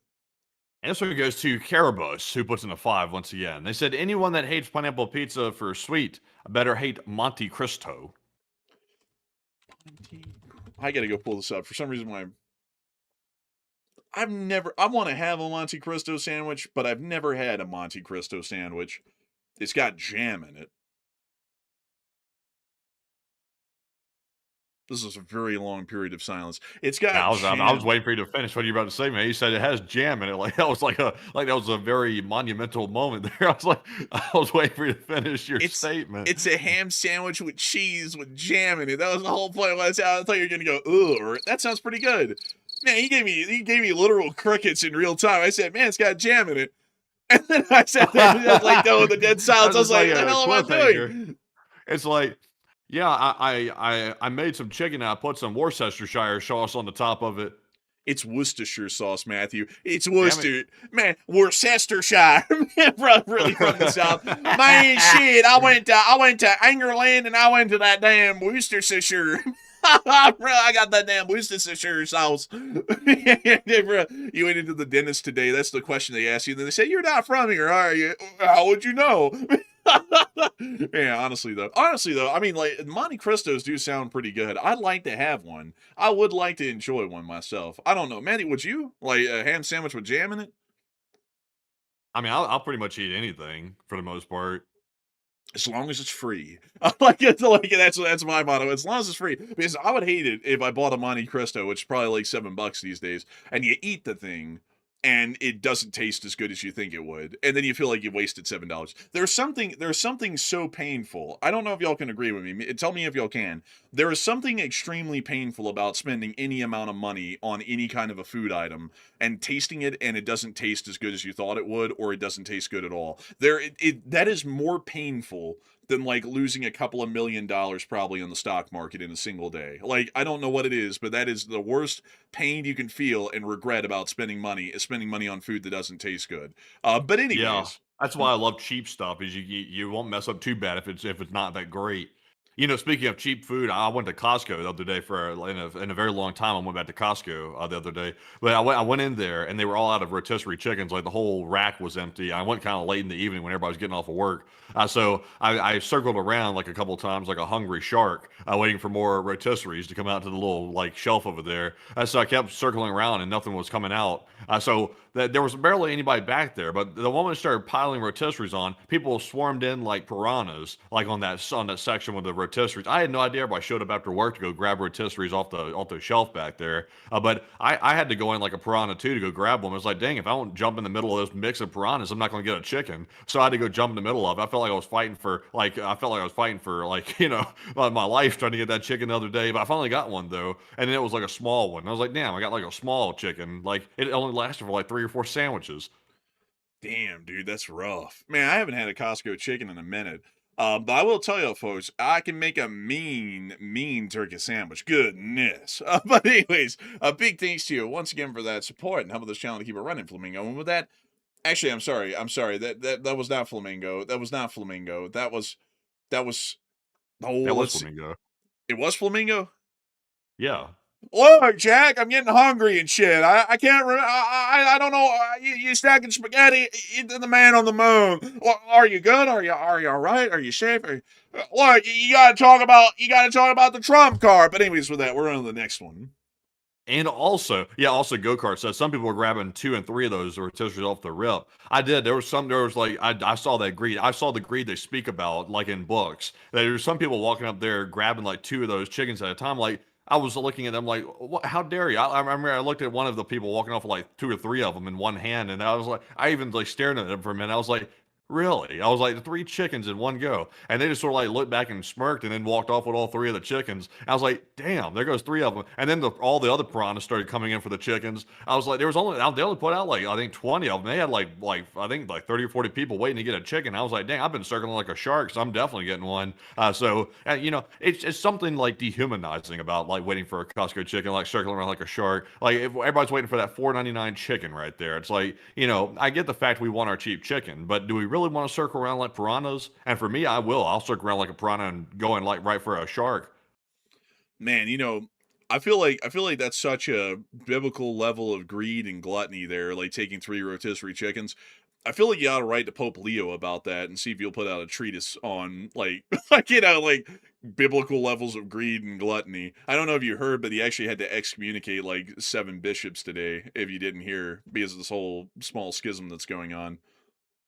I know I really don't keep up with all that stuff with that whole like thing. It was a passing headline for me, but there's a schism going on about something pertaining to the church, and apparently it was like 7 American bishops got excommunicated from the church today. I was like, dang, that's wild. But he's laying down the law, man. Pope Leo came in, man. He's from the south side of Chicago, and he ain't playing. He's flinging out them like excommunications like lead. But anyways, with that, we're on the next one.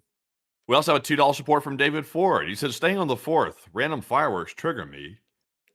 I would say like we were saying earlier, I hope that people have some sense or get some sense and have some care about their fellow citizens and keep the fireworks reasonable. Like, I'm not saying no fireworks on the 4th of July, unless you're here in Utah right now, then there's no fireworks on the 4th of July. But if you're in a place that you can shoot off fireworks, shoot them off and have fun, but be reasonable for the people around you, and don't send them into PTSD fits because you want to blast off something and make it everyone else's problem. But a big thanks to you for your support. I hope that has addressed out well. And with that in mind, folks, we have finally made it to where we can get to the Morse code decoders and quite literally the last 3 live chats we have in the spreadsheet. So, Matthew, what do we got? So the Morse code decoders were Paul, Kevin, Mason, Joni, Norm, Arabelle, Heroic Fluffnews, Coach Sire, and Brian Blairstown. And they said the Morse code said Ukraine's apparently freaking the Russians out into thinking they'll lose Crimea and LSA. And there's a sound of money. And y'all got that down on the nail. That's the Morse code message of the night. I gotta say, a big congrats to y'all once again for getting that correct time and time again. Y'all always getting that right. I gotta say, it's really impressive, honestly, how y'all get that right in the least experience in the core. Y'all got that right again tonight. I gotta say, it's just something incredible right there, really. Something incredible. And so, with that, I hope that has addressed that well. And we're on to the third to last question of the night. And this one goes to Og, who said, to what extent are civilians working in Crimea Russian loyalists, Ukraine loyalists, or neither, and they just live there because they always have? It's a wide variety of people that are in Crimea. There are people in Crimea that are Ukrainians that support Ukraine. There's Ukrainians that support Russia. There's Russians that support Ukraine. There's Russians that support the Russians. There are people who are there just because they're there and they don't try and get involved. It's a case by case basis sort of a thing. I would say that Crimea is probably one of the broader and more varied sorts of occupied territories in who is there and who they support. And so I would say it'd be really hard to break it down into one homogenous block. Honestly, it would be impossible to, at least from what I know, because externally watching Crimea over the years, quite literally every group in there is supporting every side they can. It's a very, very interesting collage of people that are in there. So I hope that does address that the best I can. And with that, we are on to the second to last question of the night. And this one goes to Andrew Acton. He said, why doesn't Ukraine bomb the warehouse that's located at the Russian testing site, which may or may not house those ICBMs that break apart and are able to carry nuclear payloads? That's a good question. And unfortunately, I wouldn't be able to answer it too well, because I wouldn't know why they would avoid striking targets in any particular sense that serve any military value. It may be that they're scared that by doing that, they could create some sort of radiological incident on Russian territory, which the Russians could use as a justification to conduct a nuclear strike on Ukraine and try and use that as some sort of a justification. It could be that, or it could just be that because most of the TELs are mobile, they're expecting that building percentage-wise will probably never have a nuclear weapon or an ICBM in it or an IRBM, and so striking it would be trying to hit a basically lottery odds on actually hitting it and knocking out an IRBM or an ICBM that might be inside of it. So I hope that does address that the best I can. And with that, we are on to the final question of the night. And so, who is the lucky last person to throw in the lucky last question of the night? Also, real quick, would you circle like a piranha for a Costco chicken? 55% said yes, they would, and 44% said no, they would not circle like a piranha for a Costco chicken. So it depends, really. I mean, if it's late in the evening and you don't have supper prepared, you probably will circle like a piranha. If there's a crowd there and they're very hungry and they're grabbing multiple different Costco chickens, you might go for the chicken like a shark. It depends on the day. But anyway, so moving on from that, moving into our final question of the night. This one goes to Archer Dances. He said, if Putin were to someday flee Russia before getting overthrown, where the heck could he go? Where they wouldn't just jail him or hand him over to NATO? Probably China or North Korea. North Korea would probably be his best bet to make sure that he's never handed over to anybody, because North Korea, you can't really do anything to North Korea unless you want to possibly risk them firing off nuclear weapons. China, on the other hand, would probably be the more opulent and luxurious option, which would be Putin's taste of what he's expecting. But at the same time, China could maybe refuse him even entering the country if they think that the political and foreign policy atmosphere would not be conducive for China to conduct such an action. So it might be that North Korea is really his only option to go somewhere and have some limited freedom for the rest of his life. China might be a possibility if they're willing to take him, but whether they would be willing to take him or not, I'd say is kind of up in the air right now, and I'm not really sure if they would. But with that, I hope that does address that the best I can, and we have finally reached the end, folks, of tonight's stream. I've got to say a huge thanks to everybody for watching tonight. The stream was 4 hours long. I was actually trying to shoot to make this thing 3 hours and 45 minutes long, and we once again hit another 4-hour link show. Still, we are absolutely happy that so many of y'all are still here and enjoying the show 4 hours in. 101,000 people watched this show before it ended, and there was a peak viewership tonight of 14.7 thousand people. We're entirely honored and greatly appreciative to have had each and every single one of y'all here tonight, and we will see you all tomorrow at 10 p.m. Eastern Time to cover the next 24 hours of the news from around the world. And also, if there is a shorter video tomorrow, Enforcer Matt will be the one making it. And also, a humongous shout out to Crispy as well, who just threw in a 20 and said, "You guys are awesome. Jet skis are so awesome." And I would have to agree, jet skis are baller. And also, thank you for the kind words, and you're awesome as well. And so with that, a big thanks to you once again, and good night, good luck, take care, stay safe, Slava Ukraini, Slava, long live the Lee Spring Army, and of course, long live the Republic. And with that, folks, we will see you all tomorrow night at 10 p.m. Eastern on Friday night for the news. And you know what happens on Friday? The markets close on the weekends here. Weekends are for fighting. Mondays are for saving the market from the slaughter of the stock prices going down the hill. That is. But also a huge shout out to Crispy and Aether for putting in a 20. By the way, huge shout out to the both of you for supporting the channel right before we went off the air. By the way, but we hope to see you all on the stream definitely, and maybe on a shorter video midday if there's enough news to cover. I'll be making that tomorrow if there is enough news. But in the meantime, though, thank you to all 100,000 plus people for joining us tonight. And of course, Slava Ukraine, Heroam Slava, get some rest, and good night.